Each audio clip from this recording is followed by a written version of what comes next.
Every time I come in the kitchen, you in the kitchen. In the goddamn refrigerator. Eating up all the food. All the chicken. All the pig feet. You ate my dinner. My mashed potatoes. That good old gravy I like. And them biscuits I can stop that gravy in. You ate all of that. You drink up all the milk. Don't care what kind of milk it is. You don't care. 2%, 3% buttermilk, patent milk. Polar cow on the patent milk can. I bet you eat that too. What's wrong with you? I'm hiding my grapes. You gonna eat up all my grapes. R.I.P. man. R.I.P. to a legend. To a great legend, man. Shout out to the Sports Talk Network, the People's Network, the community, the boxing world, the world in general. It's B3 Picks TV. We back with another one. It's a great Monday.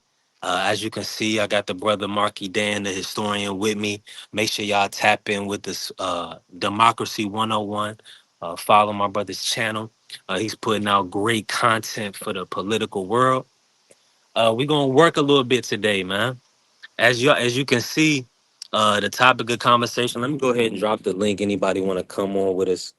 Let me get everything going, Marky. But we're gonna talk the dream today. Devin Haney. He put out. And we'll talk some other things. We could talk. I believe I'm not sure what I put in the thumbnail. I mean, excuse me, in the title. I'm sure I put the weekend, possibly Arch Manning. We'll talk Arch. We'll also talk Albert Bell. So hopefully, the brother Tree. Salute to my brother Tree. So how runs boxing. The Mason family. They had a great weekend. We'll get into all of that. Make sure y'all, when y'all come in the building, smash the like button. If you haven't followed the channel, follow the channel. Support the kid. We working today. Now, as y'all know, I'm gonna kick it to Marky. And Marky, how your audio and how you feeling? What's going on with you? I'm doing well. Salute to you, my brother B Thrillio. You know what I'm saying? I put it in the chat. Smash the like button. This is a great guy Mm-hmm. right here, a great brother. Very Yeah. articulate, knows his sports, knows his betting and his odds and his picks. Yes, We're gonna sir. get more into that as the college football season goes along because I like to make my parlays. It's gonna be a lot of different, you know what I'm saying? It's gonna be a lot of variety out there now that basketball is gonna be coming back. We got the NFL coming back this week, but the things I'm gonna be, I hope we talk about later on in this live. You brought up Arch, Bill Belichick. He's playing tonight. He's getting his debut as North Carolina's head coach. They're playing against Ooh, TCU. nice. I think TCU still has their same head coach that took them to the national championship. So I'll be curious to see what happens. Bill Belichick, he brought in a couple of good transfers. His sophomore receiver from Michigan. The running back, I think, is from Jacksonville State. He's tough. The quarterback, I think he took him from where he got him. I think from Florida State. I'm not sure, but yeah, he got a lot of great transfers from Power Five schools. So we're gonna see if Bill can make that mesh. Now, and then you said they going up against Tennessee today. No, TCU. Okay, TCU. Okay, that's what's up. That's a good. I like that. I like that matchup. To the start of the season. Somebody that's gonna be tough, but not nothing too crazy. So let's see. I'm rooting for Bill. As a former Patriots fan, I'm definitely rooting for Bill to be successful. Now, outside of that, so yeah, so we could talk about that. This is gonna be probably a road show. I'm gonna get out. It's gonna be a normal B3 show. Uh, if as long as the brothers on here cooking with me, helping me grow the sport, help me carry the conversation, we're gonna work. Now, to kick it off, Marky, I gotta ask you this. What's your thoughts? Devin Haney, he tweeted out, he said that he doesn't fight for money, he fights for legacy. He wants to be remembered with the greats. They talk about the being on a Mount Rushmore of boxing. What's your take on that? And coming from, somebody that's $1 million prize fighter, uh, you know, how much credence you giving it? It's bullshit, or excuse me, my apologies for cursing, but no, I think that's cap. Um, Now Devin Haney. It's like you said, he's already made a lot of money in his career. I heard you say he just recently signed a multi-fight $30 million deal. Is that a fact? with Turkey because he signed to fight Jose Ramirez and then Ryan twice. So they just replaced Brian Norman Jr. with Ryan, and excuse me, yeah, excuse me, they replaced Ryan with Brian Norman, and they kept the ball rolling. So yeah, I big shout mean, out to Devin. like I can believe him if he says that he truly wants to fight for his legacy. But this whole talk about I don't fight for money, I never bought that crap. Sugar, this thing is a business, the same as it is for any athlete in any other sport. But it's like in this sport we demonize guys, or not demonize, but we have opinions about guys that go for money. I mean, what Micah Parsons did, going to getting that trade to go to the Packers so he could sign that $47 million a year deal. Like that's normal. That's business. You know what I'm saying? But I don't know. Devin Haney, I think he's trying to push a narrative out there about himself that he doesn't care about money. Which I don't know. It could be true. I'm not in his body or his mind to know if he's lying or not. But I don't believe it. Absolutely Yeah, not. I mean, we see. I'm gonna be honest with you. I think a lot of times, and you gotta frame questions that way, and maybe I'm leading a little bit, right? But when you think about it from this perspective, the great Marvin Hagley, he said, it's hard to, get up and train when you're in them silk sheets, right? So being that once you've made millions and millions of dollars, multiple $1 million paydays, and to remain undefeated, to remain on top, you had one blemish that was, you was in there with a drug cheat, but Devin has kind of proven that Mayweather has really kind of set that impression upon him, and he's kept his level of conditioning to the highest level through multiple years now. Now Devin has been champion for 7 years, so people got to really acknowledge these things. They got to do their research and understand that it can't be, money is not his primary concern. That's what you got to read. It's, a lot of people have to infer. You have to infer when these guys are communicating. These are tweets. So what I infer from it is that money is not his primary motive right now. He's focused on to tackling Mayweather. Mayweather has really put out a challenge to Devin, as we can see with how he kind of assisted Ryan. He's working all sides of it. Maybe he's not picking favorites or whatever, but we all know he's competitive. Mayweather is one of the biggest competitors that in sports history.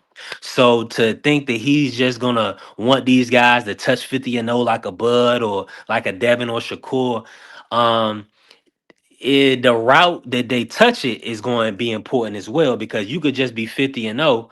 Mungia possibly was about to be 50-0. And Gilberto. You can touch 50 wins, and that's a great achievement in and of itself. But how did you win? Who did you beat? How many champions? Mayweather has a table full of belts with like 25, 30 some odd belts, a lot of WBC belts. So that's what Devin is saying, is if you want to be Mayweather, if you want to even sit at that table or having those conversations, you better have some champions and some divisions under your belt. So that's who he's chasing. He's chasing his big brother. He's chasing his role model, the guy that he grew up in his gym. That's what he's chasing. So that's what people got to understand, and kind of separate the two with people that need to fight for a living, which is pretty much everybody. We all fighting for our life, but yeah, these boxers, they really fighting for a living. So we got to separate that from somebody that, as we can see based on the challenges that they've taken, which is Devin Haney, he's pointing at Mayweather. Everybody's not doing that. We got some guys that are prize fighters. They fight for a prize, and they told us that. Now we got a young brother telling us he fights for legacy. He's chasing Mayweather. So that's what the sport is about. This But is what he's we getting talk a about big prize. But he's getting a big because he's prize earned it. as he goes for the I just legacy. No, I just told I you didn't say he that didn't comes with earn it. it. I That didn't comes say he with it. didn't earn it. Yeah, Yeah, yeah, that comes with it. most def. But that's all I'm saying. So you can't. It comes with it. So you can't disconnect the two of them. The fact that he is getting money, I think. Or listen. I'm not saying If he was fighting if he doesn't. was fighting for a That Devin, million, though, we would say he was stupid. We say, bro, you've been around for years. You only making an M. You see what I'm saying? That's how that works. I mean, not really. What I mean, Tiafimo? What look at Tiafimo has done in the sport? Do we talk about how we treat him? How we talk about his paydays? Don't we feel like Tio should be I getting don't paid even. more? I don't. I only talk about To's paydays because he's always bitching and crying about it. That's the Exactly. problem. So Exactly. I see your point. I see your point, B3. My whole Hmm. thing is I can't discern what his truth is. What I know is that he is a man. He has a child now. He has a pretty vengeful baby mother, and he's got bills to pay. You see that you see all the diamonds around his neck. I guarantee he probably got that shit on a payment plan. But anyway, B Nah, three. come on, tighten up. I'm joking. I'm joking. But Now, this all I'm gonna say about this is, you have a great point, but see, he may have certain concerns, but see, that's why you have a support system. And see, a lot of people don't grow up with a proper support system, so they don't understand the value of it, right? And what it does for you mentally. Because of Devin Haney having a great team around him, having a great manager and a great father like Bill, what he does is he alleviates a lot of those worries for Devin. He's like, you don't worry about, bro. We got bread. Don't worry about that. We got, we got people, doctors. Don't worry about that. We got, accountants and lawyers. Don't worry about that. So everything is kind of conducted a certain way. Business is conducted at the highest level. He's acting as Al Heyman act for Floyd Mayweather. You see what I'm saying, Marky?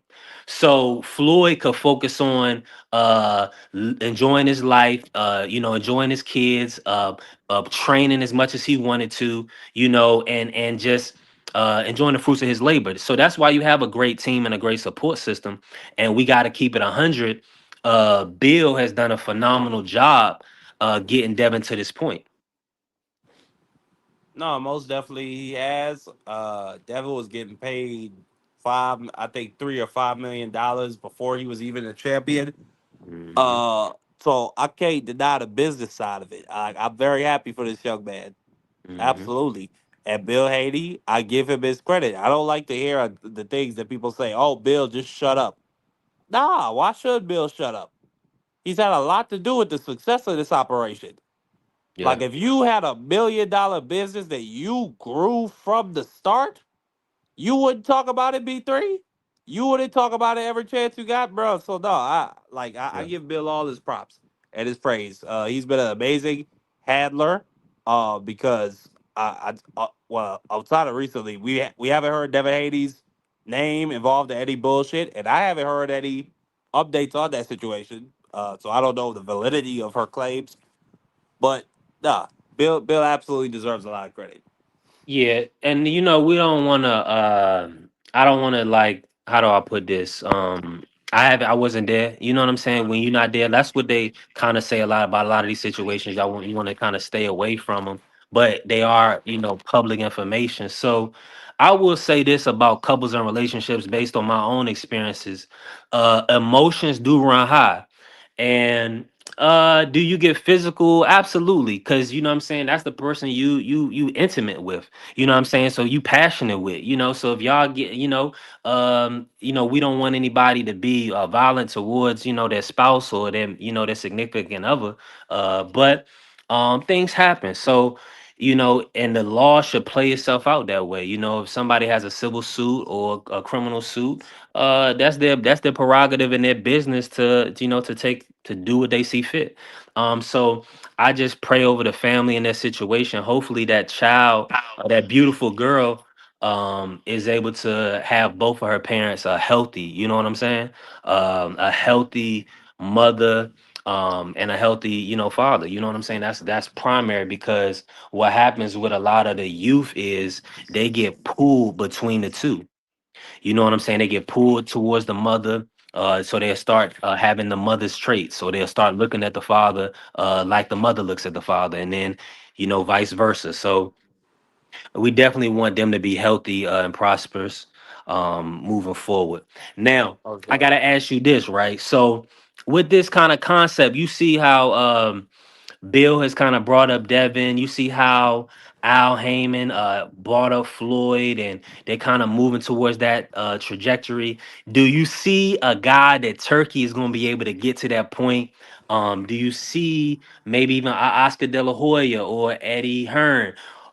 Do they have some? Do you see somebody, a future star in the sport of boxing, that you think that can be on that trajectory to reach a Mayweather like height? Absolutely, Abdullah Mason. I don't Mm. have no doubt in my mind of what I'm looking at. That kid is special, and he is with the smoke. Like he's about it. Mm. Yeah, I'm with you. I'm with you. Abdullah Mason is definitely um on his way to be on the pound for pound list. He has a fight with Sam Noakes November 22nd coming up. Speak about that fight. What's your take on that matchup with Sam Noakes from the UK? I still haven't really looked at the Sam Noakes, but I expect Abdullah Mason to crack his skull open to the white meat. Abdullah Mason is definitely punching. Sam Noakes, I watched a bit of him and his brother Sean. Big shout out to the UK. Shout out to Queensborough and everything they doing with the Noakes family. Now, Sam Noakes, I seen him in there with Jan Mindy. They definitely went 12 rounds. It was a good fight. So he doesn't have the devastating power of a Abdullah Mason. So it's just really going to be can his style or can he impose his will on Abdullah? You know what I'm saying? Can he push Abdullah back and land big shots like Jan Vasquez was able to clip up Abdullah? So we'll see. We'll see what the trip to Saudi. Also, Abdullah making 135 championship weight in Saudi. You see what I'm saying? A lot of things are going to come into factor. Hopefully, everything goes well. But Abdullah is definitely a phenomenal talent, and I'm looking forward to it. As you can see now, let me say this. So when I'm gonna answer that question, it's definitely I could see Shakur Stevenson. He's the one that people don't mention and discuss enough. I think it's because of the hand injuries or the lack of power, the lack of knockouts on a consistent basis. But Shakur Stevenson, he has the temperament and the love for boxing to be on the Mount Rushmore, to be, to continue to make $1 million paydays for years, um, along with the Devin Haney. Now, I'm just viewing the landscape right here. I believe David Benavidez. He's as BBO would call him, a black fighter. You know what I'm saying? A black Mexican. I think David Benavidez, he could possibly get to that point as well because he's a great fighter, sturdy, tough, granite chin. Let me think. Who else? The kid that does it for me, who I think he could become like the next Julio Cesar Chavez is Bam Rodriguez. I think as they bring him up on the as they bring him up as co-main events, his star is just gonna rise more and more. On top of the fact, very entertaining, very skilled, and his fan base isn't really pushing him. You know what I'm saying? They're not really pushing him to, fight nobody. They're cool if he fights bubs. They're cool if he fights truck drivers. But I There will you go. say the kid is definitely a dog, and he can capture that Mexican fan base and that national fan base if he continues to do what he's doing. I gotta say, I was proven wrong. I called him a pussy cat. I called him a scaredy cat. I said he was terrified of Junto Nakatani. He proved me wrong.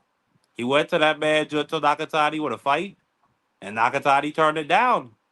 So I can't. Hey, I gotta get a man his props. He stepped to it. He tried to make the big fight happen. So he's definitely one of them dudes for me. Yeah, and see the thing about it is BAM fans, they don't have I mean, there's really nobody. they can press him towards because right now he's in a ways talking about 26, and Bam is already he's only at 115. He hasn't even gone to 118 yet. So that's a few too many weight classes. And in a way, and the Nakatani's going to 22. He dropped his bolts at 118. So now that's two weight classes. And of course, we already know that Nakatani's team didn't want to take that fight right now. So it's just is Bam his fans don't really have to mention much because he's already been a multiple weight champ, and he's beaten a Quadraj, Rungvisai, Sonny Edwards. What's an Um, old man? not Sonny Edwards. That was a unification. So he Yeah, that's so one guy. yeah, one guy, exactly. I'm with you, but my whole thing is that it's not that many young guys at the weight class. Roman Gonzalez, Chocolatito, that's his training partner, and I believe they're close friends, so they decided not to fight. And he did beat Juan Carlos Estrada, who wasn't an old man, so we kind of got to give him that respect because he's already beat multiple champions. Now, this is my thing, right? Uh I want to see Bam go through more divisions. I do want to see him touch 118, 122 to really stamp and cement his legacy, as a Pantheon great to be up there with, like you saying, a Julio Cesar Chavez, Canelo Alvarez, the likes of those champions right there. You see what I'm saying? So, Mexican greats. And I believe David Benavidez is on that trajectory as well. It's just that he has to get the fights and the opponents. But yeah, I just feel like Turkey is doing the right thing. I think if he can with the Devin Haney situation, right? Uh Turkey is going to try to use Devin Haney to catapult him. He got him the Ryan fight. But Ryan lost to Rolly. So he was rebuilding that. And now he's got him a three division title shot through the WBO, right? So we can see who he's moving. Now, of course, with Shakur Stevenson, they were chasing Tank Davis. So that's why, Shakur, he stayed at 135. He's taking the Zapata fight. He took that fight, won that fight, and he was pretty much going to take Floyd Austin and Zapata to clear out the Golden Boy side, and then ultimately, hopefully, he could meet up with Tank, and they can make that Tank versus Shakur. Hopefully, that can still happen. But now it looks like Shakur possibly goes to 140. Now, Shakur being a four division champion, through one at 140, he's moving. He's right on that path of Floyd Mayweather. He's on his heels. He just got to keep winning and looking impressive doing it. Now he's not gonna have to stop his Man, victories. Floyd had four lineal championships. Shakur at best got one. Come on, V3. Yeah, but hold on. He can't get the fight at 35, right? Right? And he's And number he's one at number one. 35. So he's no. I can't call him number one at 26 because Gary Russell was there. He had a title. They didn't make that fight. He was lineal at 130, and he can't. He's number one right now, 135. Right or wrong?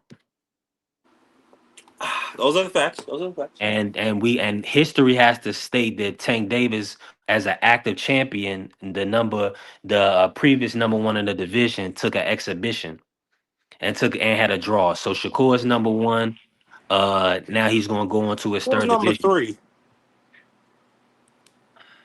I mean, it has to be more Thaya Fight Mortaya. in a unification. That makes sense. That makes sense. I like that fight for the lineal. That's the fight that Turkey should make. But does your guy Raymond Morthias Sr. does he want that fight? Why wouldn't he? He just I fought mean, Zaire Abdulayev. That's a yeah, dude Devin yeah. Haney fought and And stopped. what did Devin do to him? Stopped him.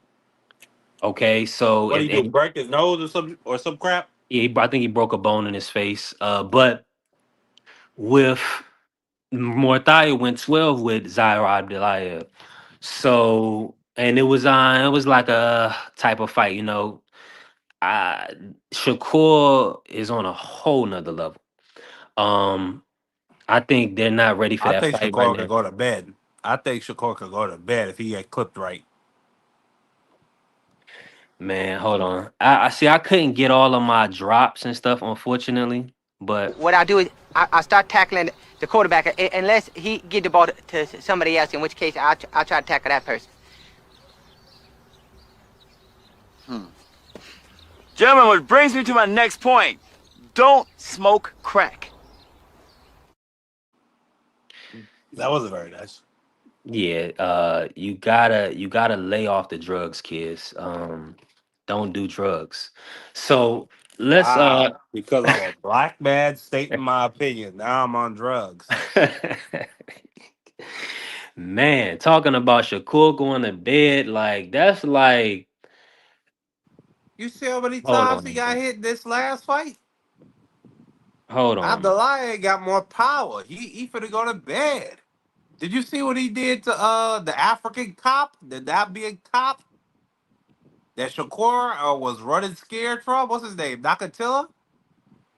He See, man, they don't stopped it. be. They not gonna let me play. They ain't gonna let me get none of my drops. Mark, yeah, I had a whole bunch of drops. Nah, Uh, they ain't gonna break up my speaking of facts.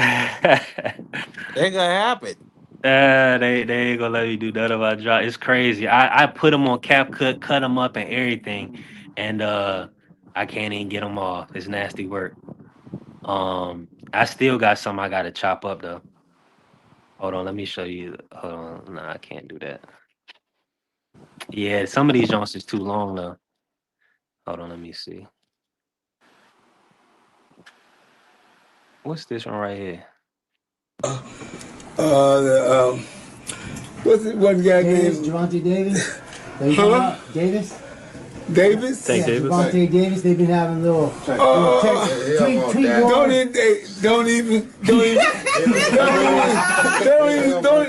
hey, I'm just gonna tell you, tell you the truth. Tell the truth. Tell the truth. Tell the truth. That, what's his name? Javante Davis. Tank. His ass already got whooped by Devin Haney. Whoa, we heard it. And you heard it from me. It was a one-way show. Hey, listen. Man, listen, make sure y'all when y'all come in the building, smash the like button. If you ain't follow the page, follow the page. I definitely just dropped a video today about Tank, excuse me, not Tank, about Oscar De La Hoya, Floyd Mayweather, and Devin Haney, history repeating itself. As you know, Marky, Floyd Mayweather, he kind of beat pretty much all of Oscar De La Hoya's fighters. He gave him Canelo Alvarez, and he did the Arturo Gotti fight, and he did Shane Mosley. So he pretty much was he pretty much ran through Golden Boy. Devin Haney is on that same trajectory. History does repeat itself. Devin Haney has beat a Jojo Diaz, Jorge Linares, Jose Ramirez, and he had the debacle with Ryan. So he's pretty much, I think history's repeating itself. What say you about that? About just Golden Boy and Oscar De La Hoya, just building up the black champions like Mayweather, continuing the legacy through Devin Haney. I mean, I don't see the connection between Devin Haney and Mayweather. I mean, I don't see like So let me if so you let me said let me help you. Let me help you. Okay. Let me help Okay. you. Let me help you understand, right? Go ahead then. So and you always call blacks niggas from the islands with your feet in the sand. That's nasty work. Let me say this. I mean, putting your feet in the What sand is beautiful, nigga. Oscar I don't know what's Oscar your De La problem. Hoya, Oscar De La Hoya, he helped Mayweather. Who did they get? They got he said Eric Rocker BRB3 being discussed. Thank you, man. B3 being uh racist. uh now as we can see, Oscar De La Hoya, he brought Jojo Diaz, Jorge Leonard. He brought all his names to fight a Devin Haney, right? Help build Devin Haney up, correct?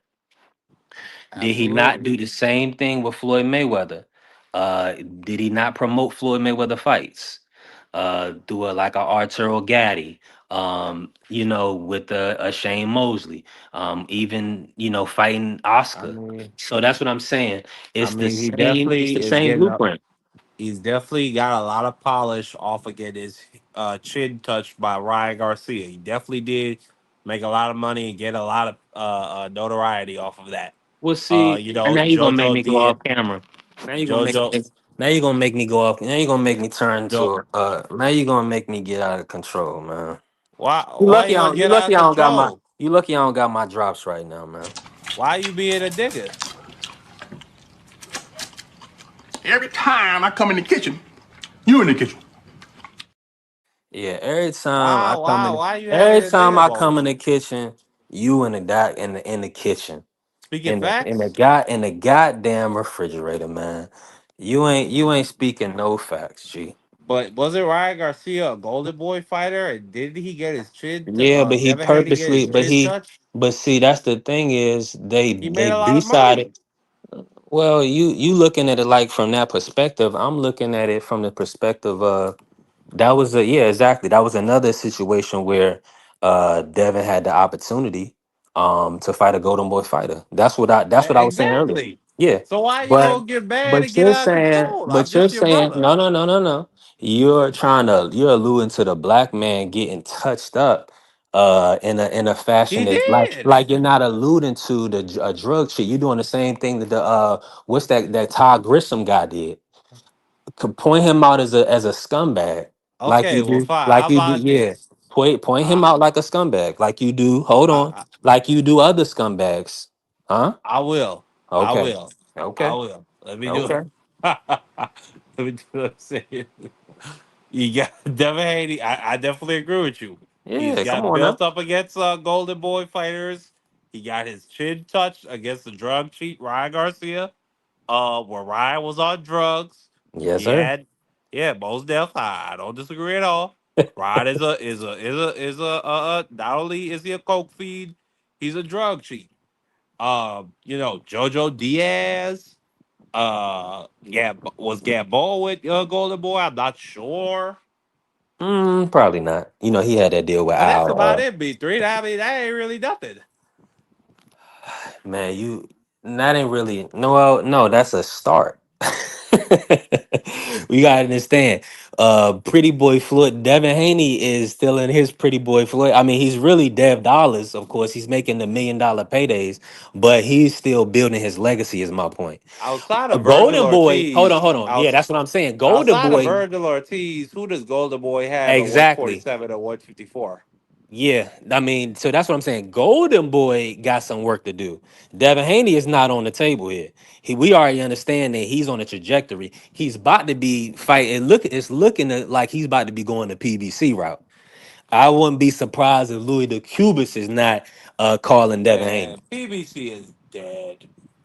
Well, I mean that's for you to say, but aren't they doing Thurman, Fondora, and Exactly.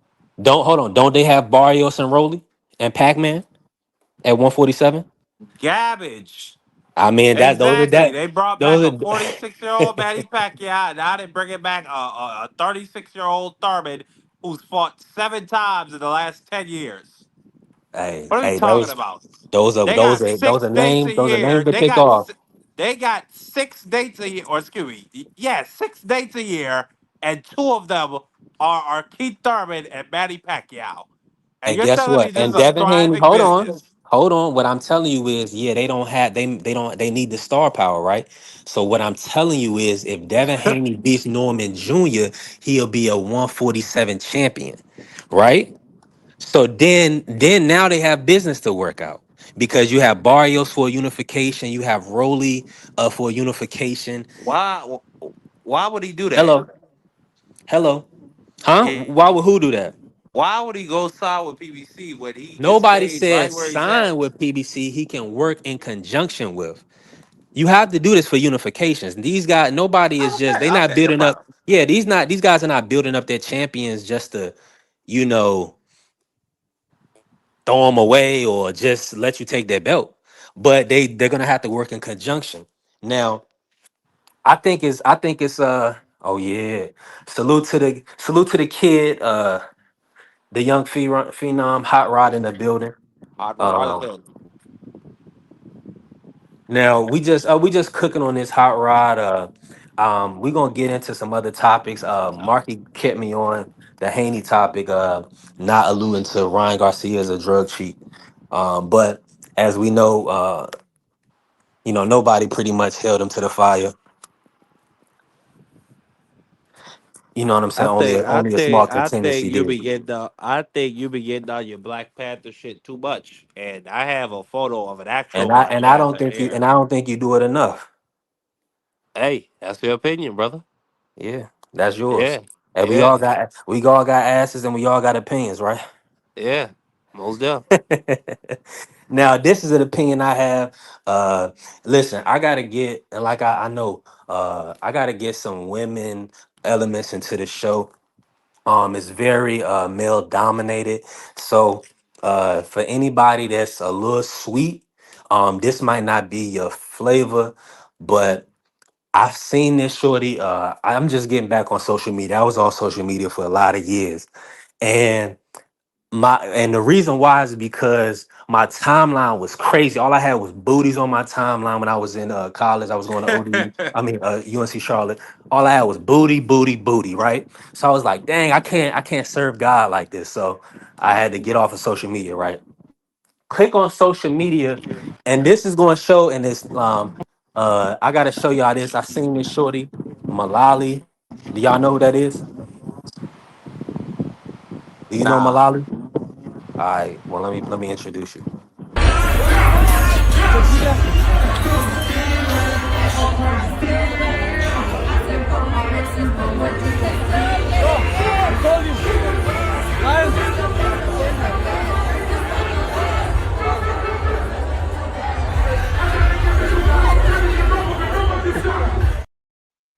Listen, listen. I ain't A gonna lie woman to you, like B3. go ahead, huh? I can find like 10 other chicks that look the same as her. Hey, But she a well, beautiful female, most definitely, most yeah. definitely. See, and I would expect a guy with a little more pride to say something like that. Nasty work, man.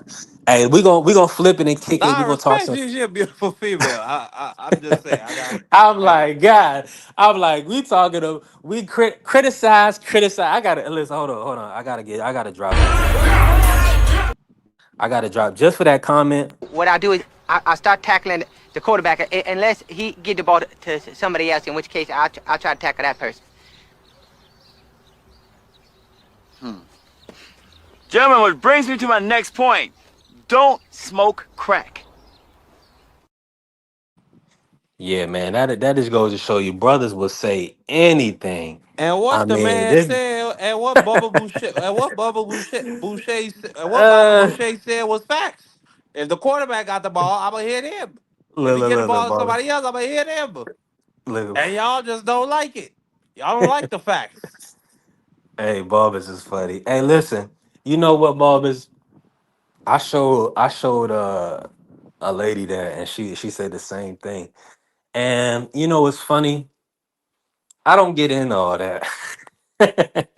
I don't know. I think Respectfully. a lot of them women are sad. B3. Oh my It's, God, man! I'm Listen, just being honest, bro, because a lot of them were beautiful and fine. They had nice, not slim athletic true. Not figures. true. Not And true. Not then, true. If hey, you're and listen, if you feel that way about yourself, you wouldn't need to touch yourself. Respectfully, if you felt that way, you wouldn't need to enhance or whatever. So, because the enhancements came into place, it that signifies but that something was wrong. but that enhancement ain't gonna fill the Come void. on, It's not now. gonna fill the void. Listen, B3. listen. You not that's for you to say. You And that you do shit you. ain't Hey, got like you it just could do be. you, and I'ma do me. Nah, those are the facts. I heard if you get a dent in like the plastic, that shit stay there forever. B3. Hey, come on, man. Tighten up, man. These women got money. Listen. No, Nah, I they appreciate. I don't. had to. I Some of had to. them taking their tax returns and going to the Dominican Republic. That's how most of them are doing. I'm You talking gotta about wake up. Malali, man. Listen, I'm talking about Malali, man. You talking about you comparing these random women. I'm talking about Malali, nigga. You tripping right now. Alright. Uh yeah, you talking about 10 women look like her, nigga. You is nuts. All right, but let's kick it off, man. Man, My B3, brother you a hot. sip. Hey, listen, I've been that nigga. You don't get no women like that. Hey, so I know my brother Hot Rod is in the building, man. Straight out of LA. Now it's early for him. I don't even know how he clicked the link this early. He might have clicked it by accident. Uh, Yeah, it's 9:10. The fuck you talking about? It's early. it's early to That be ain't on early, live. You know nigga. what I'm saying? I don't know. He making money. You know what I'm saying? Nigga, That's it's early. 9:10 in the morning. He said that ain't early, huh? Nigga, it's a beautiful day outside, nigga. Already. Yeah. So to talk to the people, man, I gotta ask from your thoughts over the weekend, right? What did you see out of Arch Manning? Is it too early Bro, to write him off? bro, what's up with y'all in this Arch Manning Shador shit? It's like, I wish they had a different last name. It's hype. Y'all niggas, bro. Y'all niggas want to talk about the same two niggas, bro. Arch Manning, he come from 8-man football in high school. If I people don't know what 8-man football is, it's 8-man. Instead of regular 11-man, it's 8-man. So now you're subtracting 3 players off the field, I got right? a He I didn't got a play, he bet. didn't play Let him against the cook, Mark. best. He didn't Oh, play I thought against it the was done. My best. bad. He didn't play against the best in high school, you know? So it was smart for him to sit last year, even though some people probably on the team or in the facility thought he was better than Quinn Ewers, you know, because based on what I saw last year, the offense was looking way more better with Arch Manning than Quinn Ewers, you know. That was just me, what I saw last year. Now, what I saw on Saturday was deer in headlights from him and from the quarterbacks from Ohio State, you know. Ohio State got that touchdown pass because he threw the ball up to his receiver, gave him a chance one on one. You know, when you got the best receiving core in the nation, that's what you do. You got one on one opportunity, you throw that bitch up, you give him a chance, and he came down with it. But what I saw from Arch Manning was deer in headlights. You know, that drive that with him playing that terrible, they still had a chance to win the game. They still had a chance to possibly tie the game and go to overtime on that last drive, when it was, what was it, 3rd and 3 or 3rd and 4? On 3rd down and 4th down, the head coach, Steve Sarkisian, called 2 perfect plays to get the first. And what happened? Arch Manning missed both of the throws. He threw He called first he part. they called a Yeah. drag route. The Yeah, the first one he threw it behind the boy. Then the second one, I thought that one I thought the protection let him down on his right side because he let the rusher come free and hit Arch Manning, but he still got the pass off. But yeah, overall it was just a disappointing weekend because I was hyping up Archie the whole goddamn summer, and this was just disappointing as hell to see. Will he be a bum for the rest of his life? Can this nigga hear Hopefully me? not. No, I hear you now. Nigga, you over here cutting me off. Oh, my bad. I didn't hear you at all. I thought you stopped talking. My I was bad. muted. Which where I Nah. left off at? Did you hear B3? I thought he stopped. Okay, my bad. My bad. My bad. Go ahead. That's my mother. That's your mama? Mm-hmm. Very nice, I want. Take a good look at her. Because once you get on that bus, you ain't got no mama no more. You got your brothers on the team, and you got your daddy. Now, you know who your daddy is, don't you? Gary, if you want to play on this football team, you answer me when I ask you, who is your daddy? Who's your daddy, Gary? Who's your daddy? You. Uh-huh. And whose team is this? Is this your team, or is this your daddy's team? Yours. Mm-hmm. I don't even understand the logic in that shit. But yo, Your skills for playing these goddamn skits is trash, man. These damn skits be I too can't. damn long. I can't get. I can't get my my drops how I want them. These damn drops I is too had damn long. I had a whole bunch of drops. It wouldn't let me put them on here. I'm mad as shit. But that's life. But back to Arch Manning. Steve Sarkisian in Texas still had two big time plays to keep the chains moving. And Arch Manning missed both throws. I Yeah. saw the interview where Steve was like, he's going to watch the film and he's going to wish he had that one back. Well, no fucking shit. No shit. That's like a fucking NBA player missing an open layup. Those are a layup for quarterbacks. You can't miss those, especially being wide open on a drag route, on a drag to keep the chains alive. He was nervous, y'all. That nigga heart was pumping at 200 miles an hour, dog. There's no fucking way you missed that throw. There's no way. There's no I got. fucking way. Oh, this is the drop. Yeah. I There's mean, no Arch is fucking way. trash. Like you already called it. What Then I do is I start tackling the quarterback unless he get the ball to somebody else, in which case I'll try to tackle that person. Gentlemen, would bring. My bad. That played on accident. Yo, the question you asking, ask me that end of the year. Yeah. I mean, he got a lot of developing to do. I mean, Arch This ain't boxing, bro. Where you only good as your last fight. No, this ain't boxing. Even in boxing, I don't believe in that dumbass logic. yeah, It gotta yeah, play out. It's only been one game. Like at least let yeah, them play. At least let them play half the season first. yeah. Tough environment. Tough way. Tough place to debut in. But I got a better question since Arch Manning there's no meat on that bone anymore. I think we cooked that all we could. The guy played terrible. How do Yeah, he you play feel about? ass.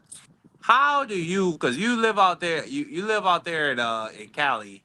How is the people feeling about Nico Iamaleava, or however the fuck you say his name, and Nigga, this is him all looking about like a USC, nigga. bum Fuck at UCLA. UCLA? This is all about USC, nigga. Fuck UCLA, nigga. We don't give a fuck what them niggas doing over there, nigga. Damn. So this nigga It's all went about to SC, nigga.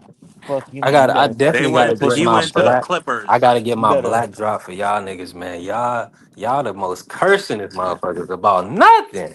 You just cursed, I'm a nigga. curse with y'all then. So y'all want to curse? Fuck it, let's curse. Yeah, let's Shit. fucking curse. Let's fucking go. Yeah. hey, Yeah. Son of a bitch. Nico out there playing like a bum. hey, Mark. It's all about SC, man. Fuck UCLA. I don't know why he would leave Tennessee to go play for the Because Clippers. he wanted more money and they wasn't giving him more And he got money. less money. I Yeah, don't bro. understand that. Like, them niggas just And stupid. he wasn't living up to his contract. You know how they paid him all that money to go there. He was supposed to fulfill his contract by signing autographs and shit, and he didn't. He wasn't doing his bargain. Bro, The good brother that Balkus shit, brought up a that good shit point. is. Angel Reese be missing layups. Angel Reese is buns. Now, that girl is I don't even watch women. garbage. I don't even watch women's. Only women's sport I watch is softball, my nigga. 'Cause them bitches got ass. I ain't watching that shit. Most definitely, most Man. definitely. I watch track Caitlin and Clark, you field, mentioned a lot. Caitlin Clark getting. volleyball. Yeah. Hey, none of these bitches better than Lisa Leslie or Candace Parker, man. Let me think. Who you gonna lie and say better than Candace Asia Parker? Wilson. Caitlin I Clark. mean, Lisa Caitlin Leslie is Clark. just her like her. She's like imprinted on us. You know what Caitlin I'm saying? Her Clark. legacy can't be questioned. Lisa Leslie, she's my Nigga, Caitlin favorite. Clark is not better than no motherfucking Candace Parker. Caitlin Uh, Clark is the young fucking goat. And you gonna say her name with respect, nigga. but she didn't even. But she played under the basket like a motherfucker. Candace was dunking and everything. You crazy? Man, Caitlin Clark be pulling up from the And she won logo, multiple titles. clapping trees in these hoes' Caitlin better win eyes. some Hey, rings. Mark, hey, B3. I This mean, she nigga got don't a know rookie of the nothing year. about She Kate. got This an nigga don't assist know record. nothing Hell about She no. Candace got a Candace assist Parker. Parker. record. Do you know Candace Parker won national championships, nigga? She's the best, nigga. I Can't mean, I only mean, person really rock, only really messing with her is Maya Moore. Maya Moore was like that too, but I mean, Candace is the truth, if bro. she had some niggas, on that Iowa Here we team, go. she could have won one. I mean, Hey, Maya, goddamn, she carried them bitches on her back twice, and them hoes couldn't Damn. push her across the fucking finish I line. gotta play that. You getting hey, all the way out This of is you hey, getting all the way Mark. out crazy. of pocket. This is crazy. Every time I come in the kitchen, you in the kitchen. In the goddamn refrigerator. Man, listen, man. Every time, bruh. Come Hey, on, man. hey, will Kaylin Bitch. Clark even be better I than can't Maya even hear Moore? what you Maya saying, Moore is a Hall B3. of Famer. You can't hear me, Mark. All right, he be back. Go ahead. Go ahead, Rob. I'm trying to This ask nigga Marky Mark Dance, is does he crazy. think Kaylin Clark is like that? Like, will she even be better than Maya Moore? This nigga's crazy. Yeah, My, Lauren Jackson. Yeah, we Maya got. I Moore mean, was hard. yeah, Maya Moore is the Caitlin truth, man. Clark is the young GOAT. Bro, Oh, she she. she gonna be she gonna be better than Maya Moore, is what you saying? Absolutely. Oh shit, Okay, this nigga's she crazy, played like a dog. brother. She plays Nigga, like a brother. what you think Maya Moore played like? I mean, When I you, don't know nothing about them women when you that you say a talking about. brother, They you mean played a in a male? boring ass era. We play Yeah, in the yeah. modern She era, played like a nigga. nigga, is what he's saying. This- Shit. Tamika Catchings was nasty, yo. He right. Yo, Cheryl yo, Swoops, of Mark, course, are all you the on your old computer? school. Look up Maya Moore, man. That's what you He gotta don't know look nothing up, about. man. He don't know nothing about no. Nah, he don't know nothing about my boy. I probably do know my more. Let me see her. Let me see. Let me see. Ain't this the girl that beat the hell out of her husband? Oh my god, What? she is Nah, fine. hell no. See, you talking about some other shit now. Mark is crazy, man. Hey, listen, man. If anything, she was the one that took a man out of jail and married him. Damn, she is Mm. fine. I will say that. So you I talk. think So they got a he the kid first together and thing he think when he everything. see Maya Moore, he says she fine. But he said there anybody he could find 10 Malalis. Cause she This nigga's natural. nuts. Malala This nigga nuts. is a fucking balloon monster. She's a Respectfully, she's a I she's a tried to be natural polite about it. a moon monster. A Nah, balloon B3, monster. B3, you need some new glasses, nigga. You can't tell that body was fake, nigga. You crazy. I'm telling you. Nigga, look at her Listen, man. hips and look at them titties. Listen, y'all are cutting up right I now. tried to be respectful about it, No B3.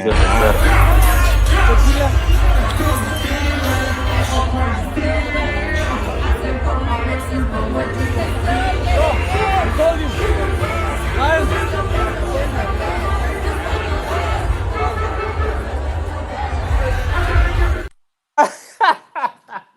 Man, Niggas is B3. mad. Listen, Niggas B3. is Whatever mad you at like, you Marala. like. Me, And I listen, like a Sydney McLaughlin. I like a natural chick, an athletic. You hey, know what I'm I'm with saying? Marky you on this said one. something. Did you call somebody that was 6'3", your little ass? Man, cut it out, man. How tall Man, is Sydney Sydney? McLaughlin. Man, Sydney about like 5'9", 5'8", 5'8". All right, man. Keep going, man. You know what I'm Y'all saying? tripping, man. Nah, you tripping, nigga.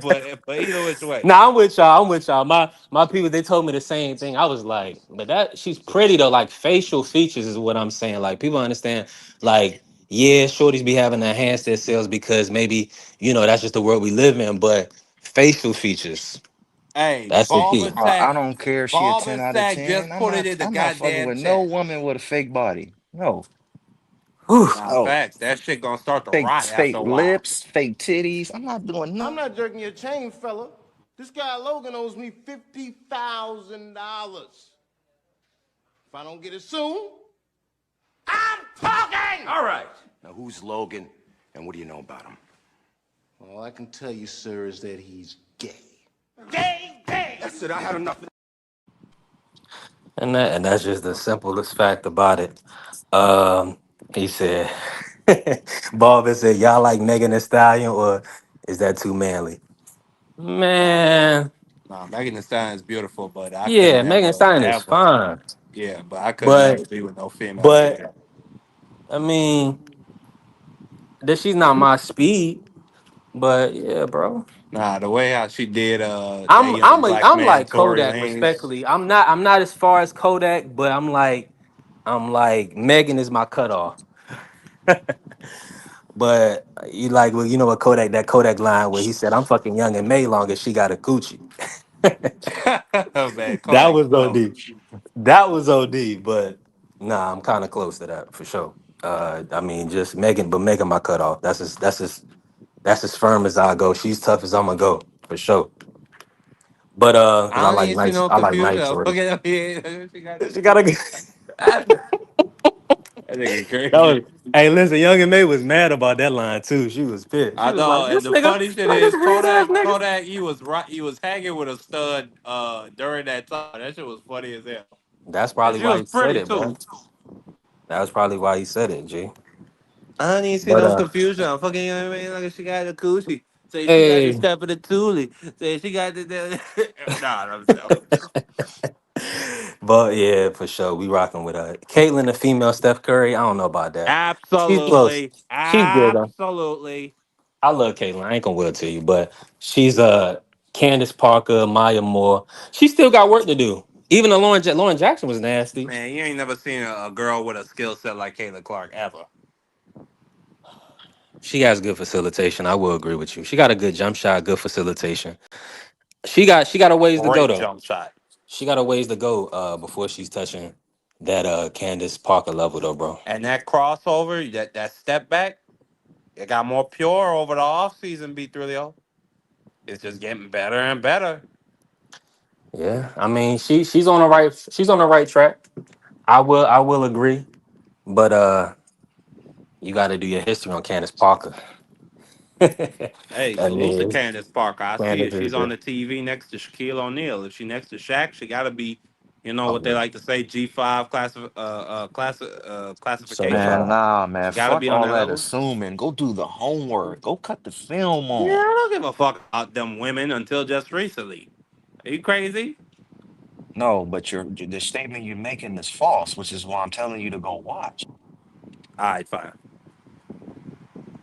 But so she, well, okay, fine, fine, fine. I will do my research on these women of the past, I don't even want you to despite just look up a whole lot. Just look up Candace Parker and Maya Moore. Candace Parker. Let me see. And Maya Moore. That's it. Damn, Shorty was a MVP twice, three-time champ. Bitch went to UConn, or excuse me. Yo, The this young nigga. woman went to UConn. Can y'all is my audio coming through? I just want to say We salute to can hear you. everybody. All My right, bad, bet. Greg. No, I was just Go gonna say ahead, salute Greg. to everybody in the building. Make sure y'all smash the like button. If you're not following the channel, following the channel. I got my brother Hot Rod, the horseplay in the building. Marky Dan, the historian. We working. Shout out to the Sports Talk Network. I'm gonna keep And the I ain't live gonna going, lie. and I'm be moving around. I'm gonna keep the live going. So we doing open panel. So anybody want to hit the panel, let me know. I ain't gonna lie. My team the best in this fantasy, though. Look at my Oh, team. let's talk Man, fan. that's some cap. That's some cap. Bro, look at my team. I wish I could pull up the screen. I can't right now. Nah, the computer system screwed me over last night. If the computer system did not take AJ Brown, I would have been able to get AJ Brown and Brian Thomas back to back. I would have had Bijan, then I would have had Derrick Henry and AJ Brown and Brian Thomas. My team would have been Good. stacked. That was Bro, a nice Then team. I What would have up, got Free? Jalen Hurts. OG free. Salutes, Bro, Frilio. We've been I got talking the about a lot of best. stuff. We on fantasy right now. Free. We doing open panel. I'm about to start moving around. I got Y'all the cook. best tight end. I got four niggas that's gonna get a You thousand got to give them the yards. names. The people to know who you got. Rod, tell them who you got. Okay, at quarterback, I got CJ Stroud, right? At running back, I got the rookie Trayvon Henderson for the Patriots. My other running back is James Conner for the Arizona Cardinals. My receivers starting is Amara St. Brown, Nick Collins, Mike Evans, Devontae Adams. And then my tight end is Brock Bowers. And then off the bench, I got Joe Mixon, Tony Pollard, Terry McMillan, the rookie receiver for the Panthers, Chris Olave, a receiver that played for the Saints, and the rookie tight end out of Penn State, Tyler Warren, Swiss Army knife. He the next Taysom Hill. Watch. He the next Taysom Hill. He could play any position on offense. Receiver, quarterback, running back, you name it. Go watch the film. Named Tyler Warren. Came out of Penn State. I'm Yeah. liking that squad. Nice, What you nice thinking, little Free? squad. He Saka, got a what's nice little squad. I ain't gonna hold you. He got a nice little squad. Um, I like the squad that I have.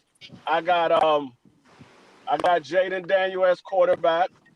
I got Saquon Barkley as running back. I got running back. I got JCM as a backup running back.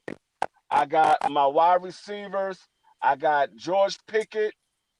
I got let me think. George Pickett, Debo. Um, who's the other receiver I got? I picked up a backup with Michael Pippen. Trying to remember all of my receivers because I'm actually pulling up my roster now. Let me You look at my got you roster. got Jaden Daniels at quarterback, Barkley at running back, Bruce Irvin as the other running back. You got Malik Neighbors as Malik, receiver, that's another one. Yeah, Bucky Debo Irvin? Debo Samuel, uh Jamison Williams, George Pickens, and your tight end is Kelsey. yeah. I got Kelsey as a tight end. Then I got a backup tight end that I'm not tripping off of him. I don't really trip off the tight ends as long as they can give me about 50, 60 yards and a touchdown. That's all that really matters with the tight end for me. I'm not tripping on the tight ends. I needed running backs and wide receivers that normally does damage. They put up one or two scores and they get close to 100 yards every single game. That's what I need from my running backs and wide receivers. So I went with wide receivers that's a pass heavy offense that doesn't they don't run the ball. They run the ball, but not as much as they throw the ball. Hmm. So I went pass heavy offense. And then the Now, running backs that I work with, the running backs are a team that likes to run the ball. They're not as much of a passing team. Now, salute to the aircraft carrier. I would say this. I think Spears is out for a few weeks, so Tony Pollard is projected to get the start in Tennessee. I'm hearing that they have a good offensive line this year for Cam Ward and that running game. So, even I heard some people picking Tennessee to win the division. What's y'all take on Tony Pollard? And is he still the goods? He gonna get it. He probably Tony gonna get a Pollard's a thousand yards again. But yeah, he's yeah. solid. He's solid. He's not a running back that's going to fall off because he hasn't taken a lot of damage. So I mean, he still has a little bit of wiggle. He's fast, so he's gonna be a running back that's not going to jump off the screen far as number wise. He might do it a couple of games, but for the most part, he's not going to jump off the screen. But he's going to get you some solid numbers. He probably get you somewhere between 10 and 13 points a game. He a nice backup on fantasy. Yeah. That's good. That's good. Now, uh, let me ask y'all this: Who who are y'all like? Who is what's the biggest storyline of this year? Of course, outside of the active players that's gonna play. You know what I'm saying? Not Shador or anything like that. Who are y'all looking like? Kind of the players that y'all are keeping y'all eye on. Whether it be a Jaden Daniels in his second year or Bo Nix or I just want y'all to kind of talk about some of the guys that Hey, y'all think may have a breakout year. I'm gonna I'm gonna tell you who I'm looking at right now. I wasn't planning on looking at him, but as of late, I'm looking at him. I'm looking to see what Michael Parson do. If Michael Parson go to Green Bay and put up like 15, 16 sacks, and they make a real run in the playoffs, oh, Dallas Cowboy fans are gonna be sick. They're gonna be sick because He might that be was the good thing. for I might look for a line for him a DPOY, a defensive player of the year. What you think about that I possibly? it, it's possible. It's going to be kind of hard when you got that guy over there in Cincinnati that's putting up 17 and a half sacks for 2 years straight. It's Yeah. going to be kind of hard. And he's a solid run stopper. So that's the only thing that really slows Michael Parsons down is he's not a solid run stopper. He can stop the run, but he's not somebody that you're going to be scared of. You'll run to his side before you run to the other side. If you had to do a sweep, you would say, okay, let's run to his side. He's a little weaker in the run stop than the other side. So, but that he's a young guy, and that's kind of falls on the coaching because your job is to coach these players up. If they lacking in an area, then that's what you need to work on in the off season and in the training and practice. You need to work on his run stopping. We know that he can pass rush, but let's work on the run stop or let's scheme the run stop to where okay, we know that it's going to be majority of a running down. How about we take Michael Parsons out of the game and put him in only in the passing downs? You could put him in as a situational a pass rush, but with the money they paying him, they gotta play him basically three downs. Yeah, I'm with My you. Go my ahead. player, I'm looking for a breakout year. It's for CJ Stroud. Last year, a lot of injuries with the receivers and stuff, and he still put up decent numbers. But this year, I'm looking for him to even take a step further. If his receivers stay healthy, Nico Collins, they drafted two more rookies that's looking to come in and play. I'm looking for CJ Stroud to put up an MVP type season and possibly have the Texans go to the AFC Championship game. Yeah, yeah, I could definitely see that. Now I gotta. yeah. Did you I want to was get on the really market? Go ahead. my bad, B3. I was just gonna say I was really disappointed in the Texans last year because I said that their ceiling was the AFC Championship game after they picked up Daniil Hunter, and obviously you saw what I think his name David Wilson. He peaked this year, had a really good season. But then CJ Stroud, his weapons just got hurt one after the other. So I don't know. And the offensive line was pretty trash. So I don't really know what to expect from them this year, but CJ Stroud should put up some pretty good numbers. Yeah. Oh, CJ, no doubt. That's a fact. I gotta ask y'all about this too, though. Aircraft carrier said keep an eye on the Rams, and I know that's a team that Rod is high on, especially with Devontae Adams. What's your take? Do you think the Rams can win that division, Rod? Nigga, I Uh, got them it, going to the NFC Championship game. They it can't all win the depends. division. It's about to be easy.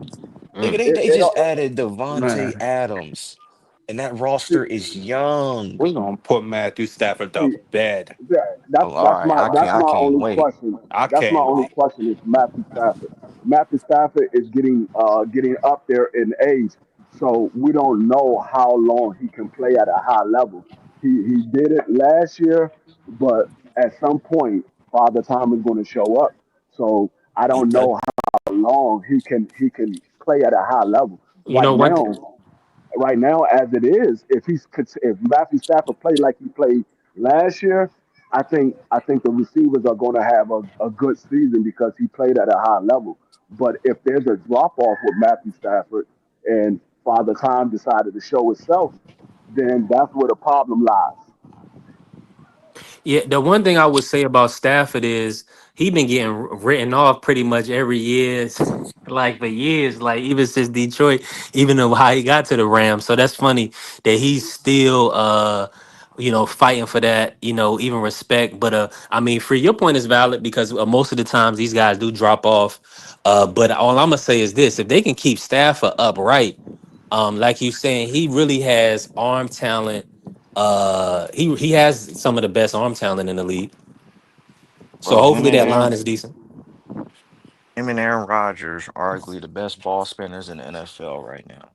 whoa. Long as he stays injury free, bro, the ceiling is a Super Bowl. The Yeah, roster is so young. And then you add a Devontae Adams who had a lot of shit going on last year and still damn near put up 1,000 yards. Now you putting him in this offensive system.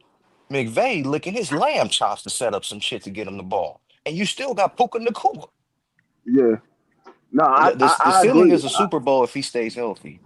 Yeah, I agree. I definitely believe that they can reach the Super Bowl. They was literally 60 minutes away from making it to the NFC Championship game, but then once they get in that game, we don't know what happened. So, I mean, I agree. If he stays healthy, yeah, they definitely can make it to the Super Bowl. They got enough talent on the team where they can make it to the Super Bowl. It's just like I look at all of the teams that was in the playoffs last year. As long as they stay healthy, all of those teams are still alive to make it to the playoff this year and possibly go further. I just I don't know what's going to happen when the season starts because you don't know who's going to get injured. Injury happens at the split of a dime, so you don't know who's going to get injured. That's the only question. Yep. And that's why, people say, "Oh, they lost their coordinators." That's cool. But OG Free hit it right on the head. Look how many fucking injuries the Detroit Lions had and still was almost there to the Super Bowl. Look at the injuries. Their best player Yeah. was out. Now he's back. That's why my NFC Championship game is the Rams versus the Lions. That's how I see it. It's gonna be the birds versus whoever the hell else gets there. Now let me say this for everybody in the building. Make sure y'all smash the like button. If you haven't followed the channel, follow the channel. We got to get in on Bentley. Let me ask you this: Is who's the best team? Who's gonna be the best team in the NFC East this year? From y'all's The birds. opinions, and I put it this way. I put it this way. Right now, you gotta say the favorite is Philly because they just won the Super Bowl. But when you say who's the most improved team in the NFC East, I would say it's Washington because of all of the upgrades that they did to their staff. I would say, and I would say, New York is the second most improved team in the NFC East because the Eagles hasn't really done much. Dallas didn't really do much. Washington and New York was the ones that really upgrade their team. The Eagles put a piece here, a piece there. Dallas put a piece here, a piece there. But Washington and the Giants were the ones that was improving their team. So it all matters. I mean, like I said, Eagles is the favorite because they're the Super Bowl champs. They are here They free. the defending Super Bowl champs, so they're the we can hear favorite. free. You can't hear him? Can you hear me? Keep cooking, Yeah, we free. can hear Marky you. couldn't hear you. Jump out, jump back in, Mark. Yeah, no, I would say that they're the favorite, but I can't really say who is going to because, like I said, we don't know what happens with injuries because injuries happens every year. We don't know who's going to be the one that gets injured. It could be a valuable player or it could just be a role player, but it's going to happen at some point. So, like I said, I would say the Eagles are the favorite. Doesn't mean that they will win it. They're the favorite because they're the defending champs. I'm with you on that. I'm with you on that. Who you had to put a dollar on it, high ride to win the division? Who would you stake on? Washington.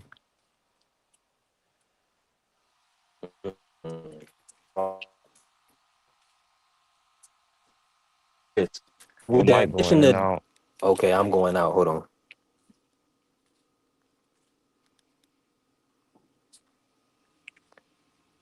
Yeah, my audio went out. I'm about to move around a little bit. Can y'all hear me?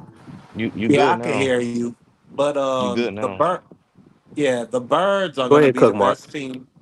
Yeah, the birds are gonna be the best team in the NFC.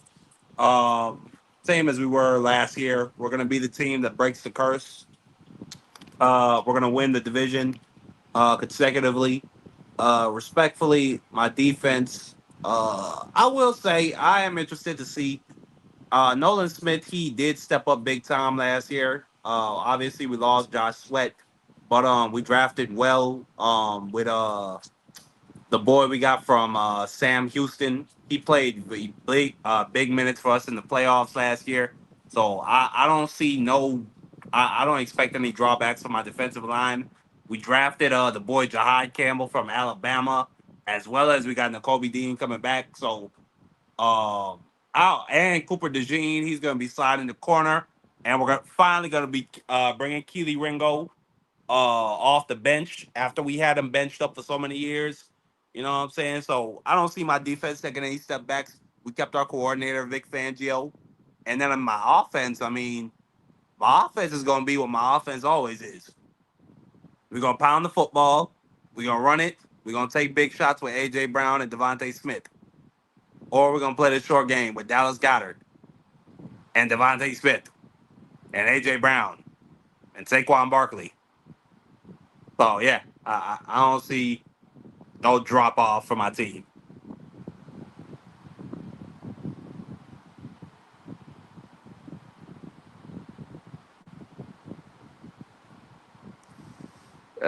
Well, that's what happens when you speak so many facts about the greatest football team to have ever lived, the greatest organization to have ever lived. Nigga, what did you just say? The greatest football team to have ever lived.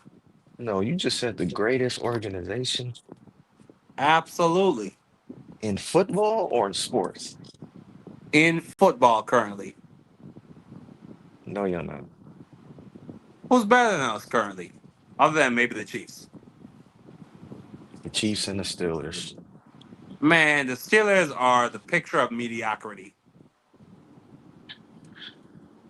All right. All right is right. They We got would more have super. been They got fired. more What's his Super name? Bowls Mike than Tomlin. you. We would They have got been more got him super. up They out got of there. more Super Bowls than you. Oh, they got more winning seasons than y'all. But they're mediocrity. Okay. I mean, when is the last time they haven't got blown out in the playoffs? Like, it's been almost a decade. Like, that's literally just them every single year.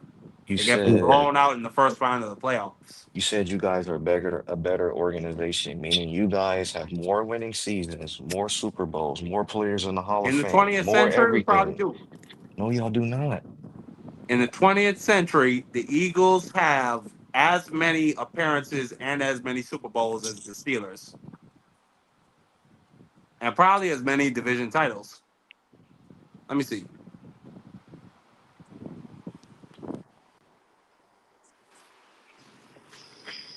Yeah, but you gotta understand the NFC East has been a little ass, respectfully, out until Jay Daniels just got there.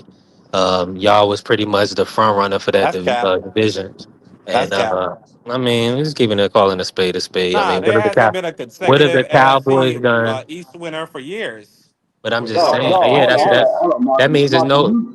Marky, you just overlooked the New England Patriots. You act like the New England Patriots didn't win in the 2000 era.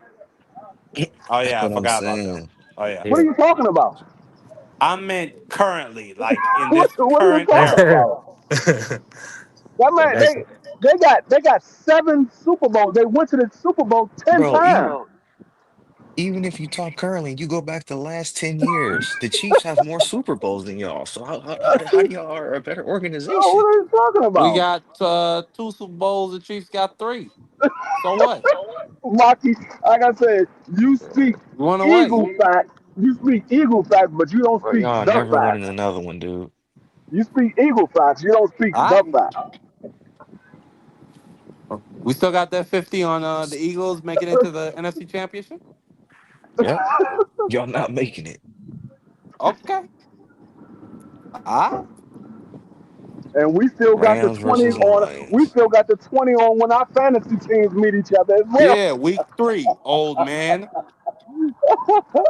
All Week right, little three. boy. I got I'm it gonna show you. circled. I'm gonna show you to stay in a child's place. I'm gonna show you to stay in a child's place.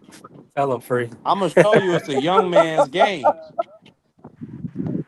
That man got one player. He think he got the team. I got the best team. I got the number one, or I got a top three fantasy quarterback. I got No, two you and top three Thomas running backs.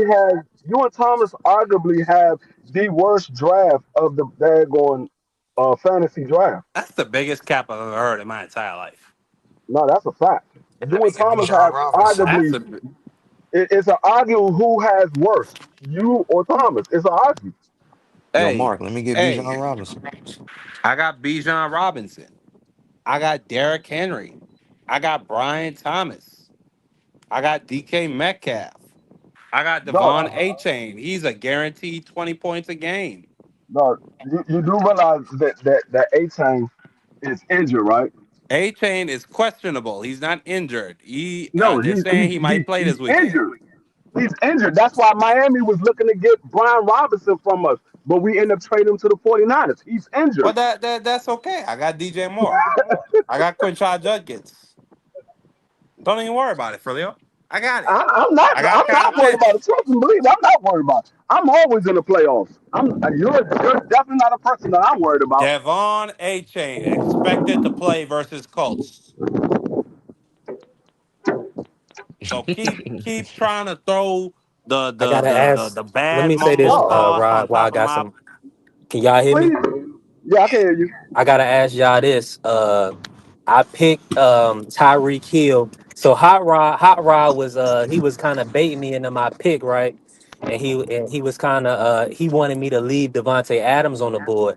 I thought he went. I was looking to see who he was talking about, but on the first name I could see was Tyreek Hill, and I was like, okay, he can't be talking about nobody over Tyreek, because Tyreek is special.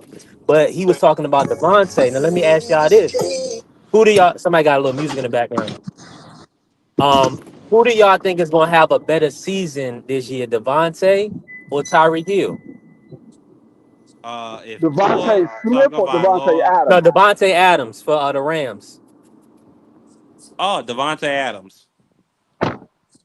Which, I don't think Tua which is going to be Devontae are you conscious for talking about? very long Adams or this year. Smith? Adams with the Rams. Adams with the Rams. Yeah,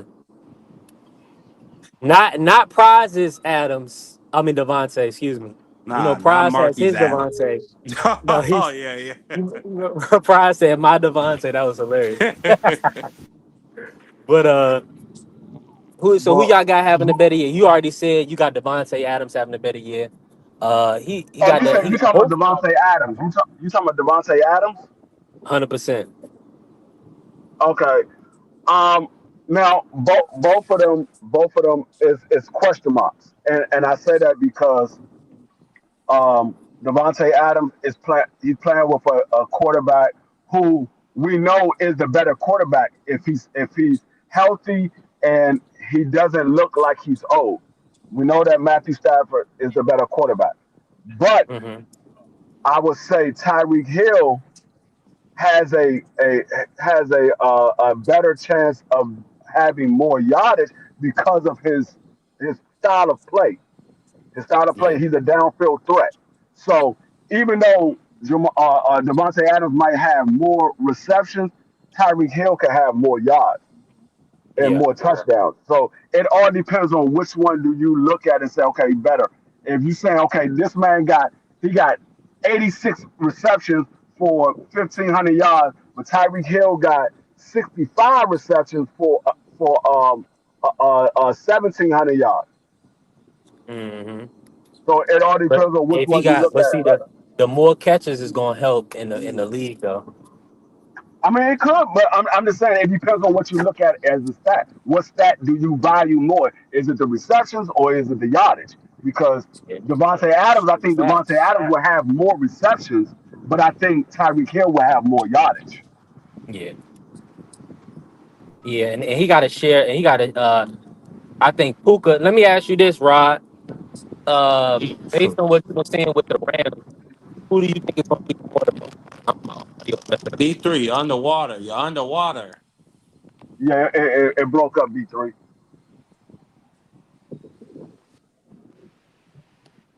I think he was going to ask who's going to have more yards, Puka or Devontae. Oh, definitely Devontae. Devontae definitely gonna have more yardage. Bro, Devontae only I mean, played. I don't know. Them slot. Devontae Adams only played 14 games last year and still had 1,000 yards and 8 tubs. 14 games. Yeah, I think I took. that's I what I think said. I took. I think I took up. I Yeah, think I but took the better receiver. Yeah, that's what I yeah, said. but I think Devontae, you Devontae like the Adams he's going to produce. That's something that he always do. And I usually put Devontae Adams on my daggone fantasy team. I usually put him on my fantasy team. He's always produced. The issue is the quarterback going to be upright? That's my only question. My thing is, Matthew Stafford seems to prefer his slot receivers. When you look at the way how he's gone to Puka early in his career, and then earlier than that, you saw how he was going to Cooper, Cooper Cup, Goat Cup. He turned him into Goat Cup for a season before he started to break down. So I don't know. I think Puka could do the same thing he always do, get 1,300 yards. He's about to I have think two receivers with 1,000 yards. no, I think Devontae Adams going to get a thousand I think he yards. gonna get more targets because I just think he might have a different level of comfortability with Puka. Yeah, I mean, of course he got a different level of comfortability with Pakua because Pakua been there. Devontae, this is his first year playing with him, so he's going to be a little more comfortable with Pakua. But I mean, Devontae Adams never had a problem playing with any quarterback. He never had a problem playing with the quarterback. Exactly. And he's with Sean McVay. We Yeah, I can't mean, say that. he We can't definitely say he that. definitely He he hated all the definitely quarterbacks with the Raiders after Derek Carr left. He couldn't stand them niggas. He he wanted a still Don't he matter bye. still about got a his thousand he feelings. It still don't got a matter thousand about his yards though. feelings, bro. It matter about producing. He still got 1,000 yards. It doesn't matter. Like you can't help the quarterback play. All you can do is catch the ball when it comes your way. So regardless of what the quarterback play is, when the ball comes his way, he got sure hands and he's going to get yards. So it's never a question with Devontae Adams. Is he can he catch the ball? Can he produce on the field? Yeah. Until he showed that he's old, it's never a question about can he produce on the field.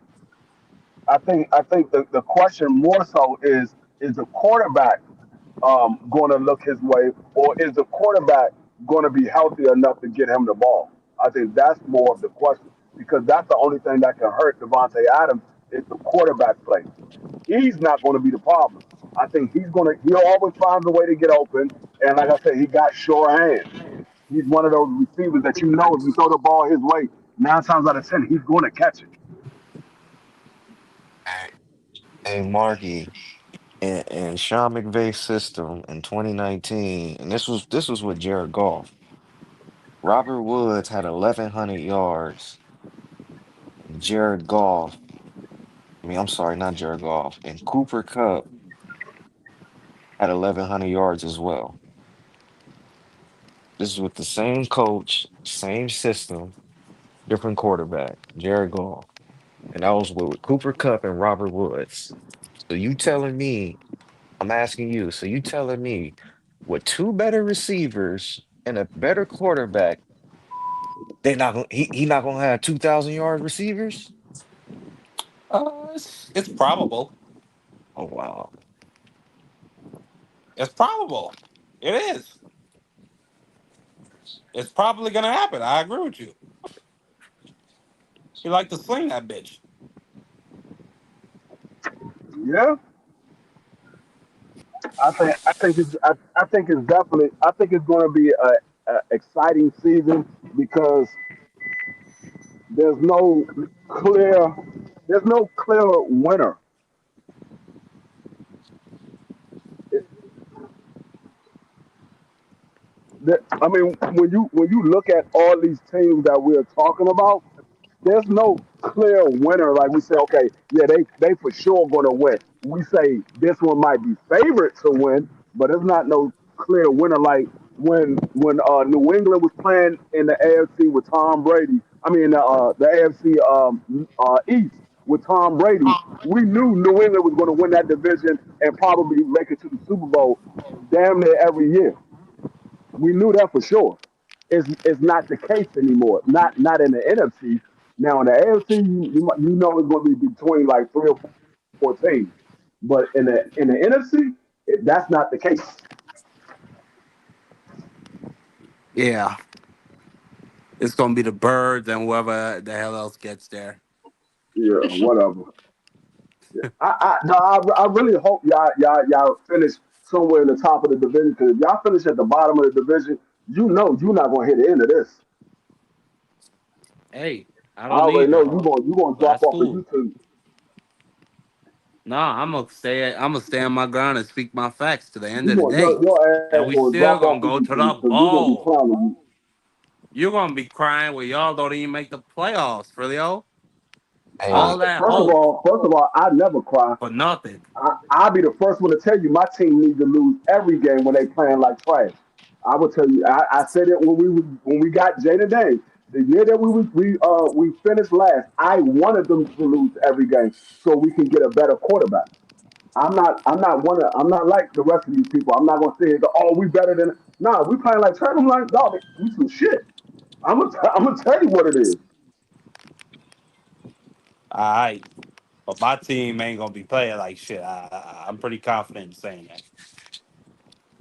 We're gonna be playing like the champs. Mariah, no problem. All right, you have a good one. B3 picks. Are you back? B3, you good? If you're trying I to don't think talk, we B. cannot hear you. I don't think B3 good.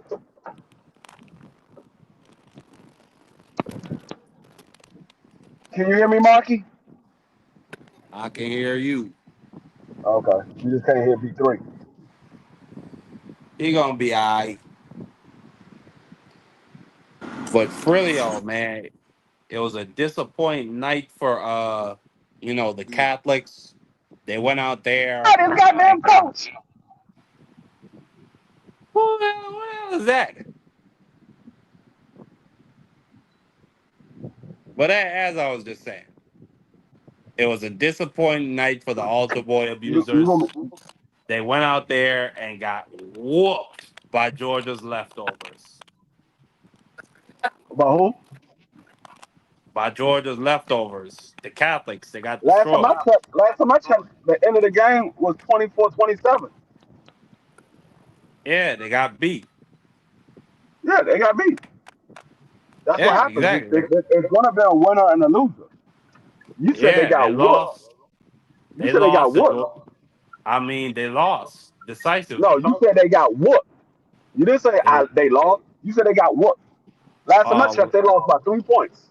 in my book, in my Yeah, definition, get you got the whooped, same eyes. You got the getting same whooped. eyes BBO got. That's why I called y'all In the my daggone y'all the daggone doublemint twins. it in my eyes, and you could try to use your DC Black You Puerto got the Rican same talk on eyes me BBO to got. sweeten the BBO see shit a up. person get knocked down Your one time. team Oh, all he lost he decisively. got put to In sleep.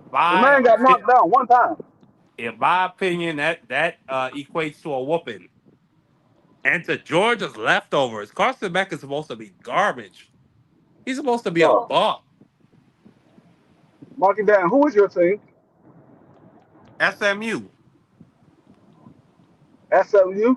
I thought you was an Ole Miss fan.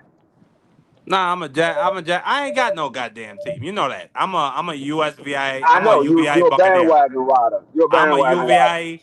I am a UVI Buccaneer. But You're a UVI, bandwagon that's rider. that's FCS You jump on the 3A whatever. bandwagon when the team doing good. Man, look here. I'ma stand my ground right now. I'm a Ah, Oregon, oh, SMU. Those are the teams I'm riding with no, this season. and what has SMU did ever in their franchise? They went to they what do you mean? They won What has a they couple done national ever? championships in the What 80s. national champions have they won? They won two national championships in the 80s. let me When? get in here. Let me get in here, my fellas, real quick, and I'm gonna let y'all keep cooking. As y'all can see, I'm out in the elements. I'm at the KFC right now. I just want to say salute to the Queen Angie baby for being in the building. I hope y'all greeted the Queen. Happy Labor Day. We in the building. We still working. Y'all keep cooking up. You said Yeah, they SMU won won two two national championships. champ. When? They won two national championships in the 80s. You mean before you was ever born? Yeah, So you but never seen them. You never seen them do anything. I never seen well that's not true. But at the same time, SMU You can't talk about a team you never seen do anything. They never did nothing. I watched them almost win the ACC with a young true freshman quarterback named Kevin Jennings, You said you who watched was them do what? black. You watched them do what? They almost won the ACC last Uh, year. No, They no, didn't no. get cheated. The key word was almost. That mean they lost. I think you're being harsh, Free. That mean they lost because you said almost. You didn't say that they did.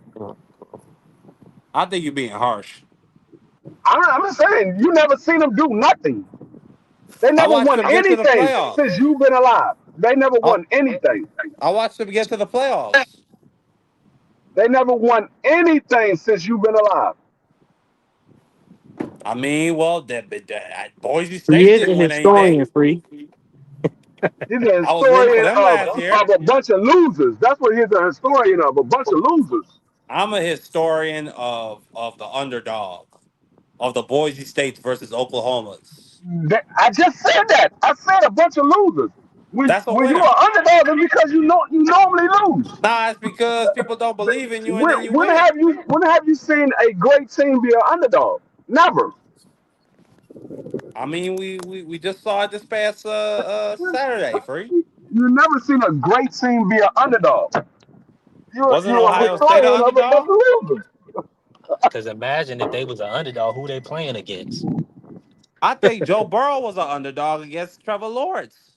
Joe Burrow don't have a great team. He has great players. I'm He don't have talking a great about team. LSU versus Clemson, the national championship.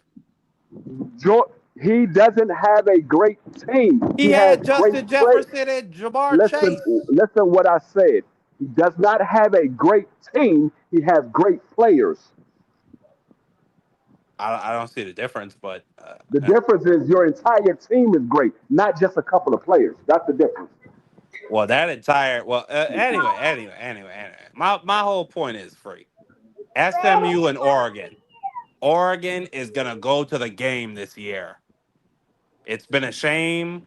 It's been a crying shame. What's happened to the Ducks the past couple of years? I think that team with Bo Nix, if they had made it to the playoffs, they would have won the national championship. I'm standing on that. That's my opinion. This year, they're gonna get it done. You said the same thing last year. I did. I did.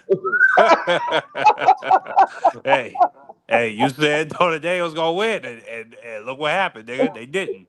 It happens. Yeah, I gotta and salute everybody that's in the building, man. Make sure y'all smash the like button. If you're not following the channel, follow the channel. B3 Pigs TV. You got my brother Marky Dan, the historian, Democracy 101, D Free Sports. Make sure y'all follow my brothers. And we also got Hot Rod in the building cooking with us today. Now, I gotta ask y'all this. The big fight week is coming up, man. Is y'all excited for Bud and Canelo? No. Eh. Like it is what it Uh, is, I mean, bro. Like I ain't really it's a, at that level yet. I ain't too excited.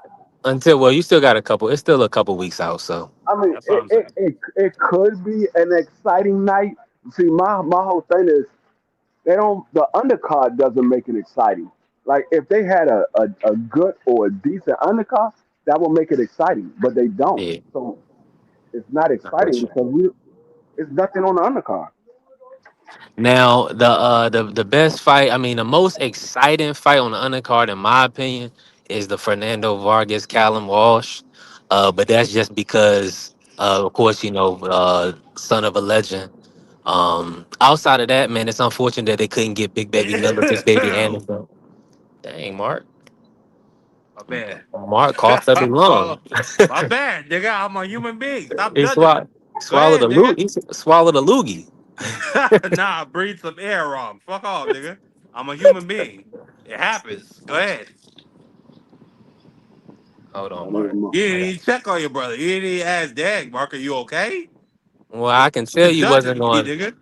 I could tell you wasn't going to die. Hey, you gonna make me grab my waist like you said. What I do is I start tackling the quarterback unless he get the ball to somebody else, in which case I'll try to tackle that person. Gentlemen, which brings me to my next point. Don't smoke crack. Yeah, man, Mark, don't lay off the drugs, Mark. You know what I'm saying? Whoa, You whoa, whoa. How you I gonna know. accuse your black brother with this picture of Fred Hampton up here of doing drugs? How do you do that? Black is a subjective term at this point, man. Yeah, yeah, yeah. You're an example. You a testament to that. Here we go. I know my audio Mr. about to Mellow break up a little Yellow. bit. I can hear it. Y'all keep the panel open for me and just let's cook. Let's talk about let's keep on. Let's stay at this, right? So, and is my audio still coming through? It's choppy, but I can hear you. Go ahead.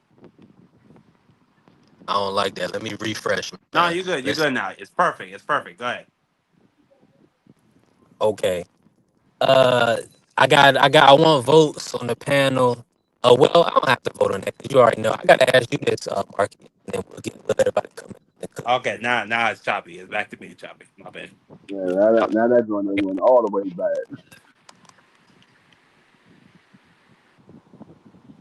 Angie baby in the chat. Salute to La Dominicana herself. The other card is decent. What you talking about? Well, I don't know what card are you talking about, nigga. Boba Sack. Angie baby, I'm a very hopeful person. I have to be. We're living in some serious times, like they like to say. Bentley says Notre Dame almost won last night. Yeah, almost, but they lost No, to they lost. Georgia's leftovers. Right? That's not what happened. No, they definitely lost. That is not a question. They lost. But I wouldn't say like you said they got whooped. I'm not saying that. They lost for sure. Hey, salute to Angie, baby. She's the one Dominican that I know that will say, I'm black, I'm not Dominican. She's the one person that says it that way. Salute to her. Listen, I wish I could talk. I can't talk. Can you hear me? Nah, it sounds like you're fighting through rain and turmoil to get to us.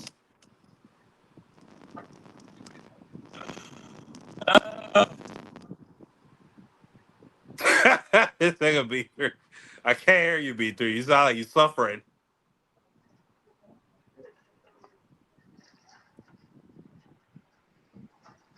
Uh, uh, uh, uh, uh, uh.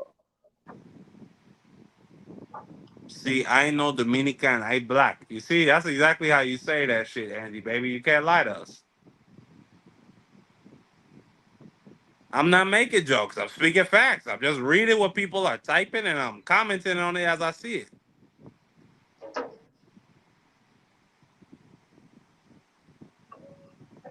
Stephon B3, Urkel.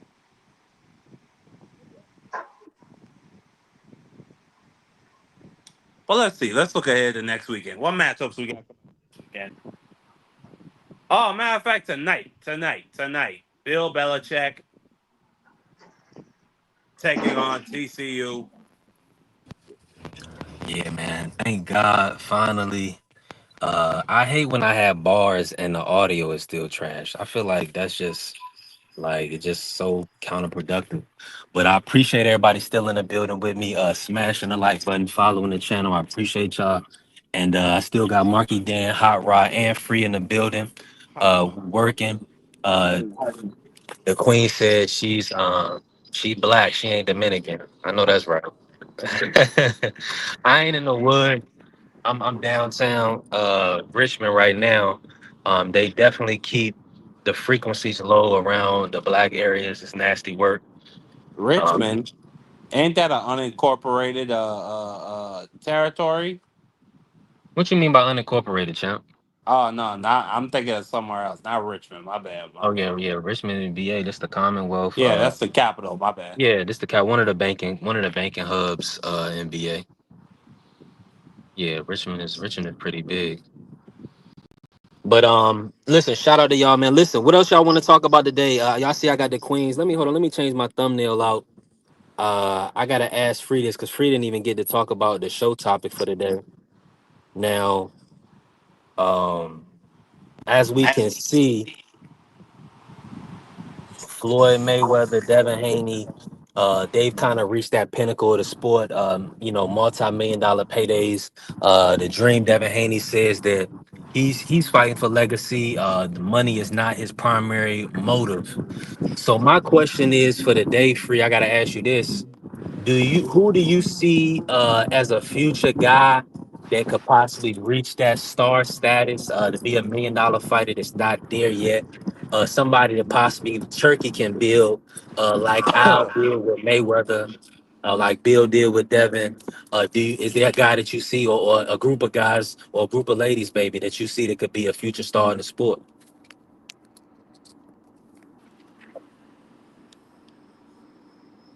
Is Frilio in the woods?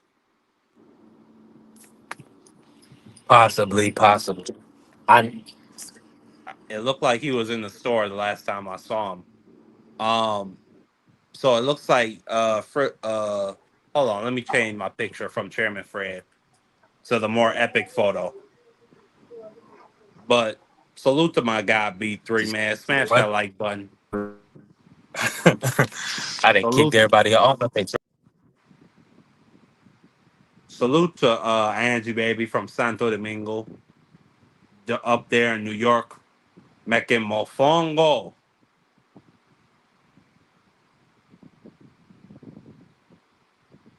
Where is B3? Where is B3? What happened to this man?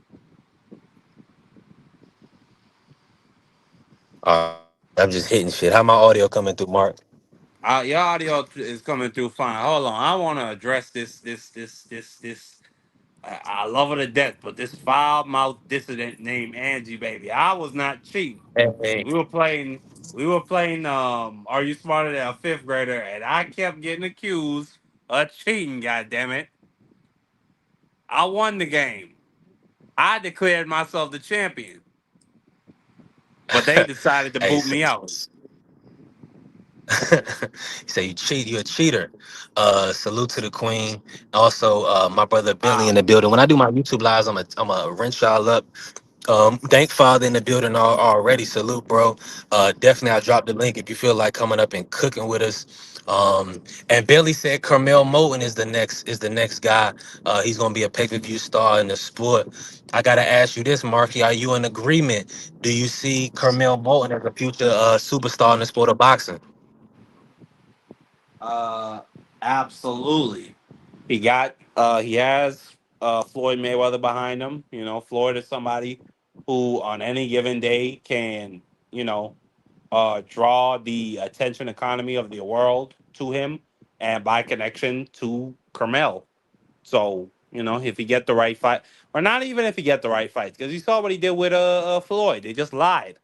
Anytime they put a bum or somebody that just wasn't anywhere near Tank Davis's level in the ring with him, they just lied and said, "Oh, this person is that person." They used to send Leonard Ellaby out there, and you know, even when they didn't lie, they just didn't give a fuck. Like I remember, Leonard Ellaby used to talk like he was a pimp. B3.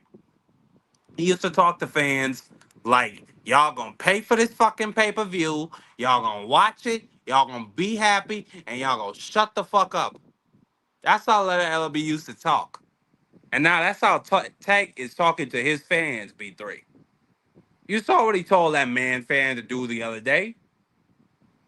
You saw exactly what he told his man fan to do. That grease boy. He told him to shut up and be a fan. I don't respect none of these niggas. That he did. That he did. That he did. Appreciate everybody in the building. Smash the like button. Follow the page. I got free back in the building, so you know he gonna answer the question. For Bentley the said, Emiliano Vargas. Also, Abdullah Mason, Shushu is an option. And of course, he mentioned Carmel Moten. Free. The question for the day is there a guy or a group of fighters, maybe a young lady or whoever, that you can see that could be a Mayweather, be $1 million fighter for the future, make another hole? Is there? And my earlier was Shakur. I think unfortunately his hands maybe derail him, but what's your take? Who you think is gonna be the next superstar in the sport of boxing? When you say $1 million fighter, what are you talking about? Somebody that's not at that level yet.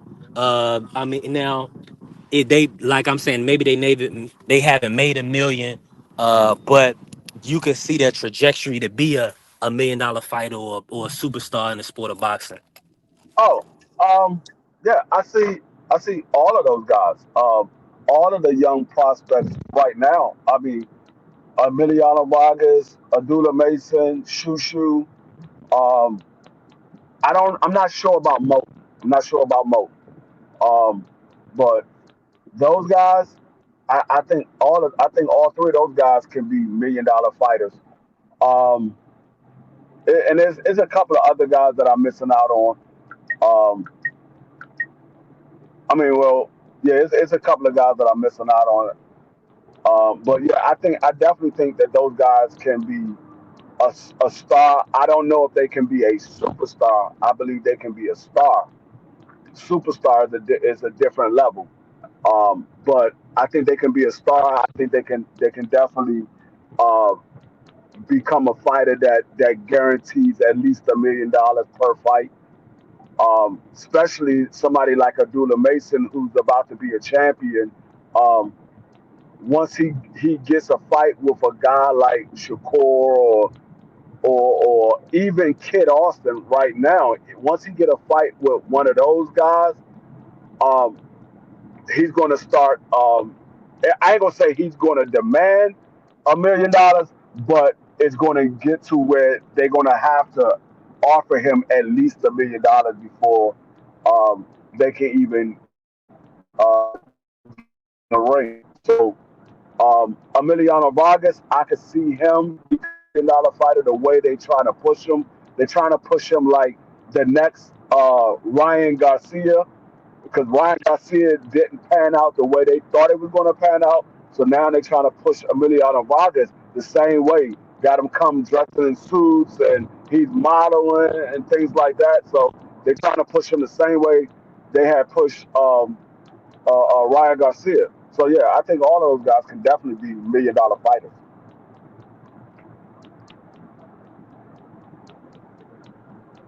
I'm with you, free. I'm just over here. I'm driving. I'm in the hood right now. Hold on, let me show y'all. Uh, So, I'm in the projects for real. I just dropped off this food to this shorty, right? hey, I've been in the projects all day. I've been riding all through Baltimore. Yeah, I was up in Baltimore a few weeks back, and it's bad. Like brothers, I seen one brother. He ain't had no leg. He had one leg missing, and another brother. He was walking up to another dude who had a patch over his eye, and I'm like, damn, I feel like I'm in a war zone over here, free. Yeah, I already know. Like I said, I've been riding through the projects all day today. I like, God damn. I be looking at these people and I'm like, they be sitting outside like they living the life. And I'm like, I couldn't live like that.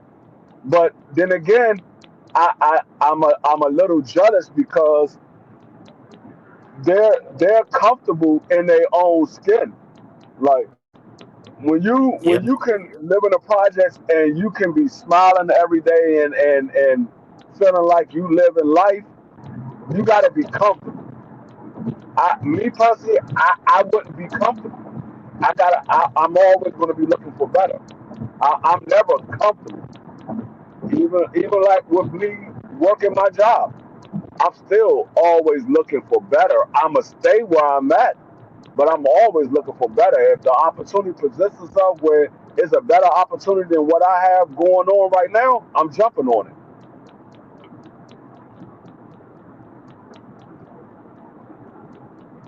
The only thing in life that I don't look for better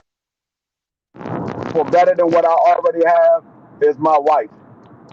I'm not looking for anybody better than my wife because I ain't looking for nobody else.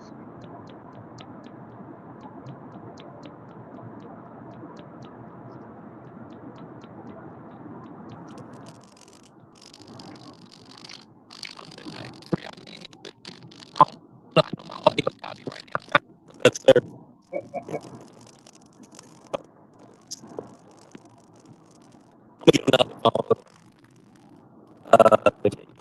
What's going on, Prize?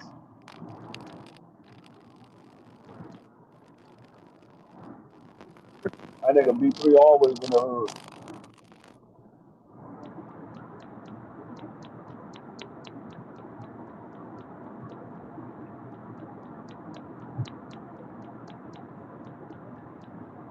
Yeah. Froze up. But yeah, we are 3 days away from NFL season. That should do it. Yeah, that should do it. Okay. Yes, sir. Appreciate my brother Prize always looking out. I'm sure is the audio coming through now free? Yeah, you good now. Yeah, appreciate you. Okay, let me see. Okay, cool. We working. Yeah, Angie Bate, the Queen said, "Damn, get out of there." Yeah, I had to get out of there. But see, when you doing Uber Eats and DoorDash, you don't get to choose like where you drop stuff off. But like for instance, they'll take you way out into the country for $9, $10, and you don't really want to take that trip. But See, I mean, see, you got that's why I do DoorDash. That's why I do DoorDash. I yeah, had an order today. This is what they got. I'm not gonna tell you how much the money was, but this is what they got: 2 apples, 2 bananas, a green pepper, a red pepper, a bag of rice, and a pack of eggs. I drove 7 miles. How much you think that order paid me? you drove 7 miles. That probably paid you like probably like $13, $14, didn't it? Nope. That joint paid me $45. Ooh, dang. Doing And you, that, I'm a platinum delivery guy for DoorDash, oh, so I nice. get a lot of the more expensive orders. Like even though they might not get a lot, they give me the big money orders because of my I'm a 5 star. I very seldom not find the items that they're looking for. That's good. Like if I'm out here for 8 hours, I can easily make over $200 easily. Yeah, that's I there. can That's make somewhere fine. around I can make somewhere around 250, 300 if I'm out here for 8 hours constant doing DoorDash. Yeah, in that area, I even go up there for sometimes the DoorDash in Maryland. Well, the last time I went up there, I didn't understand the driving landscape, so I got so many tickets. I was driving on the Uber Eats app when I should have been driving on the Waze app. Yeah. So I can't even drive. I'm scared. I don't even want to come up there and for a while. I probably won't even drive up there for another until probably 2026. I got so many tickets free. I can't even return to the state of Maryland. Boy, they sent me. See, I the came only back home. They sent me 5 of them Jones. I was like, see, the Lord have only mercy. the only thing that I don't like about DoorDash is you can't pick what delivery you want. Like with Yeah, Instacart gives you the option. You can whatever job you want to get. You just got to pick it before somebody else pick it. So they give you a bunch of different offers out there. Like you might see some for like $5, $6, all the way up to like 50 something dollars. But the 50 something dollars, 9 times out of 10, you're gonna have to either drive a long distance or you're gonna have to shop for a lot of stuff.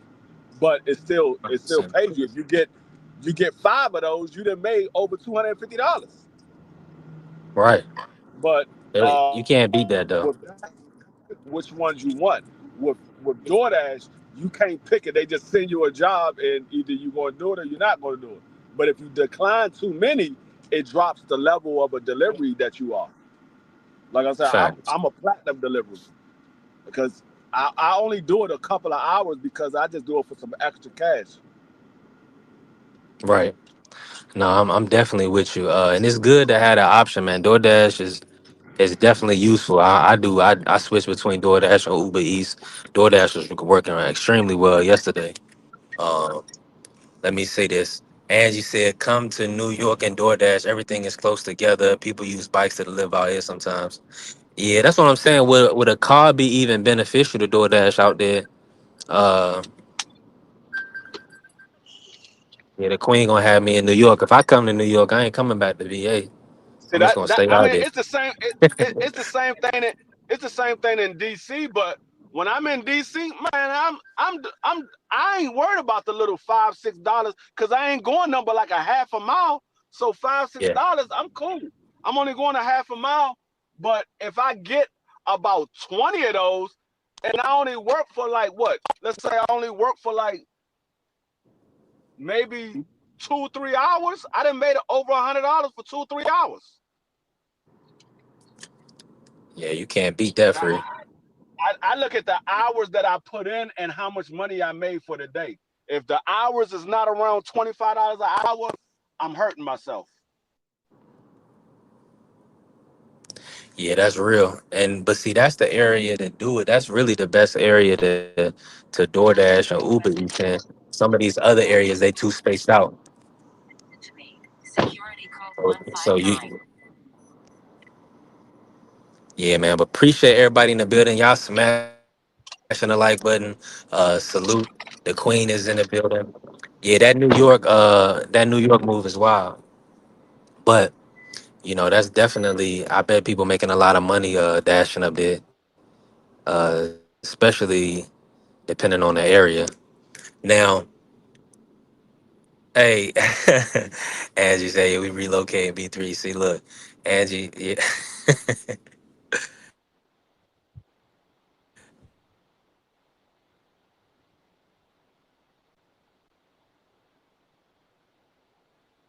Build up.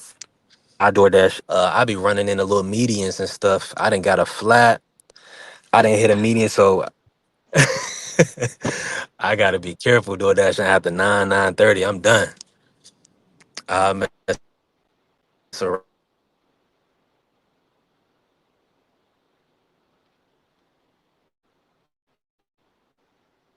You still there, B3? Your audio went out.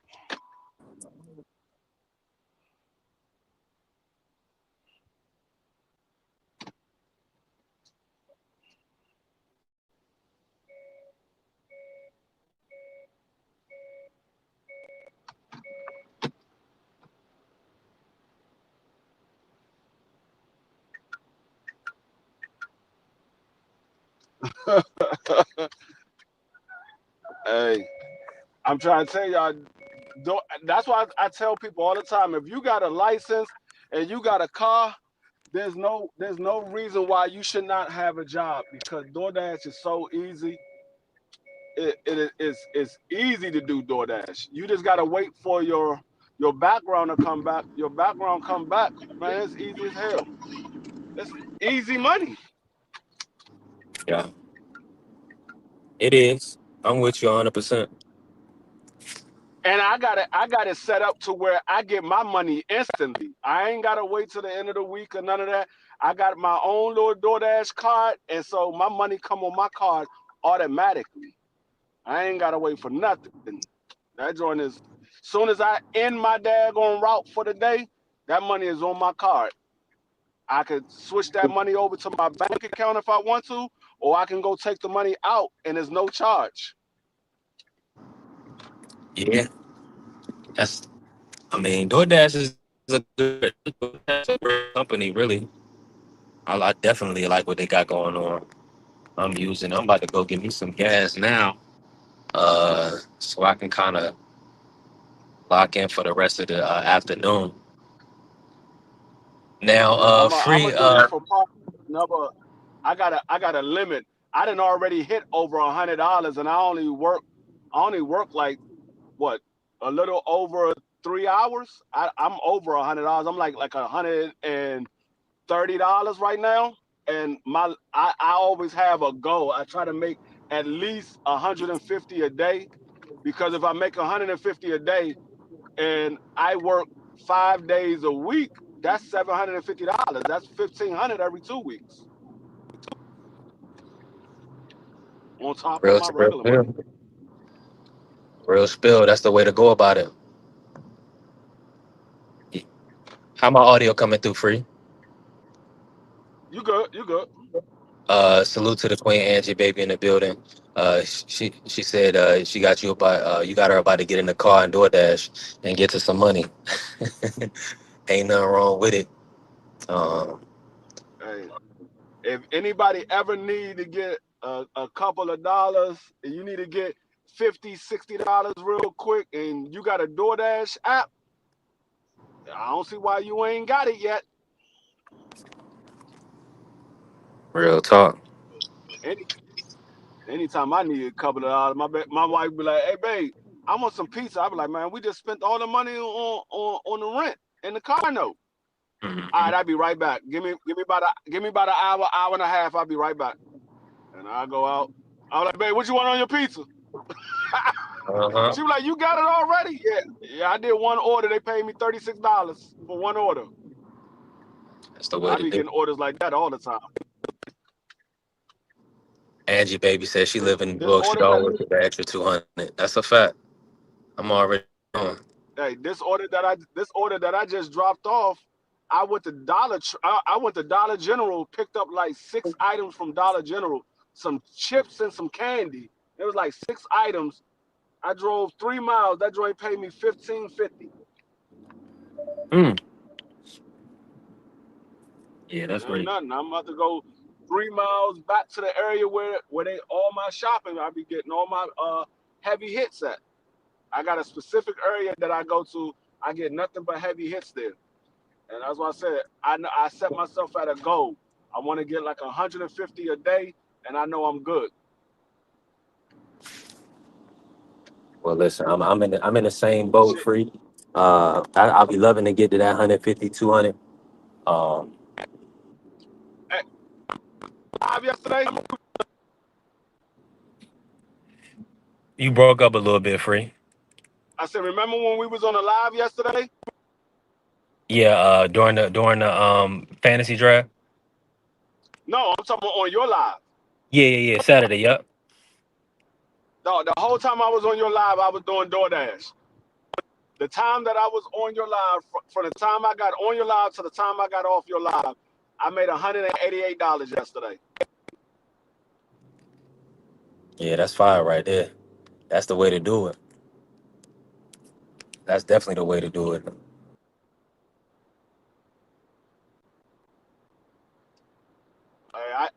I'm gonna tell you what you do. You live in New York. I used to live in New York. Don't do it in the city. Take your ass to Yonkers or White Plains. That's where you're gonna make your money at. Go to Yonkers or White Plains Mm, free putting you on. because that's like the suburbs. So it's still city life, but it's more like the suburb. So you're gonna get more hits. I mean, you're gonna get a lot of hits in New York, but in the city, it the traffic is crazy. You want to go to the suburbs, and you're gonna get and bigger orders. So you'll get more money, less deliveries, but more money. Hey, hold up, free. I got a call, free. Can you hear me? Yeah, I got you. Okay, appreciate you. Yeah, yeah. That's what you gotta do. You gotta go to like White Plains or Yonkers. That's where you want to go if you want to do DoorDash or Uber Eats, something like that. That's the area that you want to go because it's the suburbs. So you might do less orders, but you're gonna get more money because especially like a White Plains or the northern part of Yonkers, they got a lot of upper middle class people that live in that area. So those are the ones that do a lot of tipping. They'll give you extra money where that order will only pay you $10. You make $15 on that order. Or you might make $20 on that order because they gave you a $10 tip on a regular basis. She said, I live in Long Island. Long Island got suburb areas too. You can make some money out Long Island. They got suburb areas in Long Island.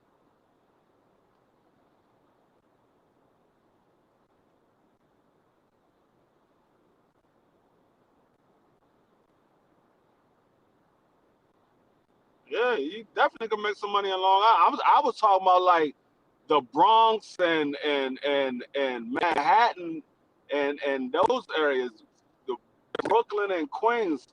Those areas is the driving is tough because of the traffic. But if you living in Long Island, no, they got suburb areas in Long Island. You definitely can make money out there. That's without a doubt. I ain't get no orders yet.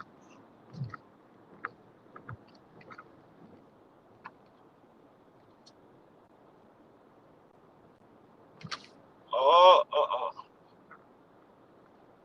So it's always easy. I did Lyft for a while. I got tired of having funky ass people in my damn car. That's why I stopped doing Lyft. But I made good money doing Lyft as well. I just got tired of having people, all kinds of stuff. You got people that you trying to get in with their dog and you can't tell them that they can't get in with the dog. I was like, nah, I'm not trying to have all that.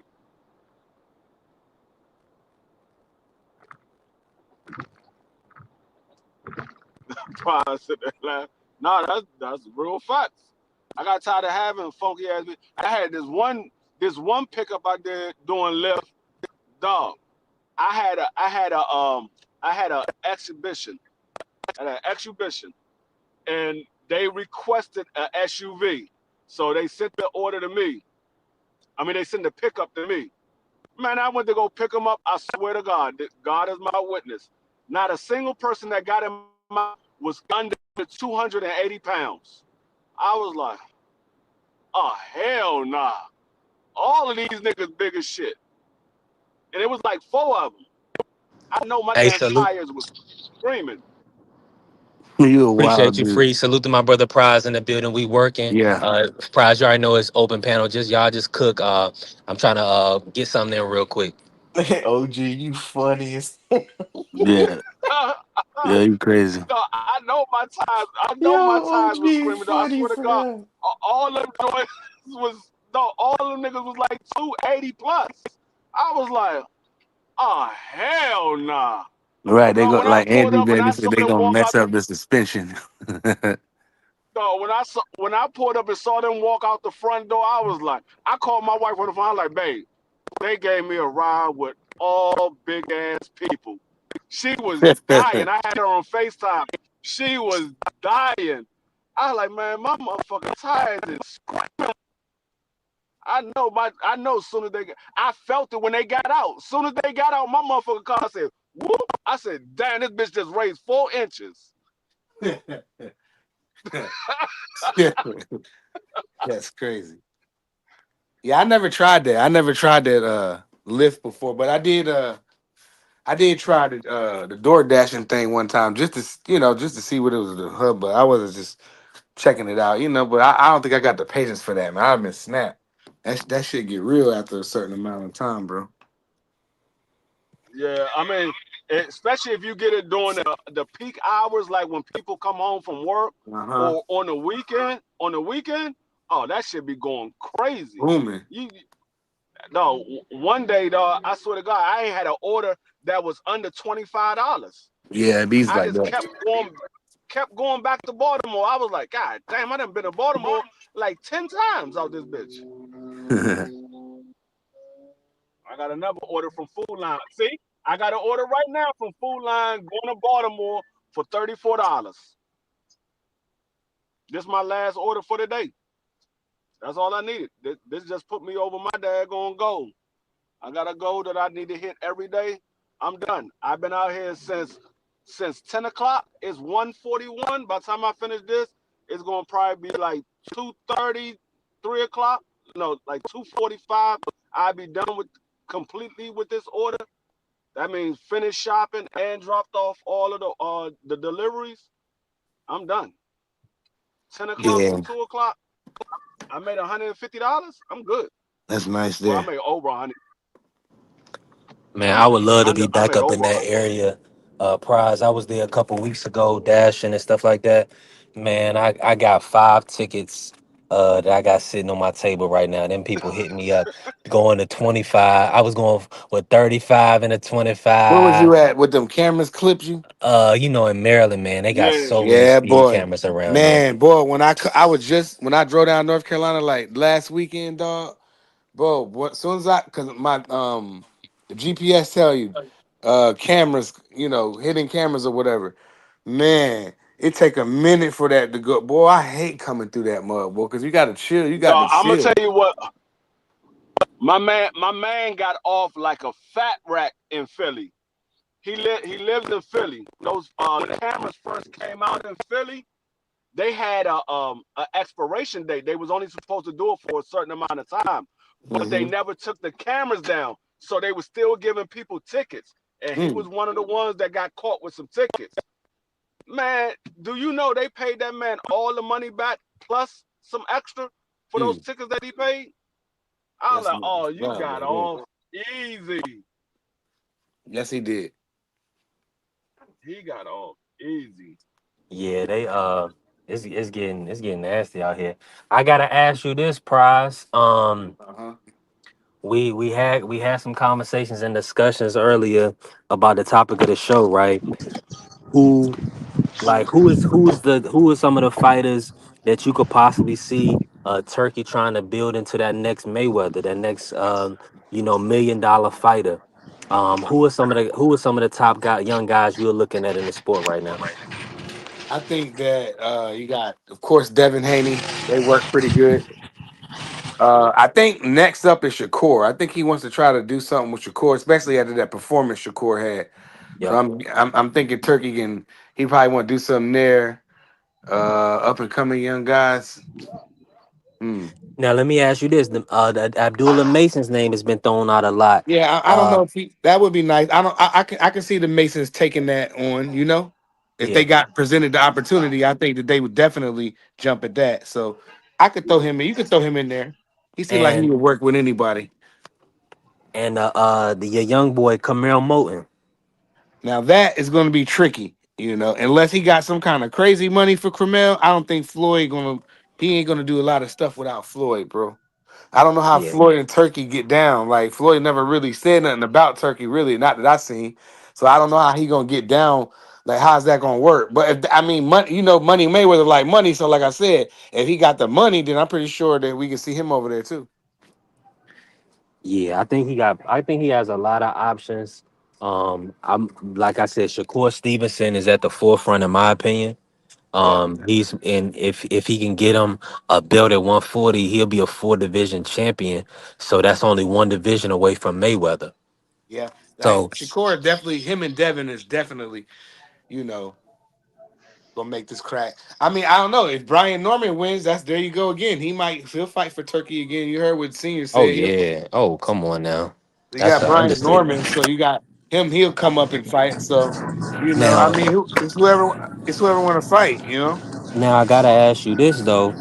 Uh Devin, he had tweeted out that his priority is not money. His priority is legacy, being remembered amongst the greats. Kind of cement himself and possibly being on the Mount Rushmore of boxing. What's your take on those comments?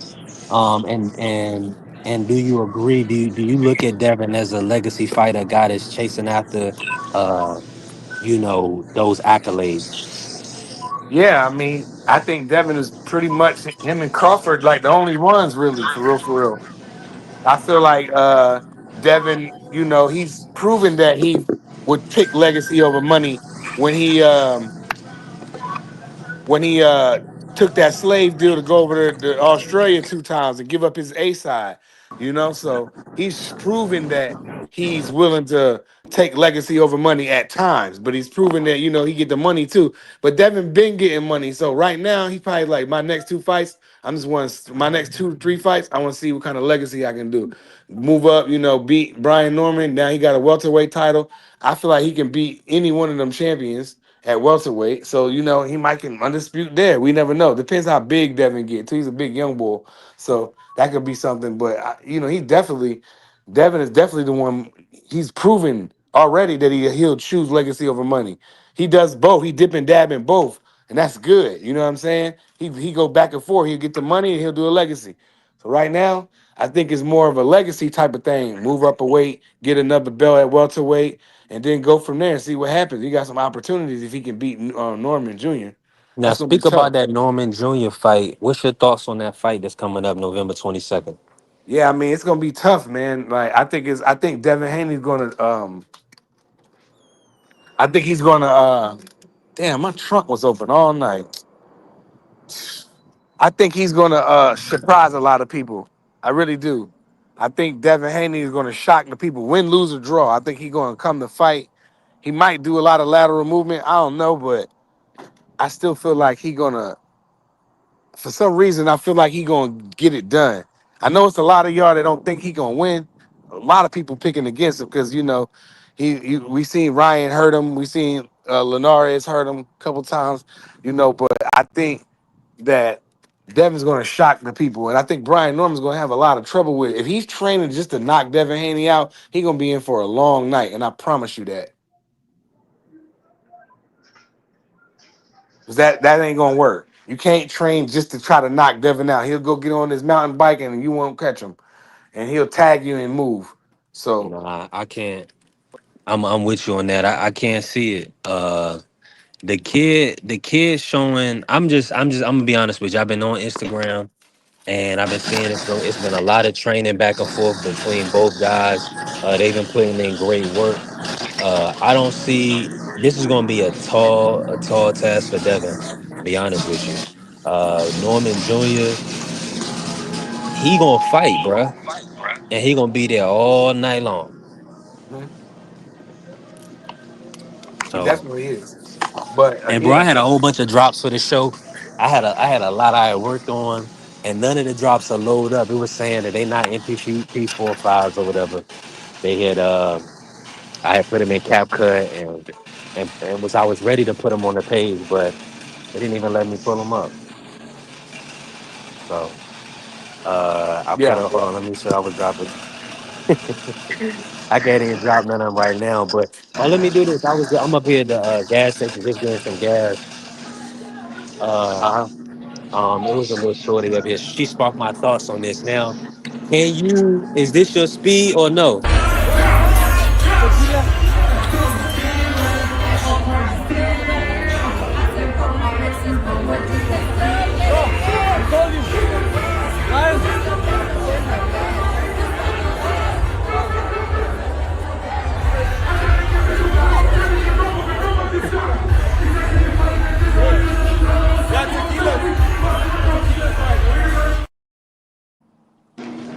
First question is, who is she? That's and listen, so y'all know me. I done corrupted my timeline. I was off social media for so many years, but I seen her. Her name is Malali. She looks like she has a BBL. Her skin Thank tone you. is I her told skin this tone is nigga my this. vibe though. Her Thank skin you. I tone is told you. I told this. I'm not jerking your chain, fella. This guy Logan owes me $50,000. If I don't get it soon, I'm talking! All right. Now, who's Logan, and what do you know about him? All I can tell you, sir, is that he's gay. Gay, gay! That's it. I had enough. that's crazy, right? No, Hey, like I say listen. like this. Look, Go ahead. Click shout on it. out to brother Chet Ross. Like she's my kind of Okay. like her complexion is cool, but I'm not with them BBL. What they call them? Yeah, BBLs. I'm not with them at all. But her hair, I like the short hair. I like her skin complexion. I thought she was pretty, but once I start looking down and I see that you've been tampered with and you're not all natural, then I usually tap out, bro. I don't care how good, I don't care about none of that, bro. There's always issues when girls do that to them. God didn't make y'all girls supposed to do that. Now I get it. Sometimes some of you chicks might be a little bit older. You might want to get your boobs lifted up. Cool, whatever. Don't mess with your face and don't mess with your butt under no circumstances, no matter What I what. do is I start tackling the quarterback unless he get the ball to somebody else, in which case I'll try to tackle that person. Gentlemen, what brings me to my next point. Don't smoke crack. That was crazy. Listen, y'all, young ladies, we talked about this earlier. If you, oh, you got the bikes, you working. If Don't do it. young, look, he said, Brian said, don't do it. Don't do it. Hey, if you gotta enhance yourself, baby, uh, enhance. I mean, that's your No. prerogative. Now, the reason why I like Malali, see me, I go off of features, facial features. You see what I'm saying? So I didn't even pay attention to that. Other people had to bring that up to me. They was like, "Oh, fake this, fake that." I didn't even look at that. I was like, "Oh, it is," Well, because at no, the end she's of the day, pretty, but I can because what all I'm saying is this: when you pretty, you don't nothing beat that.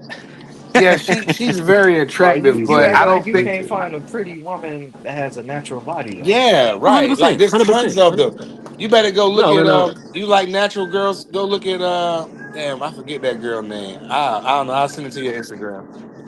Nah, for real. And listen, but this is just the first joint I came across, and Yeah, yeah. that's So them I BBLs ain't definitely, it. so Them shits well, is whack. that's the consensus of the show. Them Jones is whack, bro. I hate them Jones, bro. Like you'll see a pretty girl on Instagram Man, or bro. in real life, and then you turn around, you look at her, and it's just like, why she go and do that? Why she do that for? She probably Listen, was okay, even if she didn't have the biggest butt. It's okay. You still look good.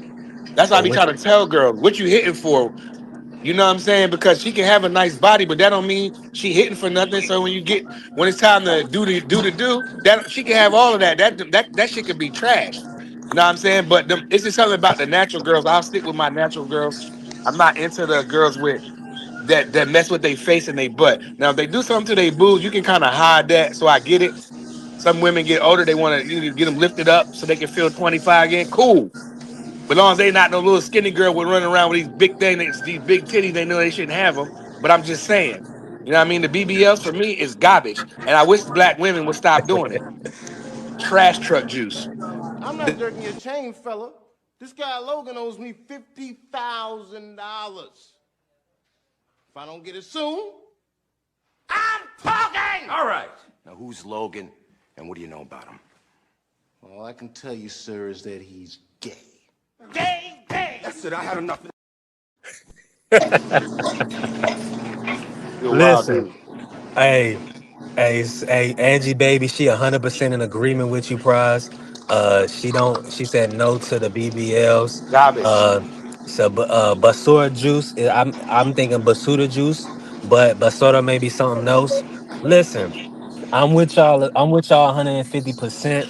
But see, the thing about it is, I didn't even my mind. I ain't even pay attention to the BBL. But see, there goes to show you that everybody has a different vantage point and viewpoint on things, man. Shout out to the queen, Milali. I believe she's from Africa. I ain't look her up that Boy, way. there's I some just damn I African just girls seen the running shorty. around the internet that's all natural. They're waiting Yeah, for you to go over there and pick them up, bring them back over here. fair enough, man. Listen, y'all hit me up, B3 Boxing Picks. Uh Subscribe to B3 Picks TV. I'm definite, we outside. But I ain't all the way outside, but you Yeah, know. I'm not. That's not me. Three. You know them girls that be pulling up like that. That's not attractive to me. Them girls that be doing that stuff to their butts. I'm like, why she do that? She was good until she did that. Because who is good? Because this is the thing though. The tastemakers have put it out there for the public. The Kim Kardashians of the world. You see what Hate I'm it. saying? Hate So it. women to feel sexy, a lot of the times they want to, they enhancing themselves, whether it be lips, whether it be tits, Yeah, stop whether it messing with their be face. booty, whether it be and a lot of times it started from the mothers of Botox, trying to look younger. You know That's what I'm what I saying? Trying said. to Don't mess with your face. Leave your face sucking with alone. the sucking in the stomach, you know, uh things like that. So that's a part of it. Somebody got some crazy background. Free. Mute your mic, free. Hold on, Free can't hear us. Yeah, mute his mic real quick, Tootie. But yeah, so I mean, I'm with y'all though. I definitely understand it from that premise. I enjoy love natural, beautiful women. I mean, I find them all the time voluptuous and all that good stuff. Hmm. But where her, she was just the facial Yeah, well, features. she's very pretty. That's Yeah, not. that's the That's thing. not. That's the Yeah. thing. She's very attractive. There's a So bunch I'm of gonna them. look past that, but that's what I'm See, saying. I'm God, not. I can't See, believe that's guys my. is That gonna would be look my past. problem. Three.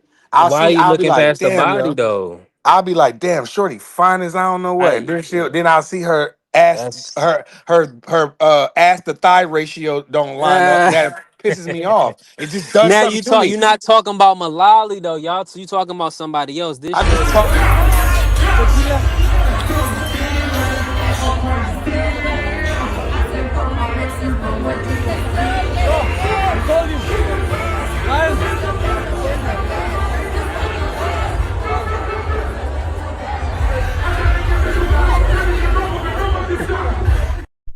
Flex on them. She's stunting Yeah, out but here. you ain't see her, you ain't, she need to, if you put her in some stretch pants, I guaranteed you her ass and thigh ratio will be off. The ratio is not going to line up. God only can make that ratio right. Can't no doctor make that ratio. Your butt, it matches your thighs. All girls, most Exactly, girls. exactly, champ. Hey, I don't know and I don't care. He said the champ even said, does she have a BBL? Well, I don't know. I mean, I can't really tell you. I just said it looks And like it. listen, and I don't care. That's cool. Some a Malali, lot of it's if a you lot meet of her, brothers that it's a lot of brothers that don't care. Like one of my best friends, he doesn't respectfully. care about girls that have that he doesn't care if they all souped up, laced up. He doesn't care at all. And I'm just like he's sending me a girl on the Instagram, man, she bad. I look at him like she's trash to me. Because if she definitely had cheek work done, her Mhm. boobs are way too big, her ass is way off compared to her thighs. And she look all right, but like that shit corny to me. Especially when the sisters do it. The sisters, you can see it real, especially if they them light skinned ones. That's why I stick with the chocolate sisters. No, no, shout out to the red bones, but you know, prize like the dark skinned women because they don't get enough love and they man, their complexion is like no other. Like if I could create a player, she'd be the darkest the midnight. She'd be like one of them rare dark one, real dark. That's what I like. I don't do the BBLs. That shit garbage. It's too many healthy women in here. I'll take a BB. What they call them girls? BBW girls. Give me one of them. Give me one of them big.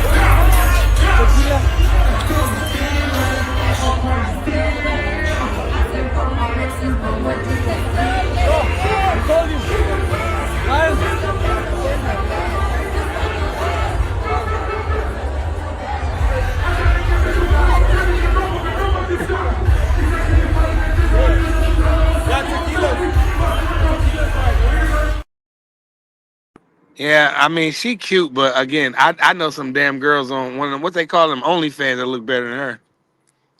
She don't look. Dang. She don't look better than Shemaine. I like dark. See, but see, it's just all what you like. You might like red bones. You know me. I'm cool with them. I've been dealt with them, but I just like the dark sisters, man. Them chocolate drops hit different, boy. I'm telling you. Let me speak on this, man. And this is B3 Picks TV. We love all people, right? Yes, no doubt. Um, so I'm gonna say that first. Now, B3 as a human being, in my life, I've always had dark skinned girlfriends, light and mixed in with light skinned girlfriends, right? So Yeah, for I sure. have a mixture. Hmm. My preference is always brown brown. Yes. I mean, that's just what we grew up. Unfortunately, we all know how we grew up in society, watching a lot of porn and stuff like that. So the round brown, I feel like Hmm. there was even a website called like that, round on the Round and grass. round or something. Yeah, something like that. So something like that. So that was just impregnated on my mind, and even the shorties that I uh dated, that was them. It was a whole bunch Yep. of young shorties with big old booties or looking grown looking. But a lot of brown skin shorties, and a few light skin shorties. Now the light skin shorties, um, most of them, because of their genetics, I'm sure they are like thinner, right? Yeah. In certain instances. Um, So you got that factor into it. So that kind of led me always to liking brown skin shorties, is because they was always, thicker, fuller, sexy. So I mean, that's just what it is. I don't want to discriminate on B3 Picks TV. And listen, the brother Champ Easy, Ross said I'm boy. definitely on to something. We Go ahead not, and cook, yeah, Rod. yeah, we not discriminating. I'm just telling you what prize fighter like. That's all I'm saying. Cause I've Hey, dated them listen. all. Hey, listen. I already told you. The brother said no BBLs. That's already stamped and solidified. We rather shorties keep it natural. Keep it natural over here, sis. Keep it Yeah, cute, boo. What they say? Yeah, yeah, that's a fact, Champ Ross. You're not gonna find the old school Pinky these days. She came yeah, and changed the game. You know what I'm saying? But yeah. I like Jada Fire. And if you go follow Jada Woo. Fire Instagram right now, she looks way better older in her 40s than she did on them videos, and that's a fact. Go look at Jada Fire verify IG right now. She is real tough. I Now, like Jada. now, champ is getting into specifics here, I and mean, we can go down this lane now. we on B3 Picks TV. This We is can go all. down this lane. Listen, this is all for educational purposes. Let me just put a disclaimer out there for all of the kids and the youth that may come across this live. This was not made for kids and not intended for kids. That was solidified in the making of this video. But if you do come across this is for educational purposes. And just some old heads kicking it. So, with that being said, Chant Ross had opened up the. nah, See, a we lot of gonna people, cook now. A3, a lot of people like Jasmine Cashmere, but I liked her too. Don't get me wrong. But if I had to pick, and they say, which one you want to talk to, which one you want to date? You want to date Jasmine, or you want to date Jada Fire? I'm going with Jada Fire every day. Now she did do a little enhancing to her Yeah. boobs area. I wasn't really, but she's trust me. Go pull her Instagram up right now. All the fellas, pull her Instagram up right now, Jada Fire, and I guaranteed you. Right. It said, see, he's at NC-17 rated, respectfully. Yeah. So that means that I guess we can Angie's name baby say drop. Jada We, Jada Fire too. Yeah, that's what I'm talking about. Jada Fire, yeah. she'll run you up out of there. So That's what I'm come saying. I'm correct. not, yeah, that's what I'm saying. That wasn't my stilo. My stilo, respectfully, who was a go like Isis Taylor, she was like, I She mean, cool. That's some yeah, she red was bones cool, but that's what I'm again. saying. That's all you can get. Like, you're not gonna get Malali. Like, that's why I put What? Malali on here. You're not gonna get that type of Man, you face. better Like, the go. You best better face go. you'll get. Who's the prettiest? Who's the prettiest you can say that you've seen? Shoot and Um, shoot. maybe that Prettiest delicious face. girl. That delicious girl. She brown Delicious. skin. She look real good. Delicious.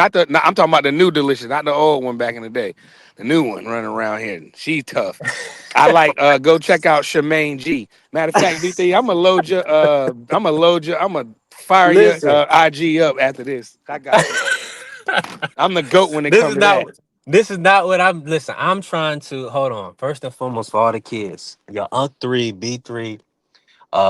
The only reason I can have these conversations live, and BVO even said if his wife wouldn't even let him uh have, like, what I'm saying, Clarissa have naked on the page. So as y'all can see, Unc 3 is newly single. Unfortunately, I'm still sad about it. I'm still getting over it. But that's just what it is. So I'm definitely prayerful. But you know what I'm saying? I'm a man at the end of the day. Yeah. So I'm Yeah. not gonna be She waiting. said I'm not not gonna the be new one. waiting. I'm gonna be looking. Hey, You look, know what I'm straight like saying? that. That new delicious running around here. That little skinny little brown skin thing, boy, she caked all up. I was like, Who is that? cheesy. The delicious. I I got you gotta when we find get it. off this live. I got you. Okay. I'm But gonna see, send that's you the all thing. them That's the brown thing. skin. That's the thing. You know what I'm saying? I don't want to. Unless you don't want me to, cause now Don't you don't have to, Prize. Yeah, I'm good. I'm good. I'm good. Because the thing about it is, if I come across him, I come across him like naturally. Like, I was off social media for like 8, 9 years, and because of this, you know what I'm saying? Because I was, focusing on God, my relationship with God, and kind of getting my yeah, no doubt. life in order, finishing up at ODU. So I had stepped off of social media because my timeline was crazy. It was all booties bouncing. Like, Well, that's all I you had. gotta you You gotta know what I'm change the saying? algorithm. Like my Instagram has that up there. Not gonna lie, but there's a lot of basketball. There's a lot of boxing. There's a lot of football. There's a lot of Yeah. it's your algorithm is what you make it. If you feel like looking at some of them chicks, then go look at them. You know what I'm saying? If you're not, then cool, don't. It's up to you. But at the end of the Yeah. day, like your algorithm is what you make it. Mine doesn't have too much of that on there. Much as I like to Yeah. look at it, but it's not a lot Yeah, when of I it. was a young kid, that's what I'm talking about when I was a young kid. And when I first got on social media, but that's what we was into, you know what I'm saying? You're a college kid. Yeah, Only thing I was doing was smashing little young, you know what I'm saying? Sure, you know what I'm saying? That's what we was doing, you know what I'm saying? yeah, Even no in doubt. college, that's the only thing that niggas really cared about was the ladies. So the timeline, it reflected. Salute our brother Scholar in the building. My guy. Um, Yes, sir. Listen, we working, man. We on a day live. I mean, I'm just gonna cook. We gonna cook as long as I got the brothers in here.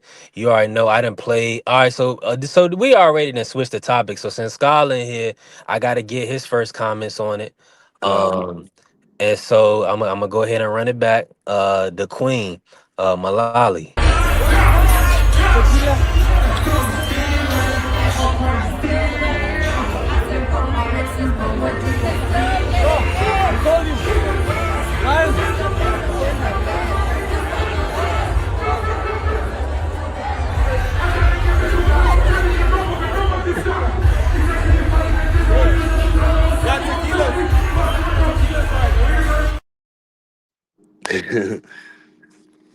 Yeah, see, she got him giggling, y'all. See, he was talking all that talk, and I'm now he's laughing at giggling. Scholar's comment.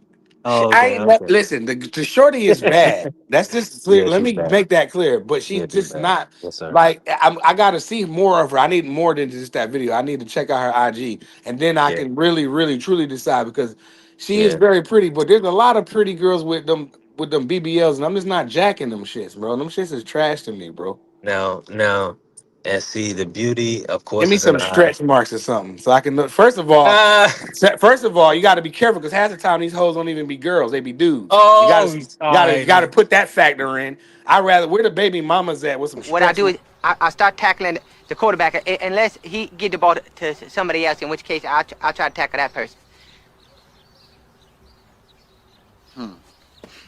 Gentlemen, which brings me to my next point. Don't smoke crack. My brother went way. He's Scholar said, nah, she built like the movie Ants. That's what I'm saying. Three ain't nobody up on that. That shit is whack. I'm not jerking your chain, fella. This guy Logan owes me $50,000. If I don't get it soon, I'm talking! All right. Now, who's Logan, and what do you know about him? All I can tell you, sir, is that he's gay. Gay, gay! That's it. I had enough. Yo, and is this Scholar in the building? Hold on, let me see. Hey, King Kong, hey, show your face real quick so I know you're not about to, you know what I'm saying, nothing crazy about to happen to her. Appreciate you. Is that Scholar? Do Scholar go by King Kong Pros? Can you hear me? Yeah, I can hear you. I can't see his icon. Nah, that ain't Scholar icon. Hold on. I'm gonna bring you up, King Kong. I just gotta see you real quick, fam.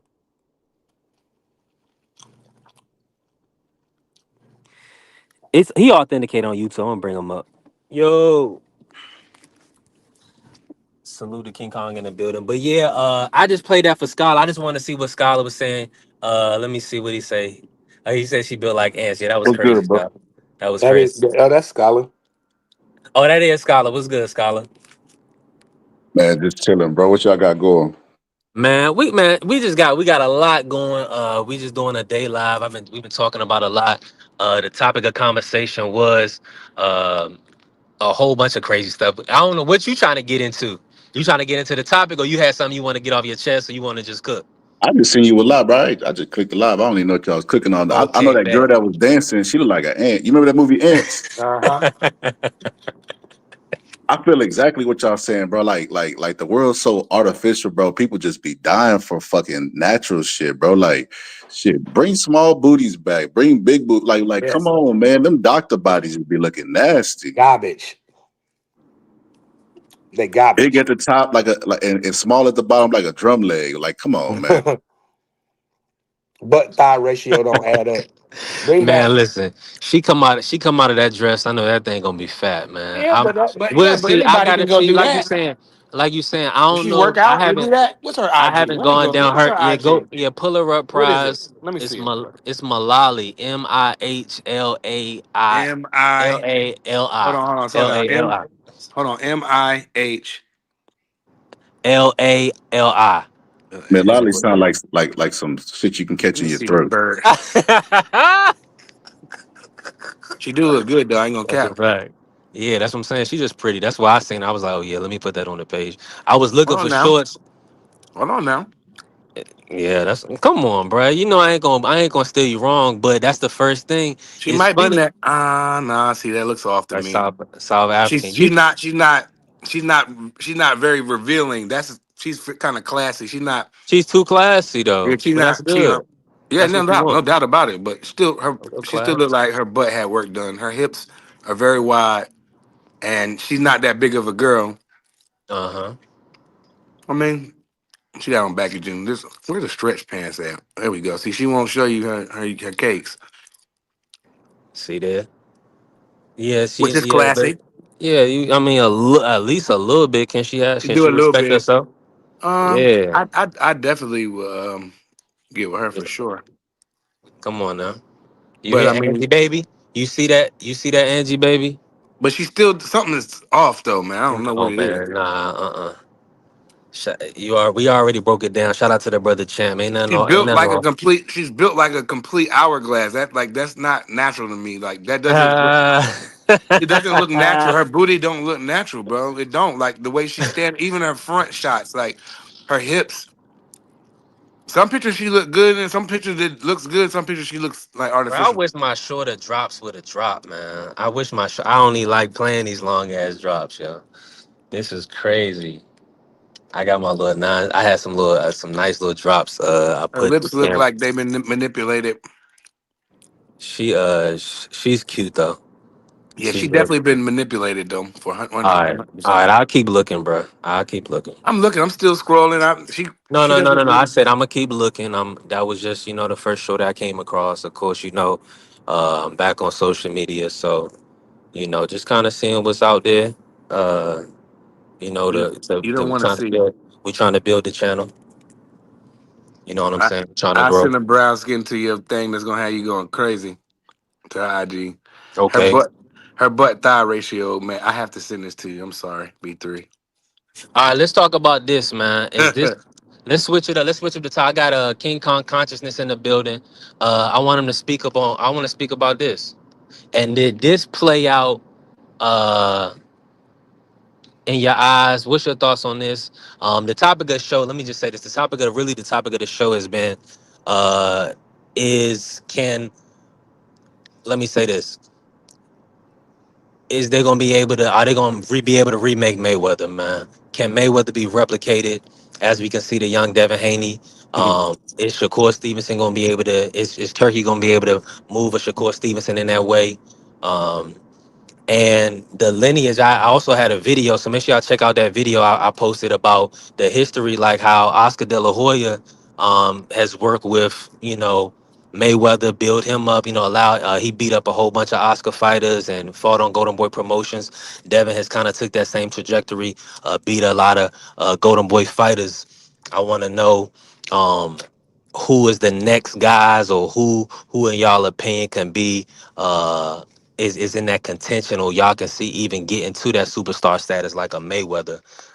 And this is one of the things I put on the video, but I want y'all to hear this as well. The, what's it? One guy Davis, named Javante Davis. Davis. Davis. Tank Davis. Javante Davis. They've been having a little tweet war.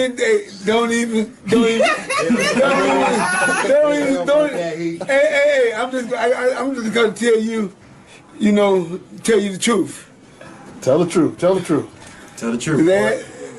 What's his name? Javante Davis. Tank. His ass already got whooped by Devin Haney. Whoa, we heard it. And you heard it from me. And so y'all can see, uh, but all I brought that up to say, and I was just looking for different videos and different clips and things of that nature that came up. Um, is this the guy? I mean, we seen even what Greg Hackett had tweeted out, and a lot of people picking Devin to get stopped by Norman Jr. Mm-hmm. But Devin, Greg Hackett, and I trust his word, and his eye. He's saying that Devin is too experienced, too skilled, for be known the storm. So I just want to know from y'all perspective, a couple of things. Do y'all see the next is Devin gonna be that next guy? Is he gonna be able to get over the hump and fall into that Mayweather footstep? Or do y'all feel like this fight is going to be a step too far? Man, bro, look here. What's his name? Tank, Tank, Tank. He try to be like little Floyd. Yeah, that man never get to the point. That man take about 5 years to get to. But now, Floyd Mayweather is an anomaly, bro. He an Yeah. anomaly. He's an anomaly because he's a lower weight, and he don't. When you're a lower weight, you gotta have power to stand out because the power is the neon stuff. He didn't really have the power to really be the star that he was, and he made it work for himself. He wasn't because Sugar Ray was a beast. He was knocking people dead. And he was at a lower weight, but he had the power. So I don't think Floyd could ever be recreated, and I think it's kind of good for the sport. I think Floyd hurt the sport.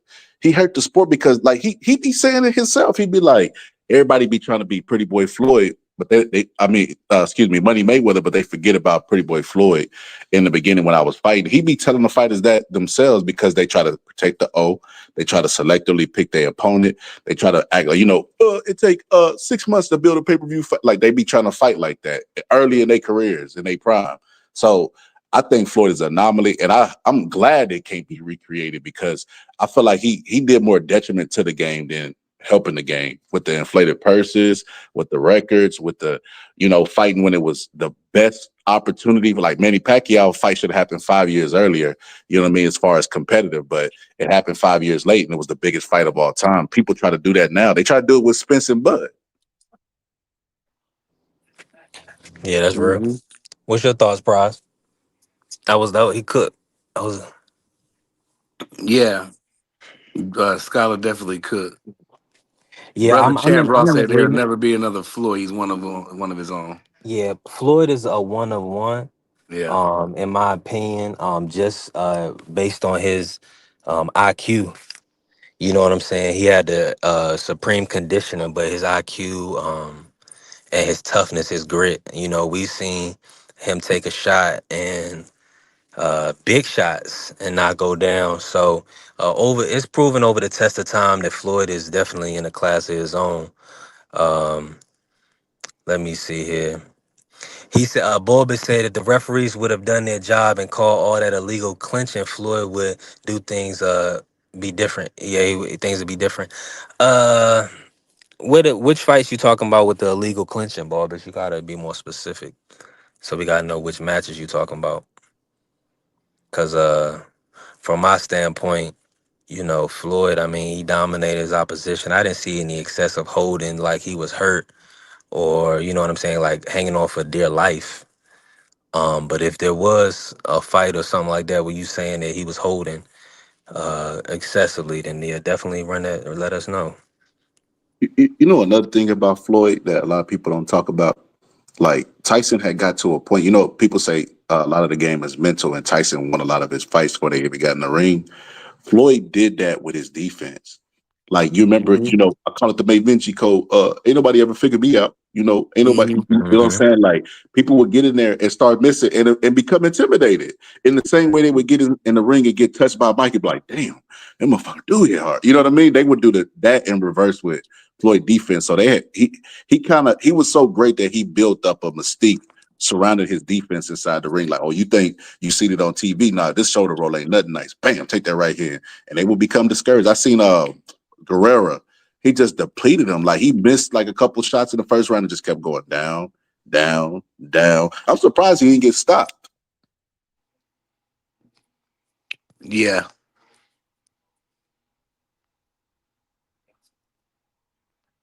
Yo, there, what y'all doing? Typing? No, I was reading something. Somebody emailed me. I'm listening. Go ahead. Go Nah, ahead, Skyler. hey, look, it's funny. We was talking about them BBLs, and he over there quiet as hell now. Nah, I He don't done like went them down the Jones. wormhole, fellas. I told you I don't like them Jones. I think them Jones is trash. You know what I'm saying? Hey, But Instagram heard that was like, send him a natural woman right now. Hurry up. We got to get his eyeballs. and that's exactly what happened. Yeah, I already know how Insta is, bro. That's why, and you know what? That's why I don't really follow Insta be on Insta crazy. And I Yeah. ain't gonna lie to y'all, man. I don't want just my Insta filled with just booties, man. So they gotta be Nah. really bad for me to follow them or say something Come really on dope now. for me. Yeah, like I said, my Insta mostly has boxing, football, basketball, highlights, people, some battle rap, some ish like that. But it ain't too much of that cut out of my time because I get tired of looking at that shit after a while.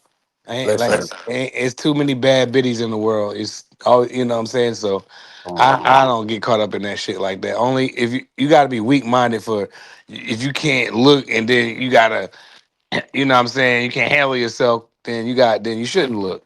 I can look Yeah, at that shit. That shit means but nothing to see, me. for the thing about it, prize a lot of, and this is what I preach because I'm doing classes on TikTok.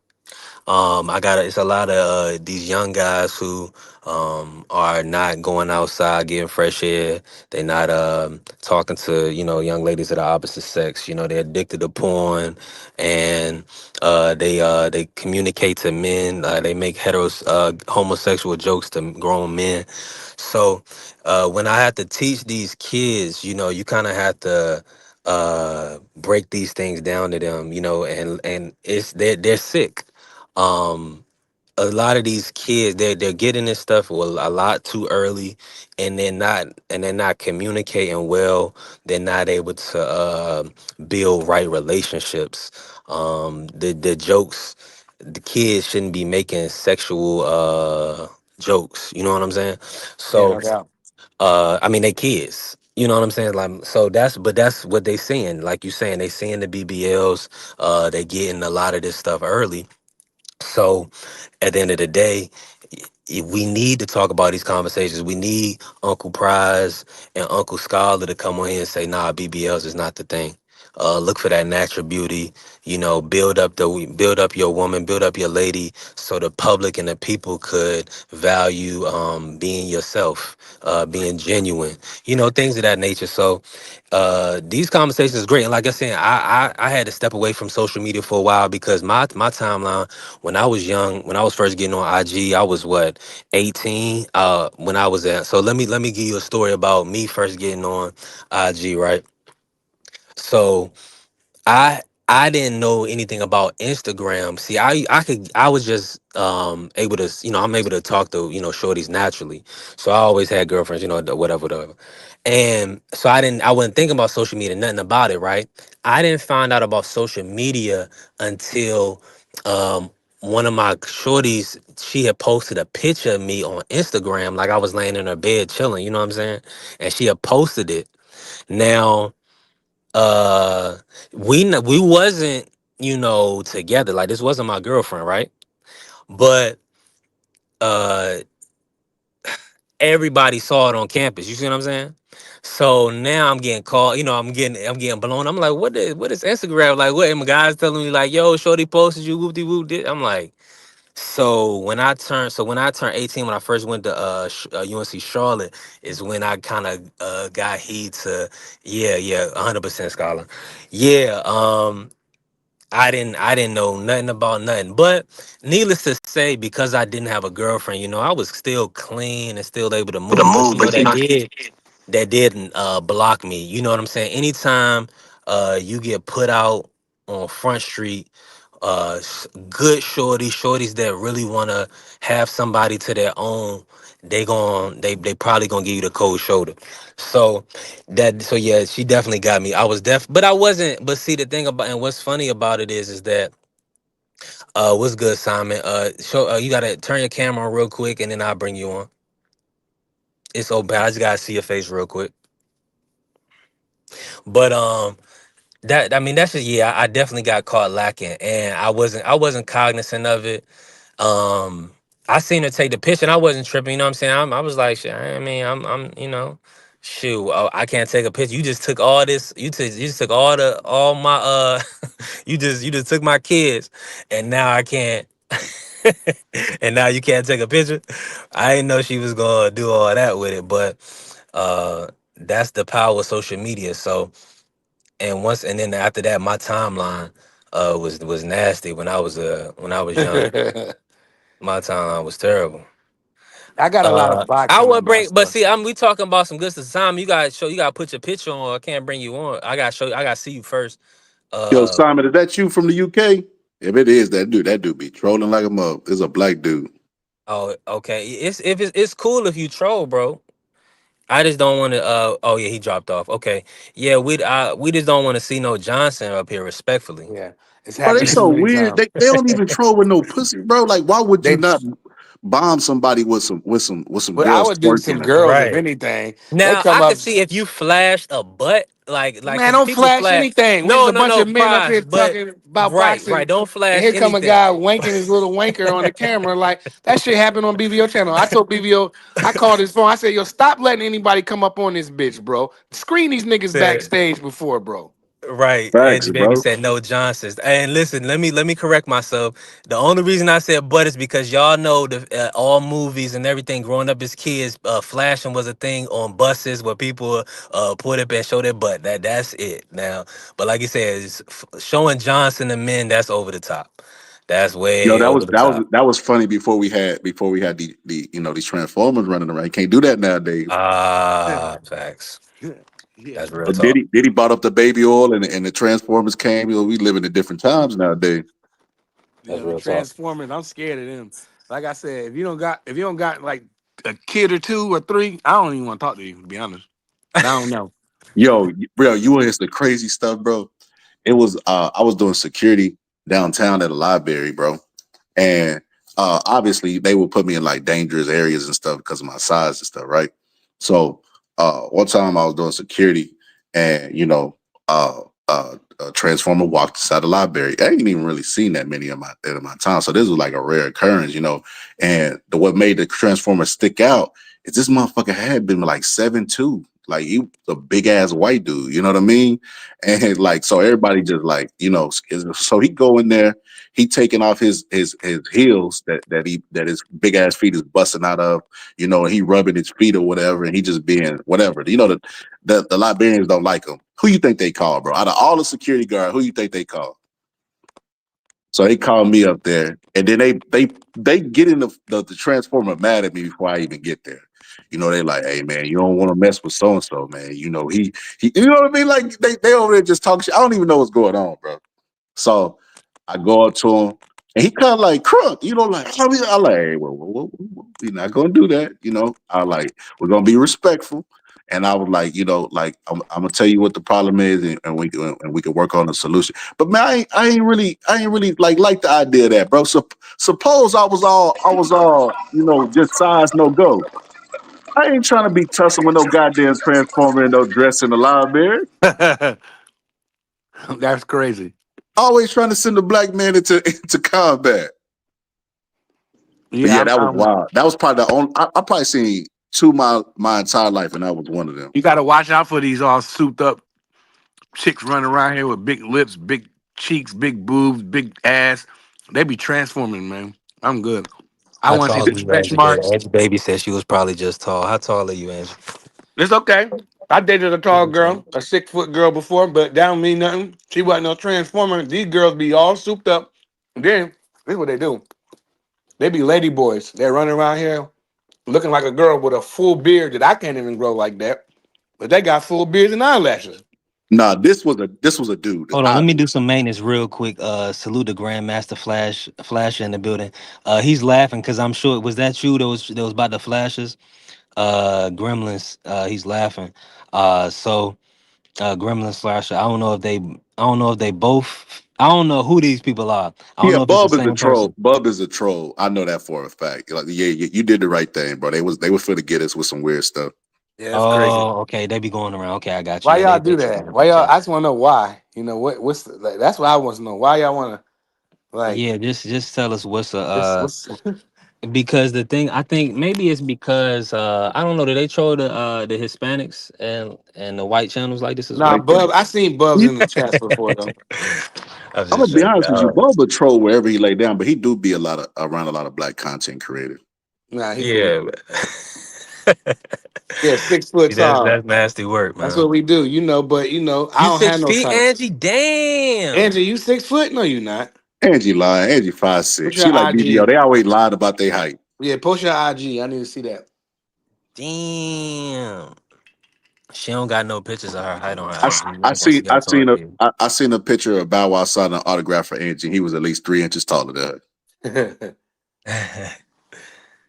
Yeah, it beats Yeah. like that, you know. But I'm scared of these girls. I like if I see them all too souped up, like her ass, everything is too big. Then my next guess is that a girl? Is that one?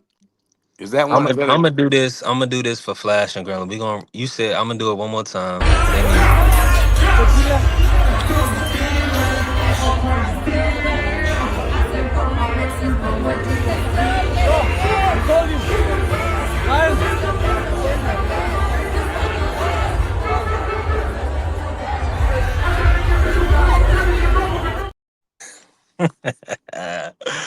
Hey, He three listen. like the ants. You If know, you like that if movie, y'all man. if y'all gonna come flashing, man, do something like that, man. Respect. Yeah, don't come flashing, man. I don't know why they Come did on, man. it. I'm like, this is me flashing the channel. That's my form of flashing. Yo, they got That- an archive full of just peeing pics. Like that's crazy work, bro. How y'all explain that to?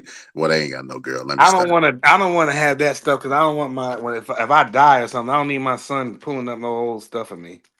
Right? They investigate. The investigator come like he just had a long line of dick pics in his. And see that, and see that's the thing. They'll do that to us. And look, Gremlin, he like leave her on instead. Yeah, because you attracted to women. So that's what I'm saying. Why you trolling us with John with meat and stuff like that? That's terrible. That's That's crazy. awkward, G. That's awkward. Come on, man. Don't do that, homie. he said he said beard and dress is next level. Yo, Yeah, that's I'm not crazy. jerking your chain, fella.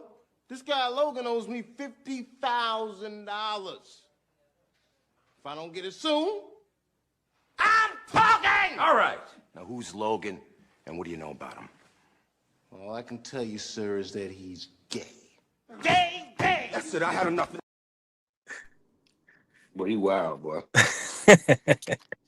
that's me trolling for you, man. That's the response you get, man. If you trolling with me, I got. Hey, listen, I had it on 9 seconds. I got a whole bunch of my little clips, but I ain't been able to hold on. I want to play Jesse Lee Peterson so bad. I downloaded this, but I don't know what he said. Can I play him real quick? Shit, go ahead. He probably gonna say, "You believe in God?"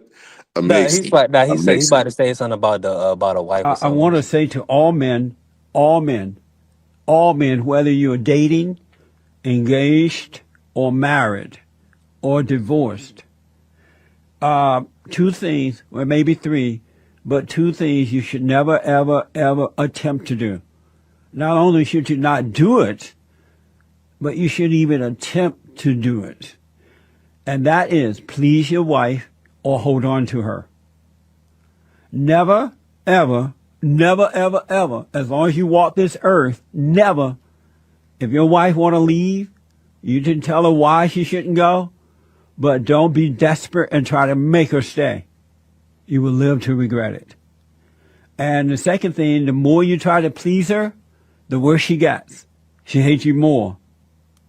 It's not meant to be that way. That way was not created by God.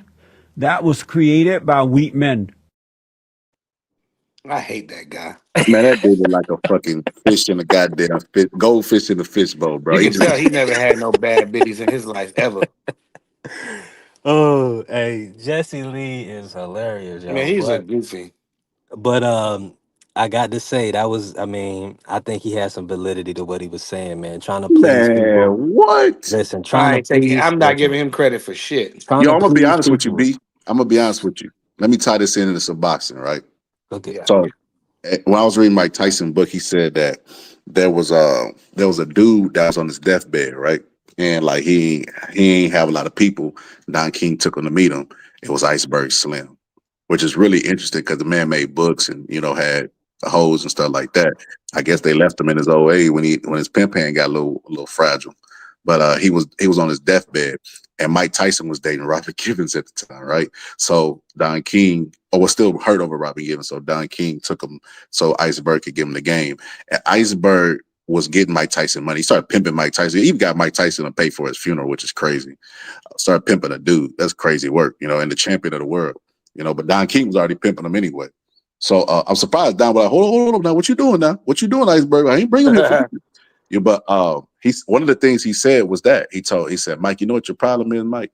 He said, well, he be trying to please these hoes. These hoes can't be pleased. I'm like, bro, that's crazy, bro. That he out there using the Bible to quote a pimp. Yeah. Yep. Well, That's there's a crazy, lot. bro. Yeah. I ain't even gonna read that comment. I don't even know what that means. That's crazy. Nah, we can move past that hundred Yeah. percent. But nah, I'm with you, Scholar. That's crazy though. Um, listen, this is a great live. We still cooking. Uh, hold on, let me see. Hold on, he said Black. Come on, see there they go. Gremlin going off now. Now I gotta play this for you, Gremlin. He said blacks cheat on everyone. It's your culture. That's crazy, bro. That's my mother. That's your mama? Mm-hmm. Very nice, that way. Take a good look at her. Because once you get on that bus, you ain't got no mama no more. You got your brothers on the team, and you got your daddy. Now, you know who your daddy is, don't you? Gary, if you want to play on this football team, you answer me when I ask you, who is your daddy? Who's your daddy, Gary? Who's your daddy? You. Uh-huh. And whose team is this? Is this your team, or is this your daddy's team? Yours. Mm-hmm. And see, and that's the kamikaze right there while we get trolled. It's Ali, it's our team. Look who on the middle. Devin Haney, a black American. Um, no need to cheat. The ones that's cheating is the Reynoso team. They got, I don't know, about 7 cheaters on this side, just in one team. Um, but at the end of the day, we your daddy. We would get you say uncle. If you want us to let up and stop producing the best fighters in the world, the best athletes in the world, just say uncle, man. We'll let up. Yo, Yeah. another thing I want to touch on, the trolls reminded me with the racism. Bro, bro, I ain't gonna lie, bro. I feel bad for Devin Haney, bro. I feel like super bad because I Yeah. already know what's at the heart of the hate for Devin Haney, but they dance around it, bro. They act like that ain't the reason they don't like Devin Haney. They don't like Mhm. Devin Haney because he said, I never let a white boy beat me, bro. He's never been able to live that down, bro. They talk about daddies, T.O. daddy worse than Bill Haney. You remember Yeah. Angel Garcia, bro. Angel Garcia make Bill Haney look like a saint, bro.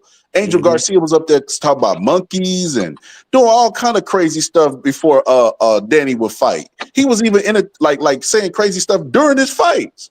But they don't like Devin Haney because he said I never let a white boy be. He ain't got And nothing to do with B-Hop it. said the same ish, Yeah. Scholar. B-Hop said that even though he went out there and lost, but they need to let it go. I mean, look what Tio said. Look what Ryan Garcia said. Devin Haney.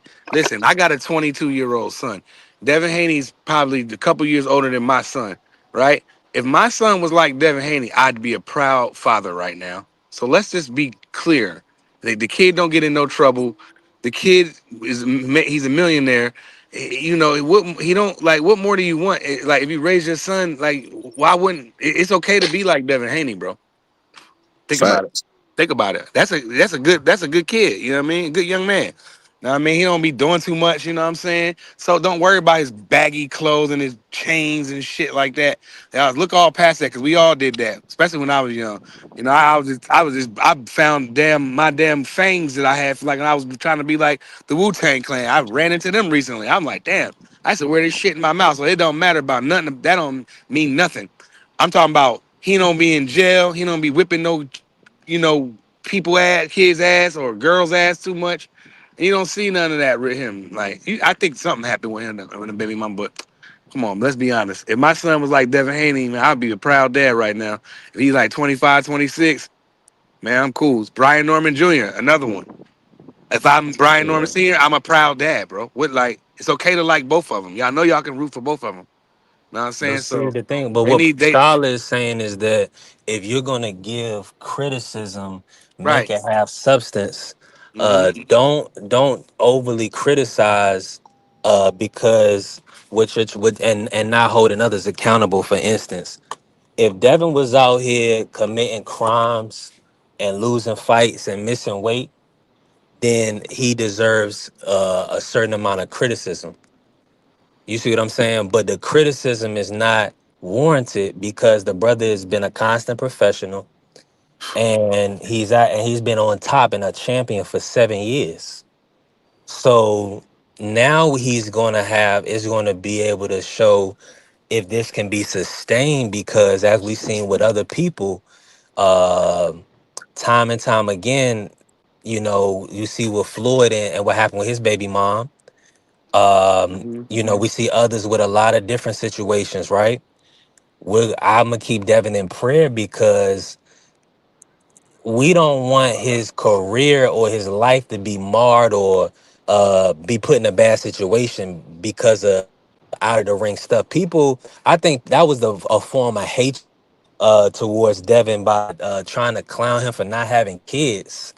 But now he has a kid without a wife, and that's what the trolls wanted. That's what the people that are full of hatred and disgust wanted.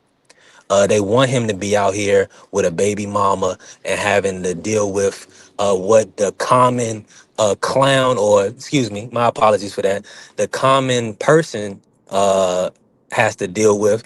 They want to pull people, they want to pull, when you're great, they want to pull you down, they want to shrink you in size. So for those that had all that envy and jealousy, they use something as demonic as a young brother being successful and not having kids. They use that to turn it against him. Uh, that was the nastiest thing I seen on social media. Not to mention Devin Haney's kid's gonna grow up rich. So I mean, he'll be fine. They'll be fine, regardless if he with the mom or not. Fine happens all the time in But today's see, climate. Prize, that's not. But see, you missing it. You can grow up rich but be spiritually poor, right? You can grow Yeah, up rich, facts. but But I if you don't see a think that parent, he's hold on. Let me just say this: you could grow up rich, but because you only have one parent, you may see another parent abusing drugs. So that's why we got all these young white kids. They grow up all rich, but they abusing drugs. That's what I'm saying. So the money is not going to help you. It's about the order of God. You have to have a father that's present in your life that's keeping order. These people want a broken family, it's bigger than just social media. These people are demonic, brother. yeah. I mean, I don't think when Devin's messing with the baby mama at the time, I don't think he's thinking, "Oh, I'm having a baby." It's just he's having a good time, and you know how that go. But I feel like the Devin, as long as Devin does the right thing and be the honorable man that he has been thus far, the kid's gonna be fine, bro. I don't live with my daughter, but I get her a lot. I got two homes. I got a house in North Carolina and a house here. So I'm in, so I do what I need to do. My other daughter, she come and go as she want. My son is 22. He's grown, you know what I mean? But that just because they made a kid or whatever and they not gonna that doesn't mean Devin's not gonna be in that child's life. I 100% think that he will because his father was in his life, so that's all he knows. You know what I'm saying? Like me, my father was in my life, my stepdad, but like I got my good grandfather or whatever, so I already know what time it is with my children. That's why they rock with me like that. Easy peasy. It ain't nothing to it. You know what I'm saying?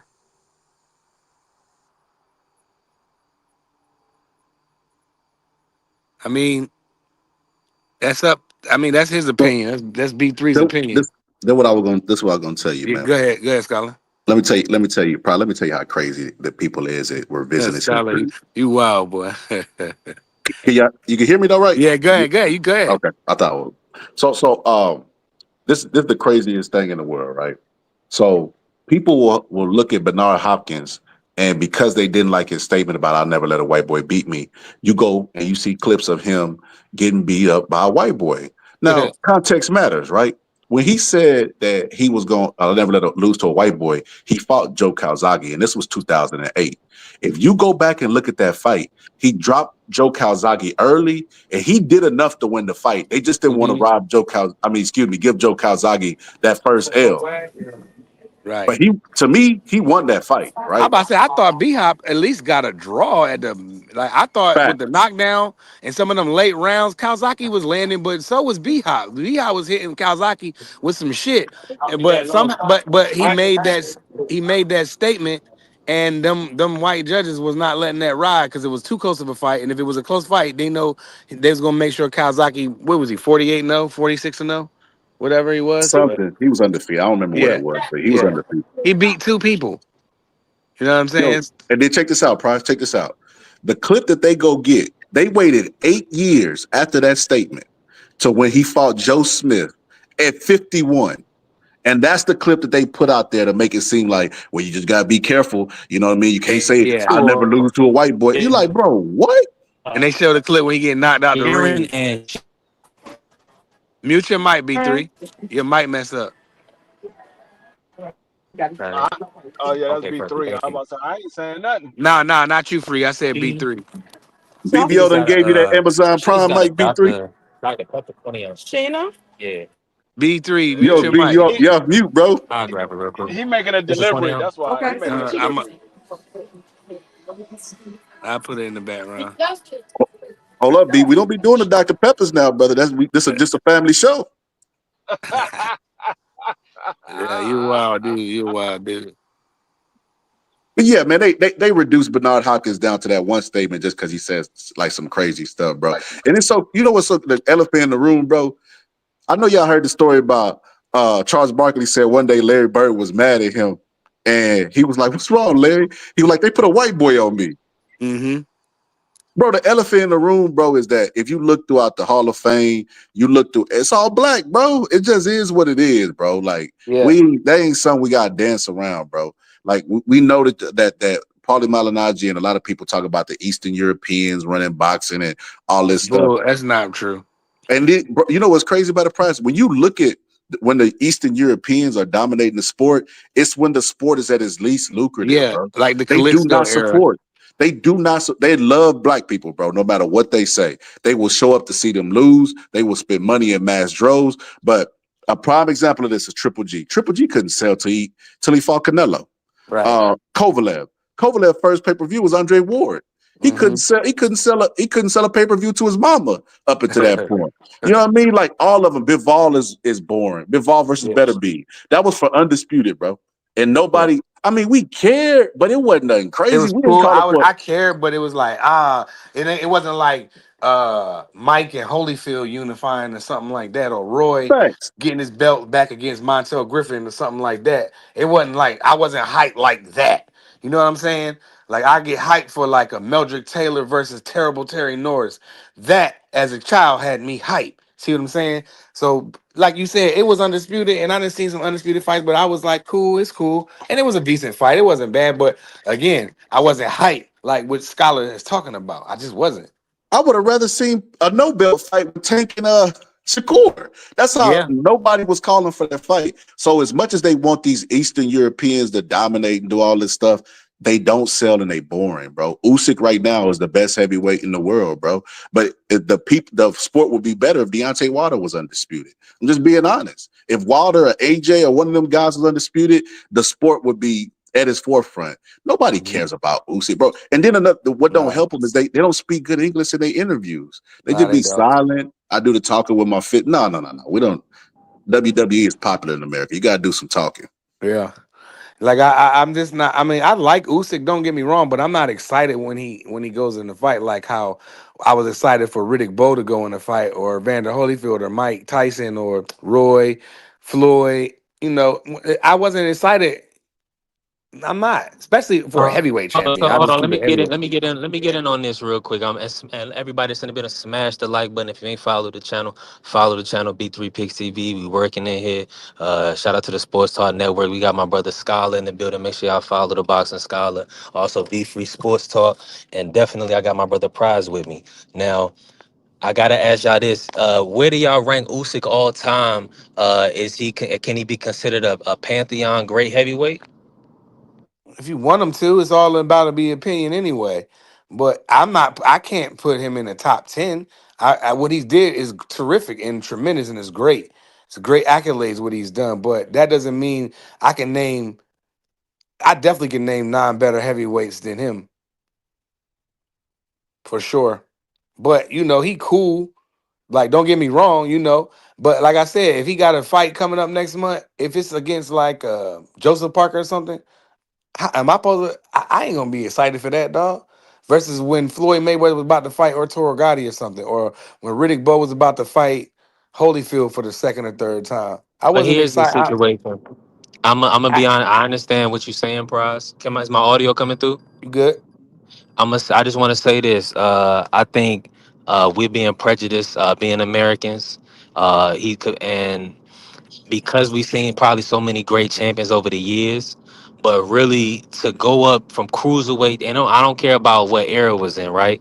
But to be an active champion, to be undisputed and beat everybody at cruiserweight, then go up to heavyweight and clear out the division as well, I have to put some all-time respect on his name, right? Now, Yeah. But go ahead. based on that, because he undisputed both divisions. I got you. So I'm just saying I gotta now will he beat certain guys? That's debate. I'm pretty sure we could find guys that could beat him in history, but I gotta say his cemented his legacy is cemented. I So think you can. I gotta go He's ahead. in the top. He's in your top 10. Is what you're getting to? But see, I'm not a historian, so older I guys, got I they gotta would know more than me. But if I I'm gotta making a ask you this, list, yeah, B3. he's Go in ahead. Go ahead. B3 picks top 10 heavyweights, absolutely. Okay, And I got it, that's and fair. I'll do some more research, but I I gotta have ask to you do this. that even off I'm the a, strength. And I can't hear free, so if free talking, I'm I a, don't I know can if free hear. on mute on his. Hold I on, can't hear B3. free. Hold on, real quick. Let free talk. So I'll Let, jump on, jump back in as well in yeah. a Go second. ahead. But all I was gonna say is, yeah, I gotta put no. that respect on I him was gonna because say people was looking at Fury as an all-time great. Shakur Stevenson was saying Fury could beat Ali, and then Usyk came and beat Fury twice. So, we can't just overlook everything that Usyk did. Yeah. That's just my thought. Yeah. Let me jump out and jump back in. I see Go my ahead, D3. icon moving, but I can't hear free. So hopefully y'all don't hear me and y'all hear We can free. hear you, but just mute your mic real quick. Go ahead, yeah. free. No, what I was gonna say. I mean that's okay to say, but he's not the first person to do it because Evander Holyfield did it before he did Right. it. But do we say Evander Holyfield is ranked real high as an all-time great? Most of us say no. He's considered as one of the greats, but is he considered one of the best greats? No, he's not. And Evander Holyfield fought with, I say, better competition in his time. And I mean, Lord. we can't knock Usyk because his competition wasn't great, but we also can't overlook what his competition is. So, like I said, if Holyfield did it before him, and he had better competition, and he's not ranked as one of the best all-time greats, I can't put Usyk up there neither. I could say he is an all-time great, but I'm not going to say he's one of the best all-time greats. I could just say he's one of the all-time greats. Where you rank him at, that's your opinion. Me personally, I've seen a lot of boxing. I wouldn't say that high. I would say he's probably somewhere around the 15, 20 To the mark. to the back of the 15 and 20 mark for Yeah, me. he's somewhere around the 15, 20 mark because I've seen a lot of boxing in my time, Me and I've too. seen a lot of great heavyweights. So Hmm. I It's just just can't say. heavyweights that never been superstars and champion that will smoke him probably. You throw him in there, one Yeah, of I them. mean, I just look at the level of competition. Yes, he was the best of his era, but is he the best? in the 80s? I don't think so. Is he the best in the early 90s? I don't think so. No, I would say no. Yeah, I agree. I agree with D3. You know what it's like asking, was Vladimir Klitschko an all-time great? Because they asked that question, and everybody was like, "No." You look at his opposition. He did accomplish a lot. He had a lot of title defenses, but I don't see it, man. It's the same thing with Nah. Usyk. Usyk is a Hall of Famer, but all-time great is that's kind of like as a heavyweight. That's kind of like It's and tough. cruiserweight, yeah. Cruiserweight, the division ain't that old. You know what I mean? Oh, And him most and definitely. Holyfield stand out. So, but we talking about Muhammad Ali, who was a career heavyweight, comparing him to a guy with 5 fights. That's insane to me. And the guy who can't take body shots at that. It's like, Yeah. bro, you You throw him imagine into what the George 90s. Foreman would do to him, Oh Scholar? I my think God, Foreman would bro. obliterate him, bro. I'm Bro, talking about the Foreman with the afro. man, either Foreman would, bro, he would have hit Usyk in his body, bro. He lifted Usyk up out the ring, bro. Man, he would have punished him, man. I think fighters. There was a lot of fighters that could have knocked Usyk out. Like who else was some of them old like Merciless Ray Mercer. Now, One of them type of fighters. He'll whip your ass. Uh Joe Frazier probably would have Joe put Frazier would hands have. on. Yeah. That's what I'm saying. It's hard for me to put 10 and him in the But you in the can't. But top that's what I'm 10. saying. For y'all gotta give me y'all list. Then if y'all saying he not in your top 10, don't try to eke him out on the whim. Hey, Let me show me 10 top names. 10. At least 10 Okay, names. you said top 10 all-time greats. Yeah, I give me mean, 10 you names. gotta Yeah. have Sonny. You gotta have Sonny Liston, Muhammad Ali, Lennox Lewis. You gotta have them. Then you got guys like George Foreman. You got guys like Joe Frazier. I'm gonna say We at Lennox Lewis, 5. Muhammad Ali, Lennox Lewis, Muhammad Ali, Sonny Liston, George Foreman, Joe Frazier. I'm trying to see. I gotta put Larry Holmes in there. All right, that's 6 names. I gotta put Jack. Jack. What's my Don't put guy no name? 175 pounders in here. No. I'm Jack talking about Johnson I, or not I was thinking Jack about Joe Johnson. Lewis. I would no, I would think about Jack Johnson. Oh, Jack we gotta Johnson. put Joe Lewis in there. That's what I was gonna put Joe Yeah, Lewis, but I say, how much you weigh? How much you weigh? Scotty about $175. Yeah, but that was I back in mean, the day, bro. That was considered that I was heavyweight that know, I back was know, then. that I was know. the heavyweight. That was the heavyweight back then.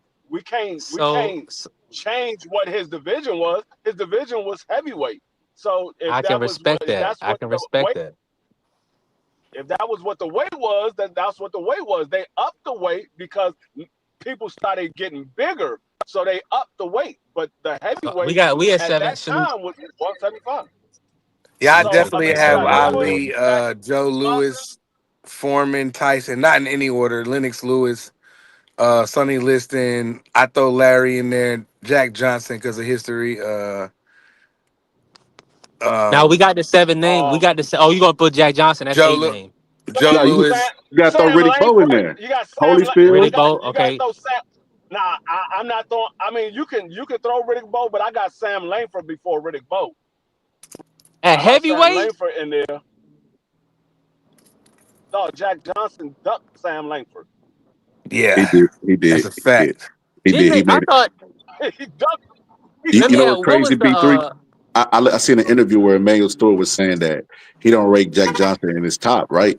And that dude was like, "What?" You know, he was like, "Yeah." He was like, "He ducked Sam Langford." He was like, "You know, what's the wildest thing in the world?" He used the argument that like, "Why would I fight him? It don't make any sense money wise." Like, bro, y'all still had y'all had the original Lincoln still alive during the time that was on the penny. What you talking about? It don't make no money. It don't make no money sense. Yeah, I Is you mean, know the yeah, same conversation still I would used put today? Riddick Bowe in there. I put Riddick Bowe in there as well. I wouldn't say all time great. I wouldn't say Riddick Bowe all time great because there's some heavyweights that I'm missing. I can't think of them right now because I'm driving. I'm trying to pay attention to the road, but it's some other heavyweights that I'm missing right now. And as soon as I hear their name, I'm like, oh yeah, him too. Y'all ain't got But Tyson in y'all yeah, top 10? Price said it. Price said it. Yeah, so Me Okay. personally, I don't know if I put Mike Tyson in my top 10. I don't know if I put him in there. Hey, that's a bad I boy. mean, That's a bad boy, D. I mean, he is. But if you look at it, out of the top tens that are in there, which one of them did Mike Tyson beat? You could say Larry Holmes, Larry you put Holmes. him. Only person to Yeah, stop Larry old Holmes, Larry and Holmes. he went on to fight Holyfield and Ray Mercer. I would put Mike Yeah, in but my how top old was 10. I have him how old probably was at Larry 9 or Holmes at that 10. time? If I had to do a He was list he in was Larry order. old. Holmes was like He was old, D. But see, he was this like what 38, I know 38 about years Mike. old. Then what I know about Mike, man. Mike, if you go back and look at Mike's early career, he had when Customato took him to Jim Jacobs and Bill Caton, right? And Jim Jacobs passed away. I don't know how y'all believe or whatever, but the other guy was a race that rhymes with ooish, right? Or small hats, whatever you want to say. Yeah. When Mike Tyson left that dude, the press immediately turned on. They started calling him washed up in his 20s. But if you look at his actual career and what he did, he was the last heavyweight to enter a tournament and win the tournament. In that tournament, they had Tim Witherspoon, Bone Crusher Smith, the best heavyweights of the 80s, and he reigned supreme, right? Then They did. after it, they stripped Michael Spinks of his belt. So he really didn't even have to fight Michael Spinks, but he was tired of everybody saying Spinks was the best heavyweight. So he went and demolished Spinks in a Quick. matter of what, like a minute 90, minute 30, something crazy Cooked like him. that, right? Smoked him Yeah, it was quick. 91 seconds. 91 91 seconds. seconds. That's crazy, right? So Diddy did that, became undisputed. So he was the youngest champion, and then the youngest undisputed ever in the 3-belt era, right? Then he goes on, he fights a couple fights, builds his record up, and then he loses to Buster Douglas. Then he comes back, he kills Henry Tillman, Peter and McNeely. no, not before Before that. you Oh, talking yeah, you about, talking yeah, you about talking about the Tillman. difference. Yeah. So then he went to prison, lost 3 years of his career, Mm-hmm. came back out and became unified. That is some of the amazing stuff. They make Yeah. it seem like Mike was a scrub because he lost to Holyfield. But if you look at his actual career, if this was anybody else, if Ryan Garcia, first off, Ryan Garcia is considered the best fighter now that's never been champion. That is the wildest stuff in the world, right? Nobody Yeah. would even in their right mind call Ryan Garcia overrated. But let's say Ryan Garcia goes and gets undisputed at 140. And then he do some crazy stuff and then go to jail and then get out of jail after the 3 years, fight a tune-up, and then become unified. They will be saying Ryan is one of the best Mexican boxers to ever grace the Ever. sport. But yeah, I agree. Everything what you Yeah. just said, hey Scholar. y'all, let me I say put this real Mike quick. in my top And go 10, ahead bro. and I cook got prize. to. A salute to the Queen 71 in the building. Appreciate you. Salute, Queen. And yeah, Yeah. y'all I just mean, keep cooking. like I said, it's still a lot of heavyweights that we're not naming that was a part of those golden years. So I mean, like I said, I would say he's probably somewhere in the top 15, top 20, but I can't put him in the top 10. I I can't put gotta him in the put him top in the 10. top 10. Just off of what Scholar said. Like people No, no, forget no, about no. I'm not talking about Mike. I'm talking oh about oh oh talking Usyk. about Usyk. Yeah, I'm Oh talking no, about Usyk. yeah. I can't Nah, put he him in my definitely top wouldn't be 10 at top. all. Nah, he wouldn't make top And 25, bro. I ain't that's even what I'm gonna lie. saying. It's just so And that's disrespectful. being generous With when the I no, say no, I no, put no. him What in I'm top saying 20. is with the That's me being conversation. generous.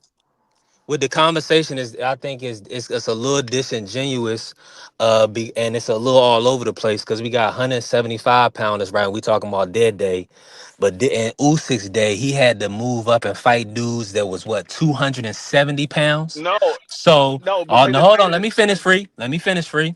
So I understand everybody got their whole premise and how they look on it, but time and time again, everybody talks about how Wilder's gargantuan task, he going up fighting somebody 50 pounds heavier than him, and Wilder was getting all these excuses. But Usyk go up to move up from cruiserweight and beat him up twice, and now the Tyson Fury win is irrelevant. So all I'm gonna say is this: I'm gonna finish with this. Free. We got Joe Louis, who a 175 pounder. He's an all time great heavyweight. And Usyk, he can't be in the top. He hasn't cracked the top 10. I want to know from y'all perspective, could he do anything to crack the top 10? Or it's just, or y'all basing it upon him not being able to beat those guys? I just want to know from y'all perspective. no. it's nothing he can do right now to crack the top 10 because there's no competition for him to be able to crack the top 10. You Right. saying is discontinuing because of what we talking about the era, because he's fighting guys that's 250, 260 pounds, 280 pounds. Well, if you go out and you play against a bunch of 6'9" guys and you beat them, does that mean you the greatest basketball player? No. It means you played against a bunch of dudes that was tall, but they can't shoot. They can't shoot. So if he was fighting in Right. an era, That's the thing. if he was fighting in an era where the guys were tough, then you have an argument. But he's not fighting in a guy where there's any competition. Yeah. We said it hundreds of times. The heavyweight division is weak. It's dead. We said it hundreds of times. So it's not his fault.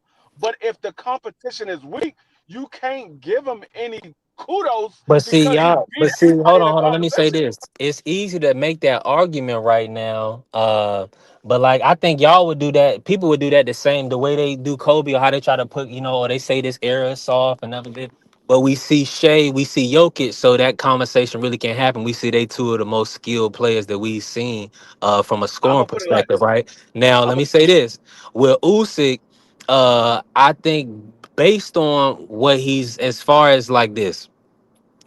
How in the world is Tyson Fury considered one of the top heavyweights before he got his ass whipped by Usyk? I'm talking top about and heavyweights Now I want to talk. I want to ask Prize. of, Were they? Huh? of this era. Of Okay, this so that's what era, I'm. he was considered one of the top heavyweights of this era, not of all time. Yeah, but what I'm saying is, if a dude dominate this era, right? So he beat up the guys that he was supposed to beat, because he's moved up to heavyweight and cleaned it out, right? And now we just hoping that maybe he'll do his mandatory in Joe Parker. So he did all of this in his era, but he can't crack the top 10. But we got guys that have actually taken losses, guys that have gotten stopped, all this other stuff now, and some guys that pretty much I mean, are they 200 pounds? It was You because of know the what I'm saying? competition they was Yeah, fighting. I That's can why I they can was. answer that. Put it this. That's why they got losses, I'm gonna three, put it this because way. there was a competition back then. I'm gonna let y'all answer. I'm gonna let y'all answer after I say this. I don't care who it would have been. If it was AJ, if it was Wilder, they wouldn't be top 10 all-time greats. I don't care Yeah. who it would have been. The level of competition is not great. It's not. Right. That's where my thing come in at. It's like the competition, like a George Foreman, the people he was fighting, like what was that guy he was fighting? They dropped each other. That's one of the most fun fights. You might need to Ron go Lau. watch Ron Lyles. Go watch Foreman and Ron Lyles if y'all haven't watched that fight. It's a very fun fight to watch. Everybody go. That just shows you the level of competition. Now, can y'all speak about skill set though? So y'all telling me that irregardless, just because Usyk Yo, is I can weak to answer the that. I body, can answer yeah, that, B. cook Usyk on I would that, got have you. cook on I that, got you, got Scholar. B. I Please got cook you. on destroyed that. by Yo, B, George I got Foreman, you. bro. I He got would you, have B. I got got you. melted by Okay. George Foreman. So this is what I do with Usyk, bro. I try to be fair in my criticism because all a man could do is beat the best in his time. But I think all that, you asked me what could he do? He could do something. Let me tell you what he could do. He go fight Yijit Caballero and beat him Mm. because that's a bad stylistic matchup for him. Then he got to actually clean out the division because he only got 5 fights. Usyk would be equivalent to Roy Jones moving up to heavyweight and then fighting John Ruiz and then staying there at heavyweight waiting for Lennox Lewis and them guys to retire and then becoming undisputed. That's what I felt like. Like having 5 fights is like you just got to fight the right person to become undisputed instead of going and Mm. single-handedly collecting the belts like Thanos did the Infinity Stones. So if he goes and he fights Yeah. Deontay Wilder, even though I know Wilder washed up, that's still the name. He got to fight Deontay Wilder. He got to fight Yijit. He got to fight Joe Joyce, who beat him in the amateurs. He got to fight the guys who at least used to be the top guys, because that's what they all do. And if he cleans them out, then I'll be like, okay, he dominated the era. See, that's Yeah. a difference. The guys we talk about, the Mike Tyson, you had a Mike Tyson era. He dominated that entire era. Usyk only just fought Tyson Fury, like a year ago? And he beat him twice. And then Tyson Fury was dropped by Francis Ngannou with no fights. So then you look at this heavyweight era, like it's complete trash. And I feel like if you take Usyk and put him in the 90s, right? And this is why you got to fight Yijit Caballero, because he'll answer this question for me. In the 90s, people had it was the greatest group of talent that was inspired by Ali, and you had the best group of trainers that were still alive during that era. A couple of them were dead, but you still had a good group, right? So they would game plan for you to go to the body. No doubt about it, 100%. And if you put Usyk in there against a David Tua, Usyk gets stretched like Michael Moore did, a smaller guy who moved up to heavyweight, in my personal opinion, because he gonna throw them body shots, he gonna throw them bombs. And AJ had Usyk hurt in the second fight, and I don't think AJ punched nothing like David Tua. I don't even think he beats Ika Beabuchi. But Usyk, to me, he's good. He's a good heavyweight. He gotta for me, he gotta dominate for me to start saying he's all time great. You got to dominate. I think a lot of time we're prisoners of the moment, and you thinking because this is the best guy you've seen of this era. This ain't the best era. This ain't the best era. This is the worst era of boxing in its entirety. This is the worst era of boxing.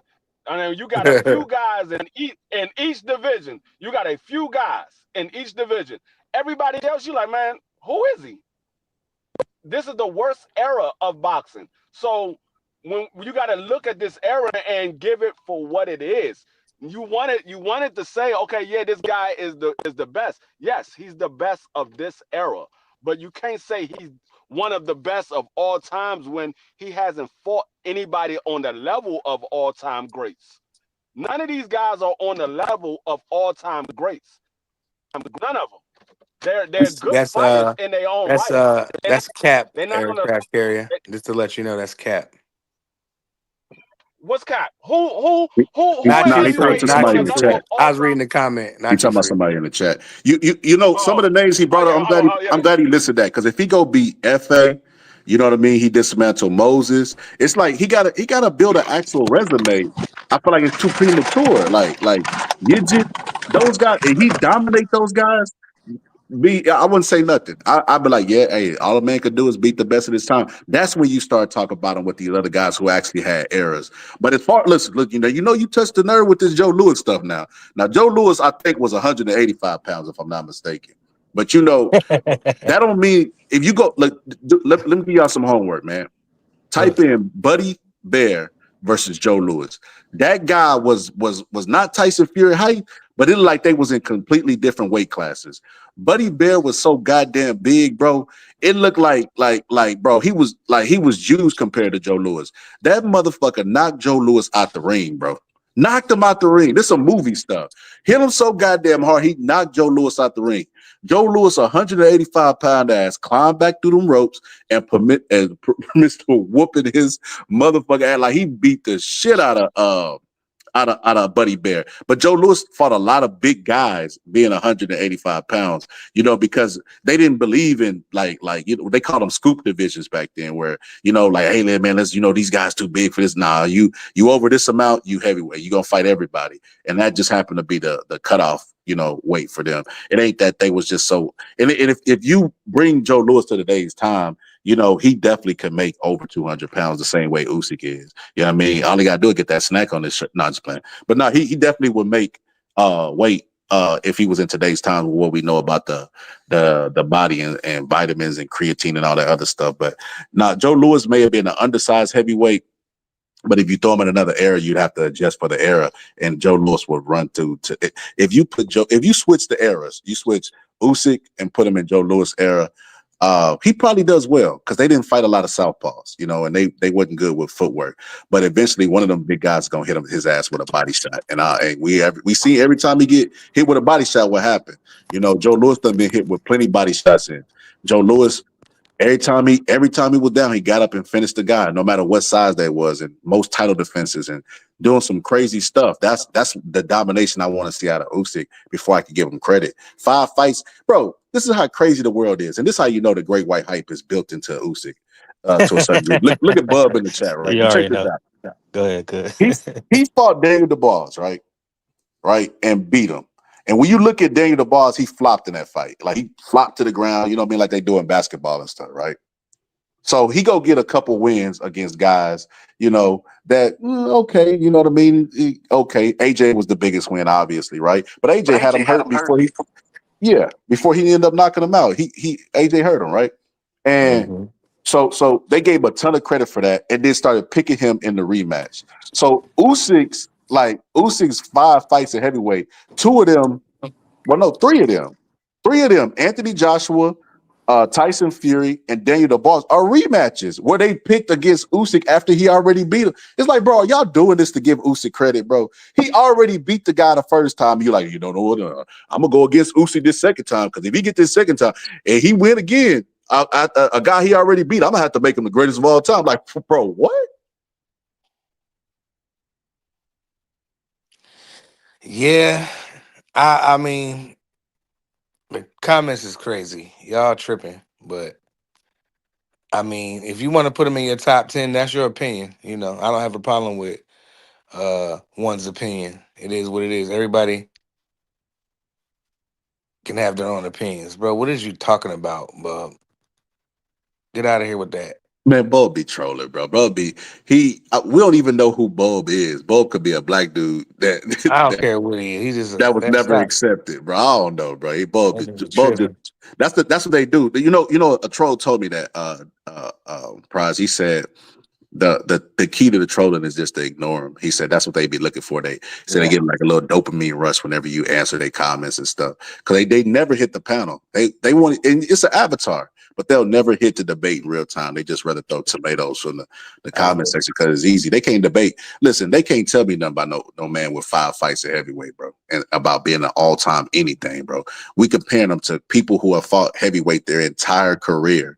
That's why they got losses. If Usyk had fought at heavyweight instead of fighting at cruiserweight or came up earlier, who knows what happens if he fight a prime Deontay Wilder? Because I mean, the southpaw killer is the right hand, and Deontay Wilder at one time had the best right hand in the business. So who Yeah. knows, man? Nah, and I can respect that argument. I definitely wanted to see Usyk versus Wilder. But Wilder kind of at this point, we know he's a shell of himself. Um, I mean, I appreciate everybody in the chat. But I know y'all, Scholar got y'all in y'all feathers, Yeah, he do. ruffled now. Yeah, he And do. salute to the Queen still in the building. 7-1 and the Queen Angie baby. Barbus is definitely hot. Let me see. Let me go through the chat. Yo, B, they're gonna be really hot when they find out that the scholar really studied the sport, and Usyk got hit with a body shot by none other than Arthur Betterbeeve in the amateurs, and started to take, like, he didn't take a Gervonta Tank Davis grease in the eye break, but he started asking the referee for a break, saying it was a low blow. So Usyk cannot take body shots, bro. I don't know what y'all want me to say. If this is, let me put it in video game terms, because I feel like I gotta dumb it down a little bit to the chat. So in video game terms, if we were doing body resistance, Usyk would be negative. He can't take body shot. He can't take him. He couldn't take him at cruiserweight. They just didn't throw him. I don't know what's up with fighters and not studying film, and the trainers not giving them proper game plans. If he fights Jijik Kabayel, he's gonna get cooked. I guarantee Usyk won't fight him. That dude does nothing but throw body punch. That is a bad stylistic match. He would cook Usyk. Yeah, that's not a good stylistic fight. But I mean, I don't know.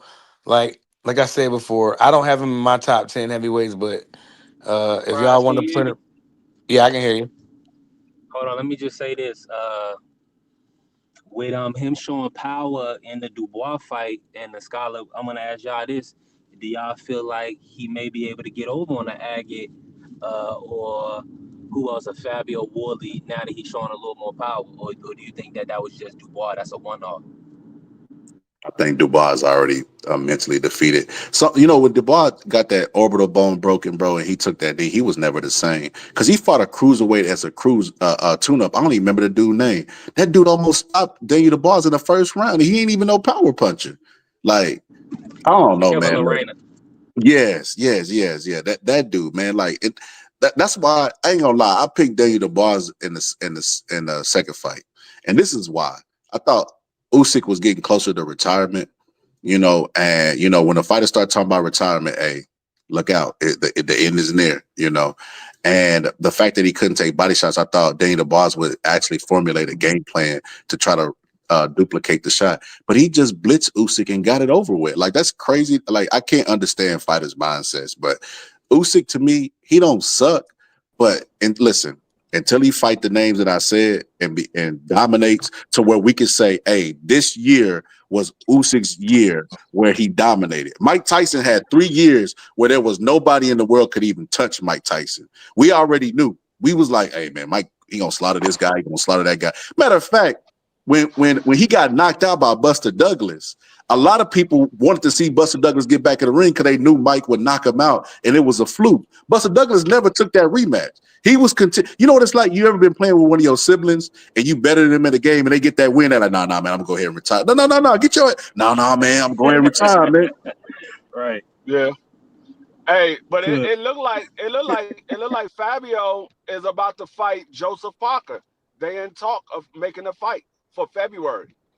So it doesn't look like Joseph Parker is going to fight Usyk. It looks like he's going to be fighting Fabio.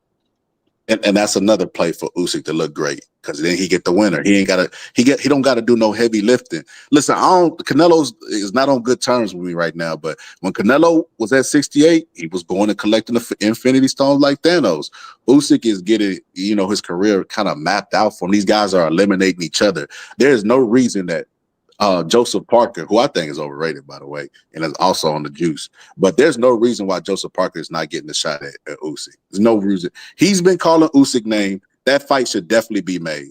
And then after he beats Joseph Parker, if he's this dominant heavyweight that everybody think he is, then he goes and fights Yigit. Then he will get on my radar. I'll be like, okay, man, yeah, this guy is the truth.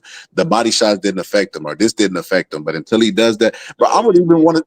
I heard Bacoli was piecing him up in sparring.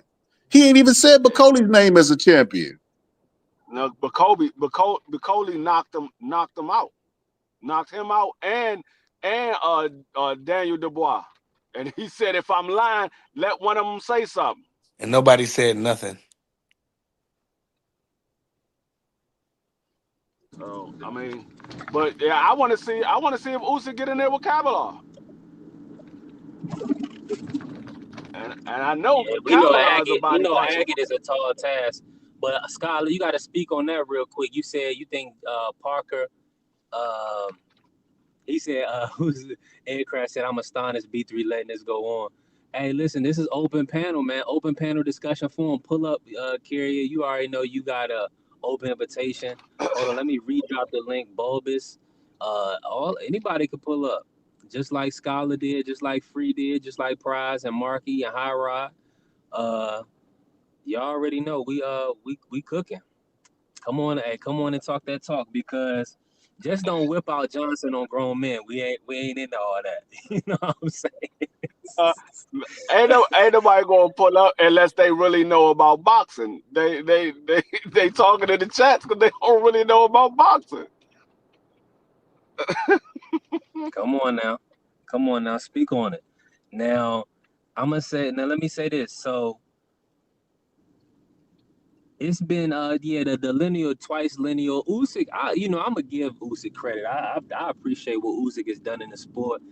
He's definitely in good stead, in my opinion. But like you're saying, we want to see him. He came back. He stopped Daniel Dubois. I want to see him take on the next test. We see Joe Parker and Worley are going pretty much battle out for the mandatory. I want, like scholars say, I want him to build his resume. So I want Wilder on his resume, respectfully, and I love Wilder. But I want y'all to speak about that as well. Let's talk about. I don't want to go on past that. Do y'all want to see Wilder on Usyk resume? I wanted to see Wilder on anybody's resume 3 to 4 years ago. Now, no, they ain't getting no kudos from me. I know that Wilder is done. There's nothing that you could tell me that shows me otherwise. Wilder is not the same Wilder. I know he's done. I said if he go out there against Big Bang Zane, I said he probably gonna get knocked out. I said I'm rooting for Wilder, but he's probably gonna get knocked out. And what happened? He got knocked out. I know the man is done. He's not the same Wilder anymore. 4 or 5 years ago, yeah, that would have been a great fight. When Usyk first moved up to heavyweight and Wilder had the WBC and Usyk was the undisputed champion at cruiserweight, he could have took Wilder then. Yo, I think I think Wilder probably, he definitely, you don't need me to tell you where Wilder is in his career. But if you look at the history, like even Lennox Lewis, he fought a lot of guys past their prime. Mike fought Larry Holmes. I feel like that's the natural flow of boxing. You got to get the name. Let me look. Hey, look what White Jesus did with Mike Tyson in the exhibition. Jake Paul. The people will look at the names. They won't even care how old the fighter was when you fought him. Listen. A prime example of that is Joe Smith, bro. I remember watching the pre-fight. You got chicken wings ready, or is I have to wait? B, you're, you're on All mute, right, I'm gonna B. go. Oh, my bad, y'all. I'm over here. Shout out to Lucky's. I'm picking up some Chinese food. Oh, he got the I'm advertisement. working. He got the I'm working advertisement. on I that. told you, you're on your Yeah. way, bro. You're on your way. Shout out to You gotta Lucky's, shout the man, good sponsor people of the out, man. show. Yes, sir. All right, keep cooking. My bad. But a lot of the Hey, people that hold up. I'm glad that Sack said that because he said Wilder been cooked since day one. That tells you how strong the heavyweight division is. Because that man defended his heavyweight title 10 consecutive fights. Come on, Sack. That Why tells you you how say that, man? how strong. That tells you how strong the heavyweight division is. That man started fighting at 19 years old, was a bronze medal in the Olympics, and became a heavyweight champion and held it for 6 years. That tells you how strong the heavyweight division is. Thank you. You just proved my point. exactly. And then he fights Tyson Fury. They said Tyson Fury is the greatest heavyweight of all time for beating the guy who they say is trash. The best name on his resume is Wilder, and he fought him 3 times, and they make him this superstar. Then when I tell him stop prematurely rating this guy, he goes in there and gets dropped by Francis Ngannou, and then they got to rob a UFC fighter with no experience. That is the health of the heavyweight division right now. So you cut both. You kind of making our argument for us, brother. Thank you, thank you, thank you. We need a little bit of Yeah, help. you just got us checkmated. Sack, we was working hard. We was promoting. I was, said we was on the ropes, but we was fighting them all. Now I brung up. I shouldn't have brung up Wilder. I guess I gotta know. You gotta know who your teammate is. You gotta know what their real agenda You is, gotta know right? their streets. You gotta know You their got. streets, bitch. Yeah, man. I messed up. He did the J.R. Smith in the LeBron game where he called that timeout. They had that timeout. Yeah, come on, man. You pulled a Weber.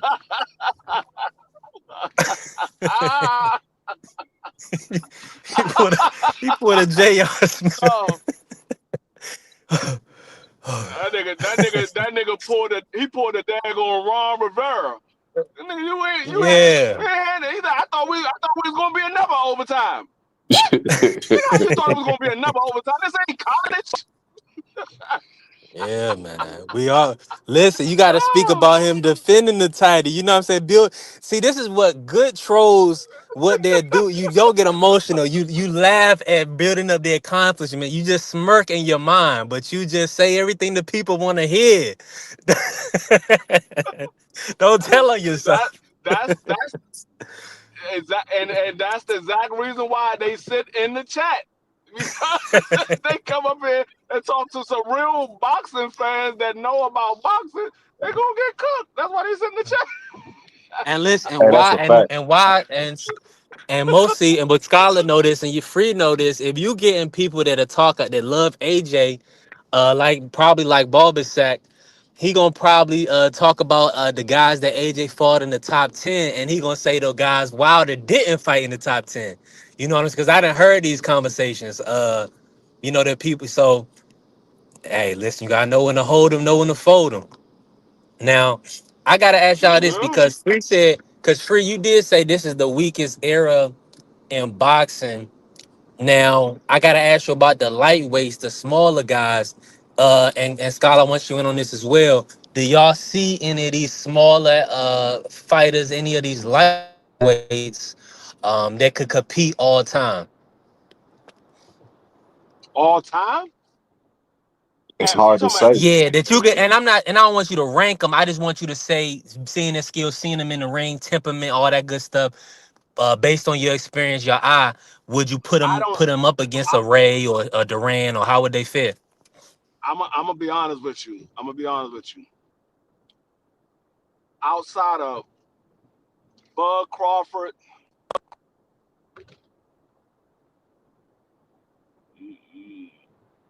Mm,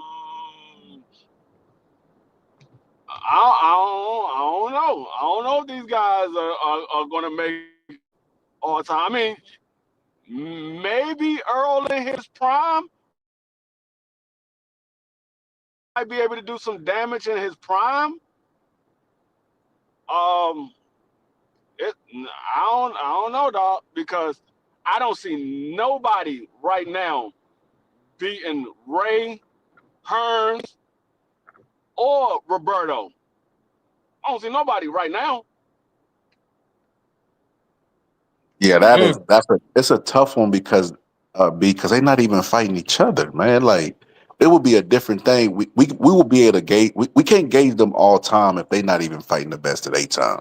Like we just talked about with Usyk stuff. Like Usyk got some guys that he got to go out there and dominate before I can start talking about them. It's the same thing with the lighter weight guys. Like they got potential, but potential don't mean nothing. We done seen a whole bunch of people come through boxing with a ton of potential and it never panned out. You know what I mean? So I'm gonna take it a step further.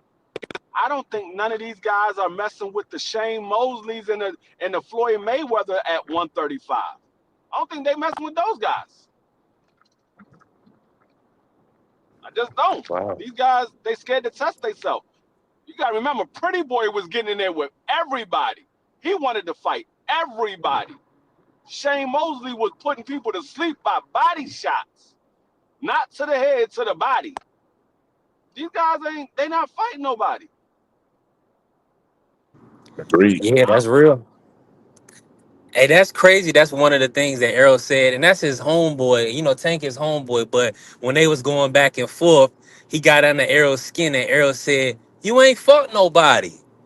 And it Tank really ain't say that. You know, he was kind of like, he kind of took it on the chin. But that goes to show you. Now, I feel like if Tank would have put some names on his resume, I think Tank could kind of be in the discussion because he's a power puncher. But even then, being at his height, his stature, guys like Ray Leonard, Roberto Duran, those have been tough fights. Though I don't know about What, those. yo, B, we ain't even got to go back Ray that Leonard. far. Check this out. Yeah, Floyd I'm about to say Mayweather. Ray When Leonard. Floyd Yeah, Mayweather Ray. fought Castillo and it was a controversial decision, what did he do? Yeah, He he fought him ran that again. back. Tank is fit to fight Jake Paul, bro. Like, Lamont. you can't make this up, bro. He should have fought Lamont Roach. Absolutely. I mean, I put it this way. I don't think a lot of these guys making it past Diego Corrales. I don't think they're making it past Diego Corrales. Yeah, Corrales was a bad Diego, boy. that man, he putting 95% of these guys to sleep.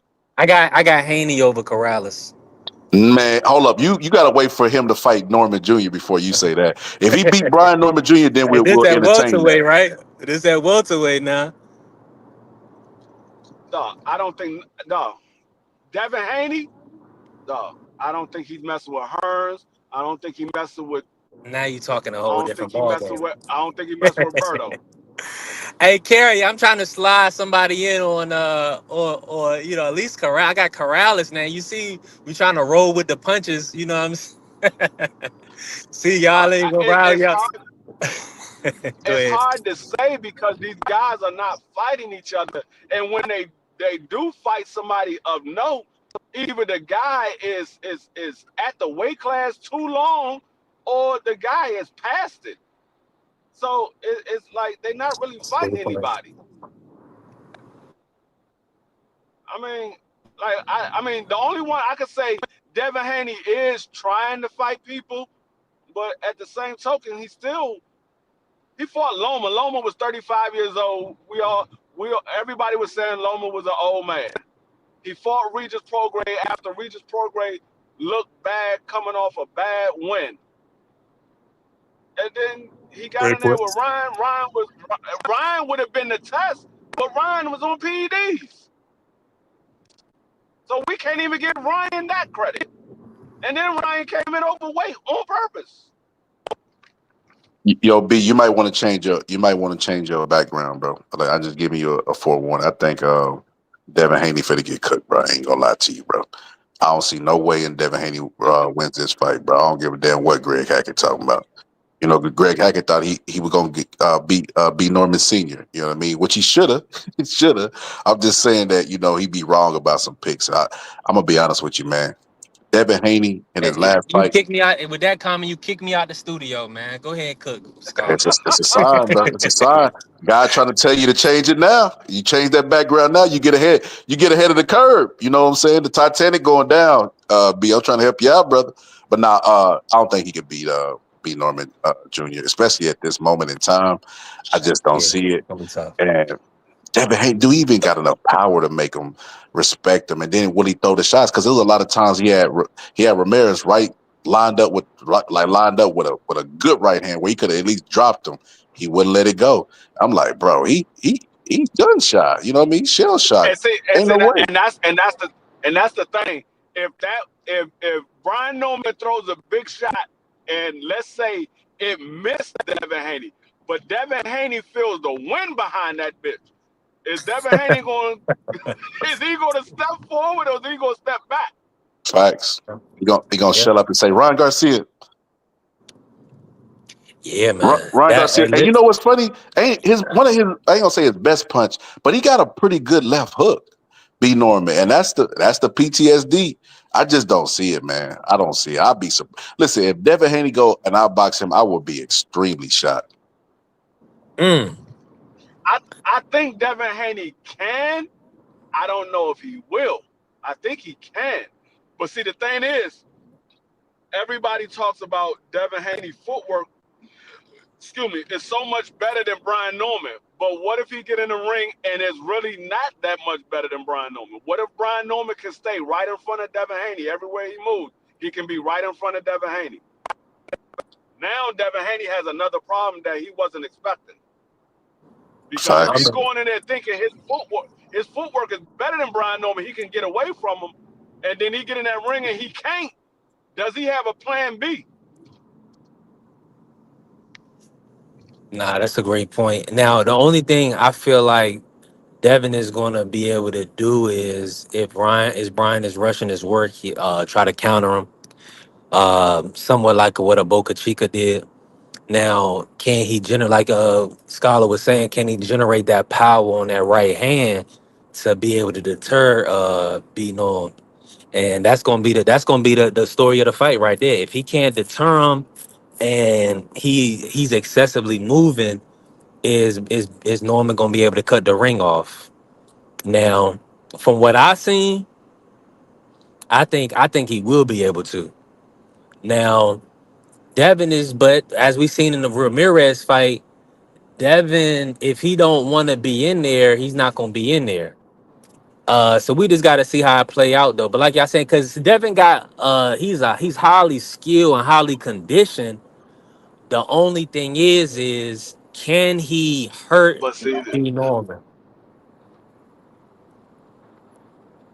And but it's gonna be you tough. said It's gonna be something. tough. You said something that only refers that you said something that only refers to Jose Ramirez. You said when Devin didn't want to be in there, he wasn't in there.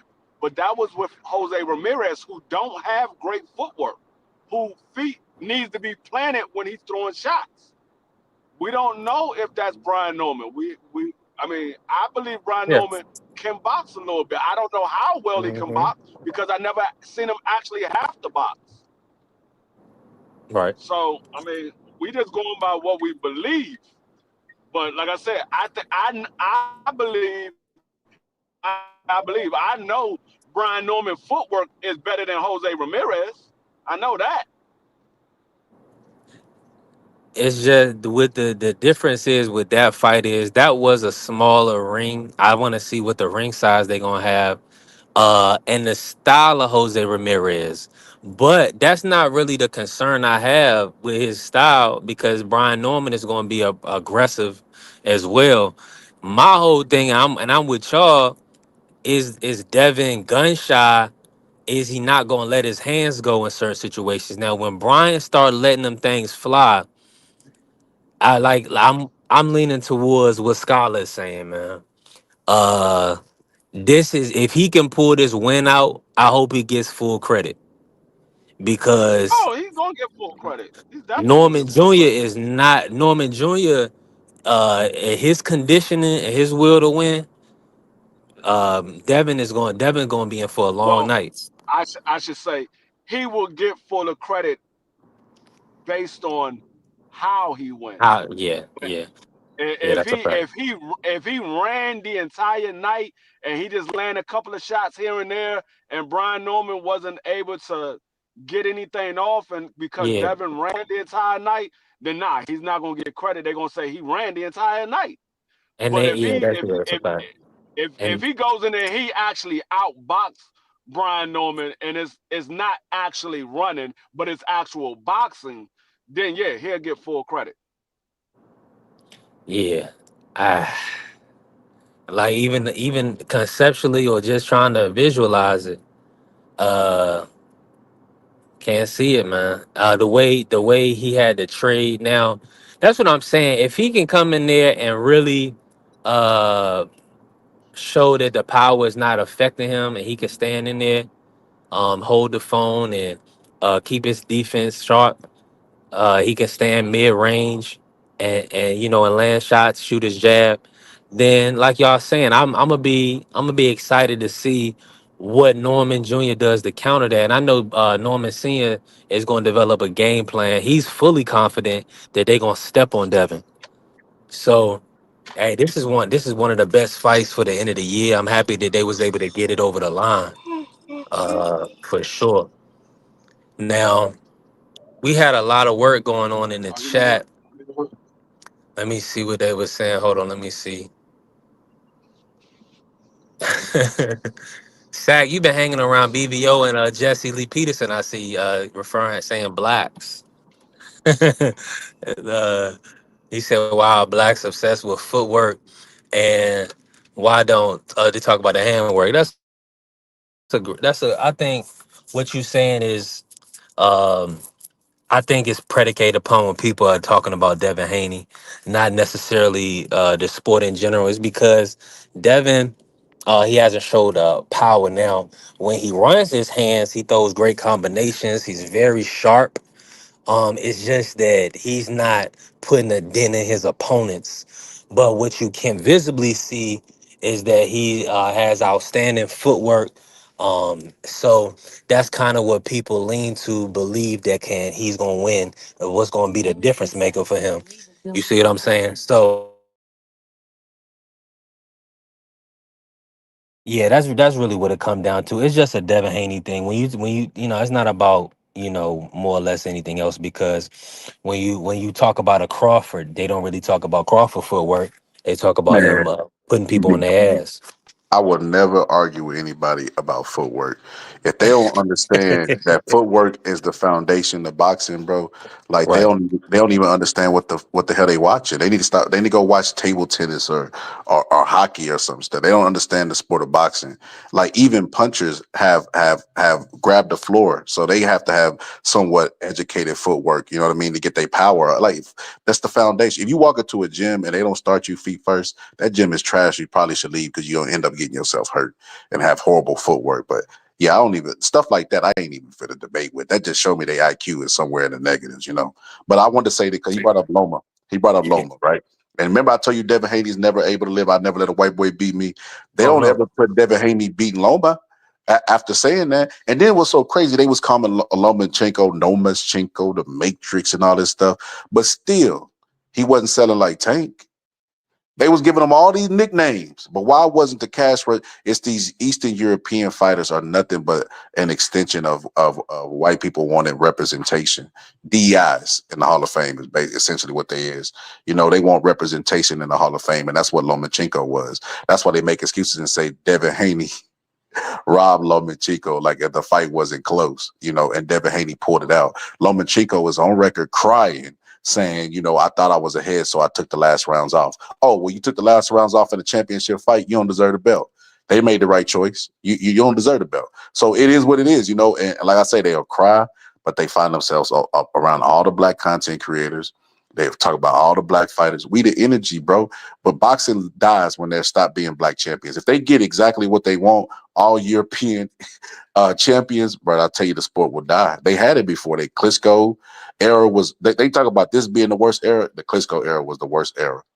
The worst era, because you had two brothers, and if you beat one, you got to go beat the other. They didn't do a lot of talking. They wasn't American. That was an awful era. Awful era. Couldn't sell. They couldn't, like I said, they said couldn't sell a pay-per-view to their mama during that time, and then they wouldn't fight each other. You know what I mean? At least if they fought each other, that, and I don't advocate they brothers, but if they would have fought each other, that would have probably been the most exciting thing they could have did in their career.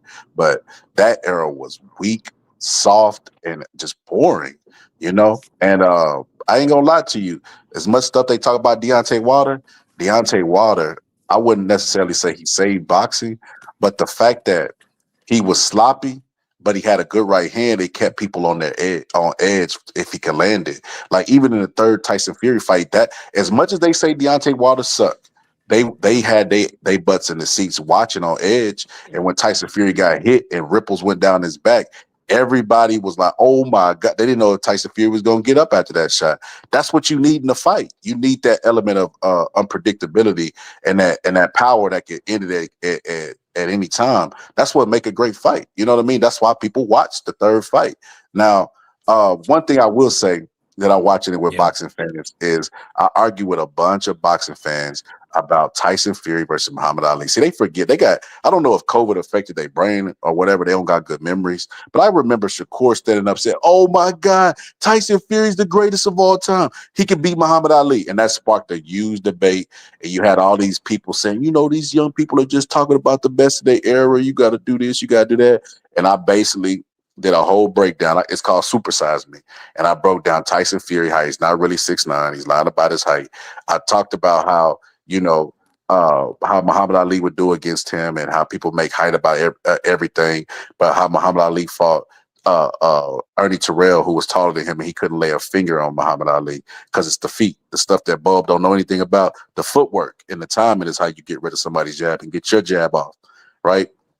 I talked about all these things, and everybody said I was crazy. And here's the most ironic thing about the sport of boxing, right? In my memory, right?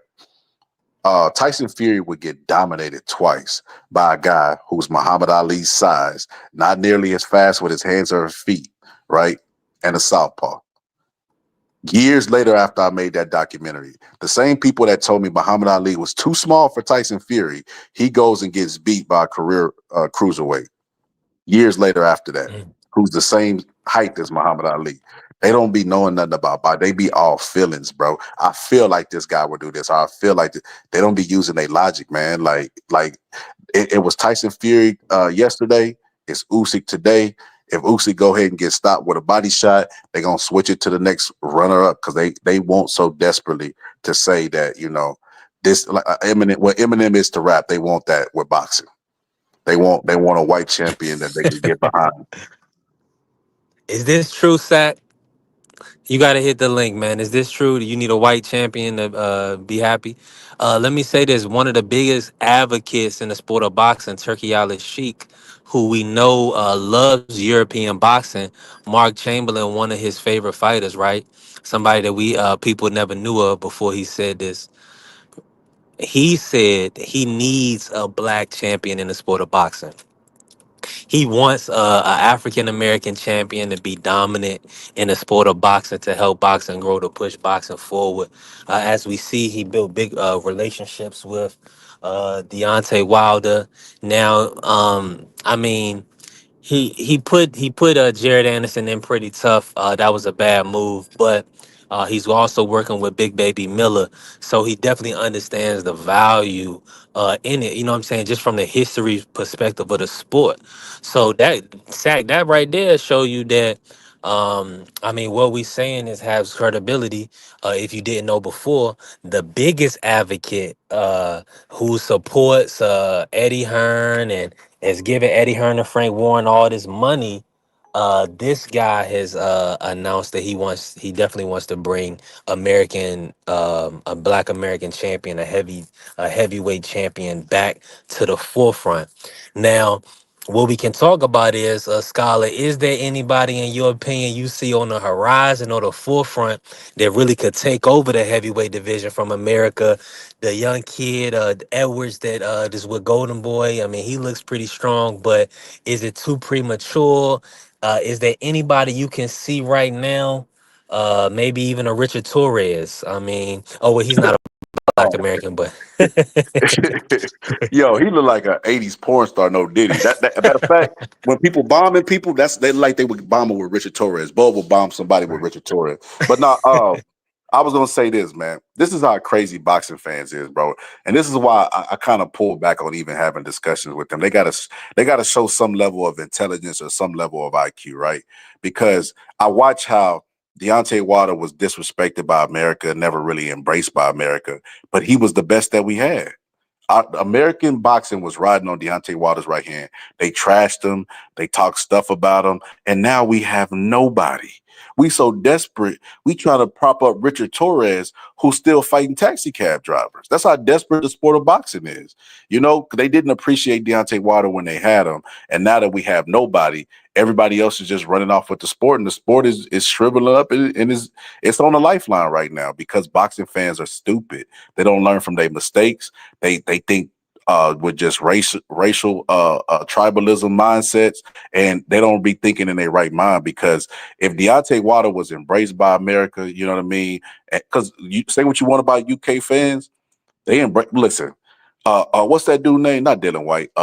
Derek Chisora could fight to yeah, 145, and they gonna fill that facts. stadium, and give him a chance, even though he got no And have a chance in good the time. fight. What'd you say? No, I say you right, and they'll be having a good time celebrating Jazor Facts, until bro. he's 50.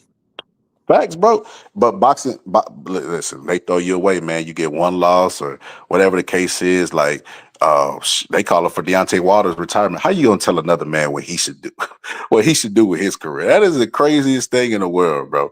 Our president be 145 years old. Nobody asking for them to retire from Congress, but Deontay Wilder, hey man, you got to get out. You getting old, man. You know what I mean? This craziest stuff in the world. But Terrible. American fans are stupid, man. They are so stupid, bro. They would rather and listen, they'll go out there, you know, put on their gear, they MAGA gear, talk about America first. Then when we get an American champion, they want him to retire. They talk about how he sucked. It doesn't make any sense. They'll embrace Usyk, say Usyk's the greatest heavyweight to ever live just because he got white skin. He ain't even from America, but they say America first. Like, bro, you can't make this up, man. Deontay Wilder, bro, was an underappreciated champion. And I watched this. You know, you had people on one extreme. You had the people that was arguing with me saying he's going to retire undefeated and he's better than Muhammad Ali with his 11 title defenses, which is absurd. And then you had people on the other extreme who said Deontay Wilder sucks.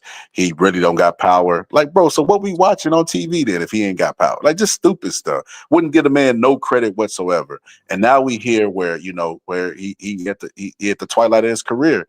And what is left? What is on the horizon, bro? You know what's gonna happen? I seen this before during the Klitschko era. Bro, the Klitschko era was so bad, bro, and I bullshit you not, bro. I can't remember what fight it was, but just type in Chris Areola HBO special, right? Because it's one of his fights, like the pre-fight. You know, HBO used to give the presentations, right? And they were talking about Chris Areola and comparing Chris Areola to Riddick Bowe. I bullshit you not. They said Chris Areola is the Riddick Bowe of their generation.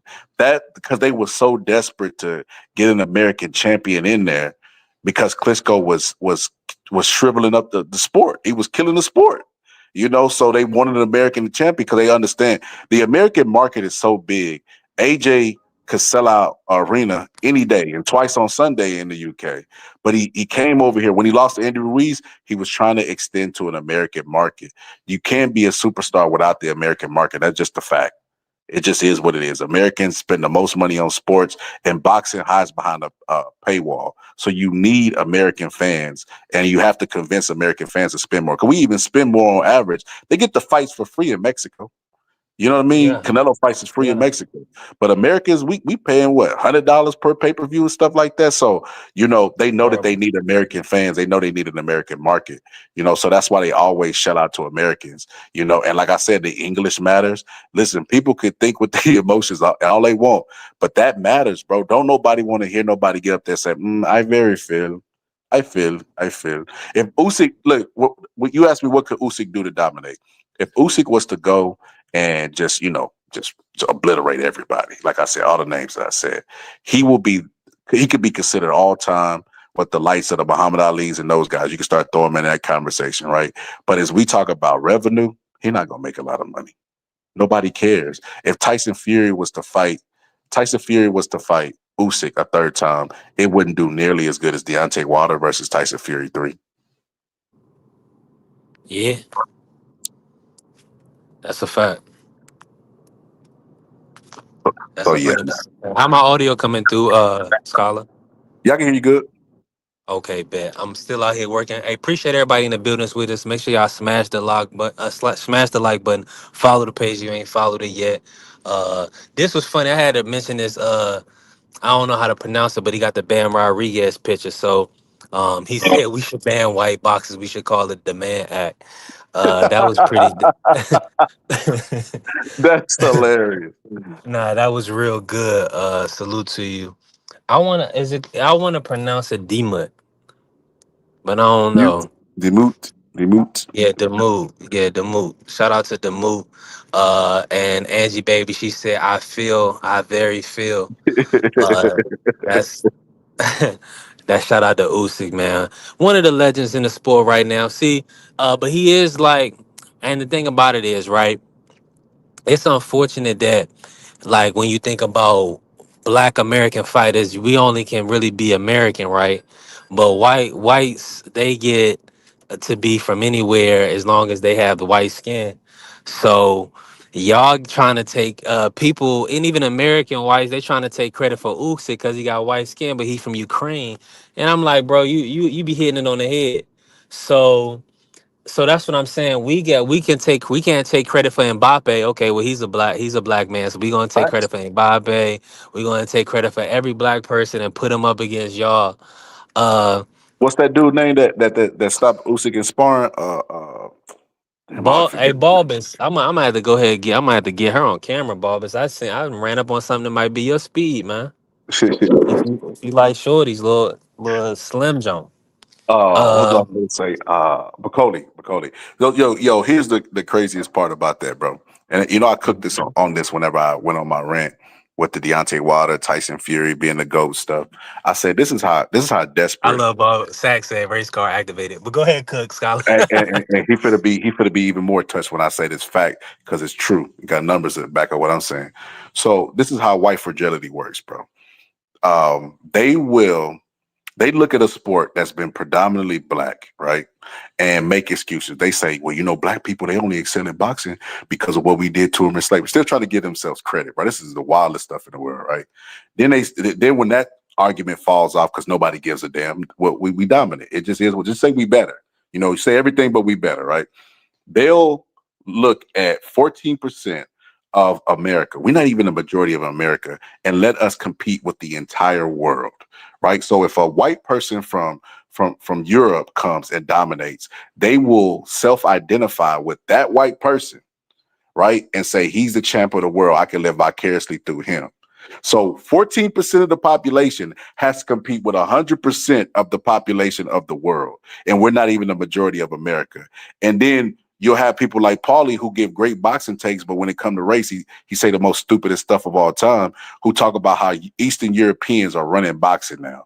Bro, it's 14% of the population competing with 100% of the world. We're going to always, what they always say, proportionality, we're going to always be more representation, have a more of a representation, consider our population against 100% of the population of the world. So with that being said, Tyson Fury was the great white hope before Usyk. Now Usyk has moved into the great white hope, and I try to be fair with my assessment of his because he does have skills, but comparing him to Muhammad Ali with 5 fights is absolutely asinine. especially when he haven't proved himself to be dominant. Muhammad Ali, before he lost years off his career, was no doubt who could beat everybody in the world. No doubt. There's doubt right now. Caballero got something to say about Usyk saying he the best. Joseph Parker got something to say about Usyk saying he the best. Bacoli, a bunch of guys, and Bacoli done already slept him in sparring. But a bunch of guys who looks at the heavyweight champion that say he the best and say, "No, I'm better than that guy." That didn't happen during Tyson era. That didn't happen during Muhammad Ali era. So just premature on the great white hype stuff. For those, Bob, I don't think you ever seen that movie. You should check that movie out. I think it'll speak to your soul. It's equivalent to Black people watching Roots or Django or something like that. So go watch the great white hype. I guarantee it'll speak to your soul. But it's one of my favorite boxing movies, by the way, too. Best boxing movie of all time. Let me go out. The Great White Hype is classic. Shout out to Damon Wayans, one of my favorite actors of all time. And you know what's crazy? That movie is a satirical movie, but it got a bunch of realistic stuff. Like at the time, they talked about how Jerry Cooney versus Larry Holmes was the biggest fight at the time, and it's because they sold race. Petronelli brothers, I think it was Petronelli, the people that work with Hagler, they sold race to the public. Richard Ducetti and Petronelli, they sold race to the public, and that worked, and it transferred over to the cash register. And even those quotes where Don King was like, "I think it's despicable. I think you're a racist. I think you're a sexist." Like he was just calling out names. That dude was like, I'm Jewish." He was like, "Well, then you're anti-Semite." Like he said something like that. That was a real quote from Don King that was just changed. It was tweaked slightly. They had a bunch of real boxing events in there that you might not know if you don't really study the sport like that. But that movie had a lot of Easter eggs. Even when they was like, you can't move a guy up through the ranking system with no fights. That was supposed to be a dig, and Don King literally did that in real life. In real life, he moved somebody up through the ranking system that didn't have any fights to fight Floyd Sr. And that's whenever the sanctioning bodies Ring Magazine got split up, and the sanctioning body started having their own rankings. But it used to be Ring Magazine that ranked them, and Don King went to the Ring Magazine and had somebody moved up, and it was a big scandal. And they was like, "Well, you know what? Let's fix this scandal. Let's give it to the belts and let them." And it's like, well, how did that turn out? That was probably, one would argue, was even worse, because at least with Ring Magazine, you might have had a little bit of corruption, but most of the guys that was there was legitimately ranked and could legitimately fight each other, and was good fighters. Now you got 4 belts. You got Boots Ennis. I just talked about this too. Jerron Boots Ennis, man, that dude is the epitome of today's boxing. When I said Floyd hurts the game, Jerron Boots Ennis is an epitome of that, because he been boxing for 11 years professional, ain't fought nobody, only had 1 belt his entire life, and he didn't fight for that belt. He only had 3 fights with the IBF belt. And I think it was Karen and Duty just beat up Stanionis. And you're like, bro, that is a horrible resume to have for the IBF champ. But he positioned himself, and he positioned himself to get that belt. And listen, I got to give Bozy and those guys a ton of credit too. They know how to play the game. What Alonzo saying, training day? Hey, he deserves his freedom. He played the game. He deserves his freedom, Jake. No, but yeah, they played the game good, because and let me give B this exclusive before I get up out of here, man. Because I was just looking at this the other day and I had clipped this up. Check this out. For those who don't know about Boots and Bozy, right? Boots and Bozy left the sanctioning bodies belt that Terrence Bud Crawford had. And a lot of people thought that was a duck situation. And it was, but it wasn't like they thought it was, right? So he left the sanctioning body and got with the IBF, right? One thing you know about the IBF, they'll strip a motherfucker fast, right? You just get the belt, 2 weeks later, they done stripped you. You be like, wait a minute, what's going on? They'll strip you. So they left the sanctioning body with Bud and got in the IBF. And people thought it's because they thought Spence would be an easier fight. And it wasn't. They never had any intention on fighting Spence or Bud, right? They had no intention on fighting neither one, but they positioned themselves because they know every mega fight got a rematch clause, no matter who it is, right? Because the A side is going to ensure that if they happen to lose, they're going to get that immediate rematch and get a chance to get their belt. Because, a lot of people, like I said, would do the Buster Douglas, And Tyson didn't have a rematch clause with Douglas, and we seen how that he never fought him again, and his belts went up to other people, But if he had a rematch clause, he could have forced it and got his belts back. So nowadays, it's kind of standard protocol to get you a rematch clause. Now, Bozy and his team knew that if there was a rematch clause, all they have to do is get the IBF, force the mandatory. If there's a rematch, they're obligated to the rematch and can't honor their mandatory, and they will be stripped of that belt. That is some next level chess stuff right there. And they did exactly that. And Boots became champion without fighting anybody good, had the belt, made title defenses with people who wasn't good. Stanionis was B level at best. I think he's C level, but let me be generous, B level, and didn't unify any belts at 47 and then left up. And then now what he doing with this chess stuff is he going to the guy who he don't want to fight, and his career is being hunted by, as you've seen on the Gillian Wallow show, where he said he'd been trying to fight him since 2017. And it's a consensus that everybody think Bud would stretch Boots, even though they still they still would want to see the fight right now. I would rather see that fight than a Canelo fight. I'm just being honest. But he goes and helps Canelo because this is what's going to happen. If he fights Canelo and Canelo wins, depending on how he went, let's say he stretched Bud, Boots looks good because he said, well, he stretched Bud, but in sparring, I was giving him black eyes. I was giving him work. He wins. He wins either way. If Canelo goes to a decision and wins, Boots could say, hey, well, I was giving him black eyes, and you see what he did. There's no scenario where people would entertain Bud versus Boots anymore. So he eliminated two birds with one stone. Now, if Bud loses the fight, right, and retires, which most people assume that he will, guess who's probably going to fight for his vacant title? Boots. Shit is chess. Shit is chess, not checkers, man. I'm telling you, the boys Bozy, they smart. Boots is going to retire probably undefeated, fighting nobody. Dang, that'd be hard on the public now. It would, man. So you're not expecting a Virgil Ortiz fight to happen? Absolutely not, man. That dude ain't fighting no first, bro. Bro, I watched whenever he got gifted the IBF and he acted like he didn't want it. He was like, man, I really can't control how I get it. I'm like, And he was like, but now that I got the belt, people got to come through me. They got to come through me. I want to fight the best. I want to do this. I want to do that. Man fought nobody at 47. He wouldn't even fight B. Norman Jr. You know what I mean? He could have caught B. Norman Jr. early.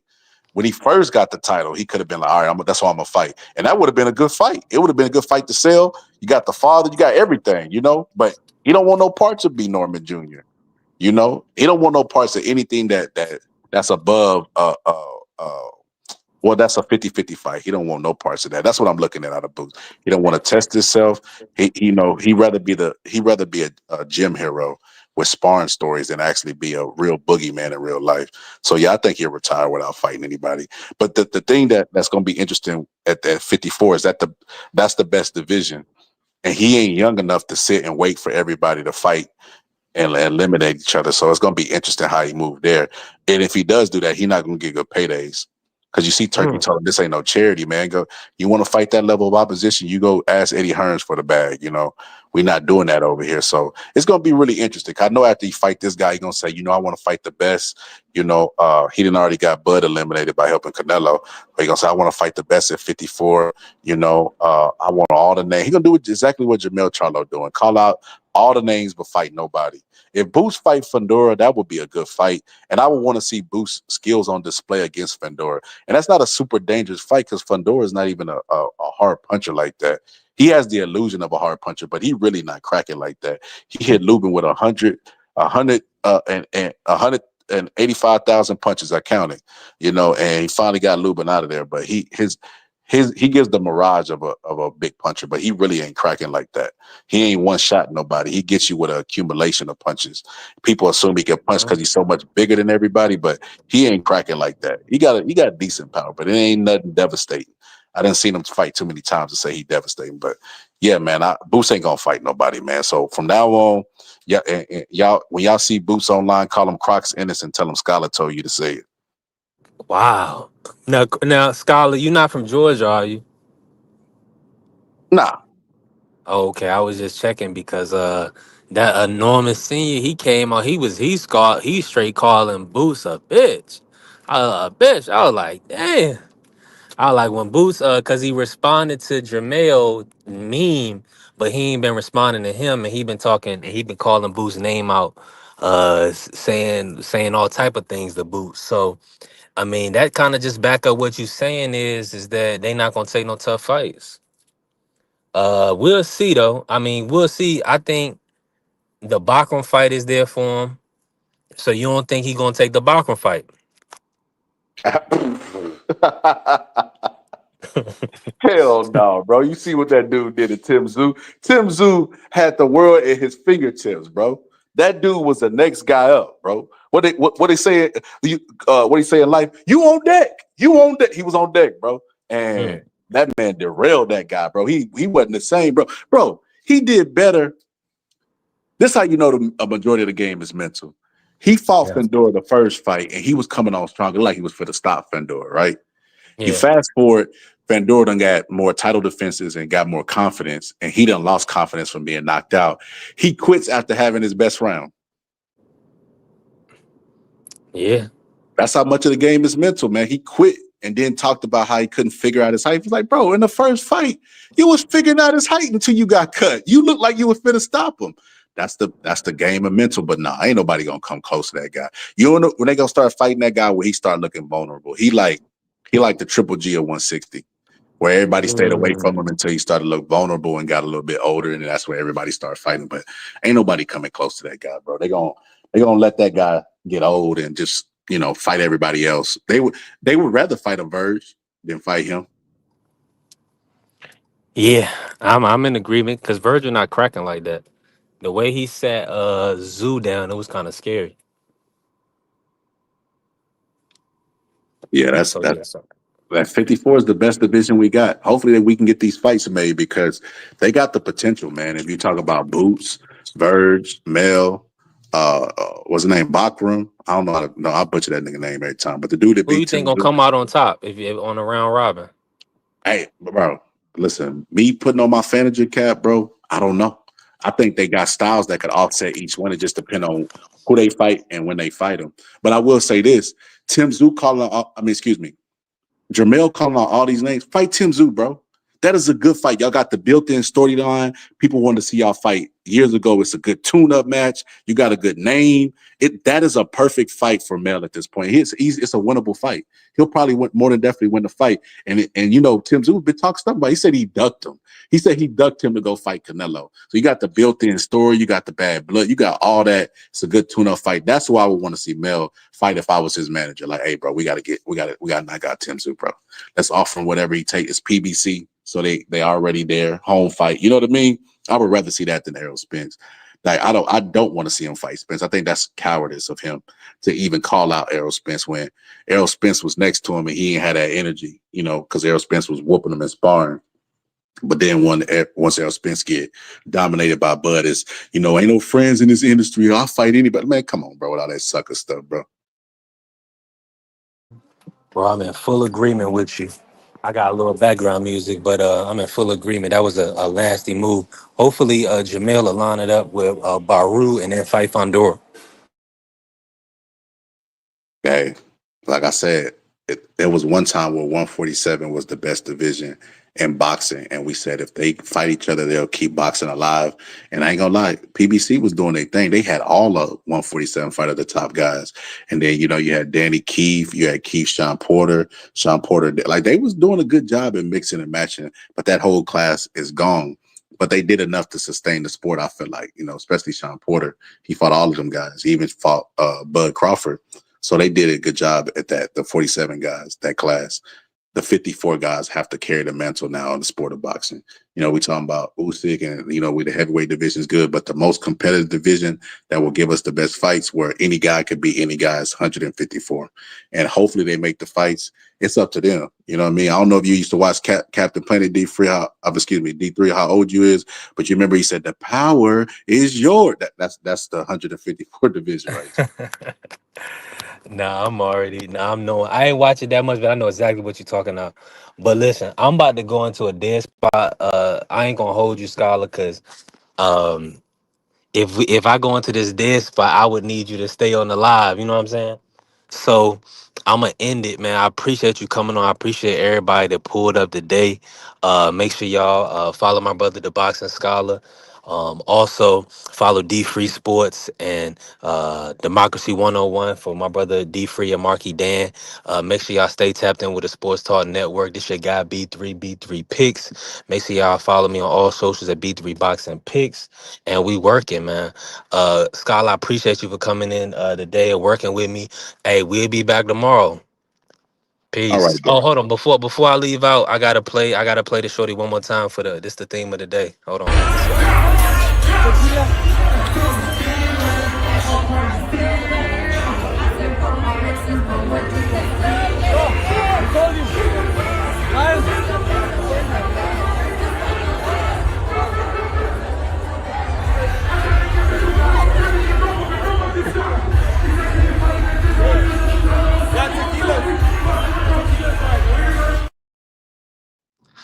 Salute to the beautiful Queen Angie, baby. I appreciate you.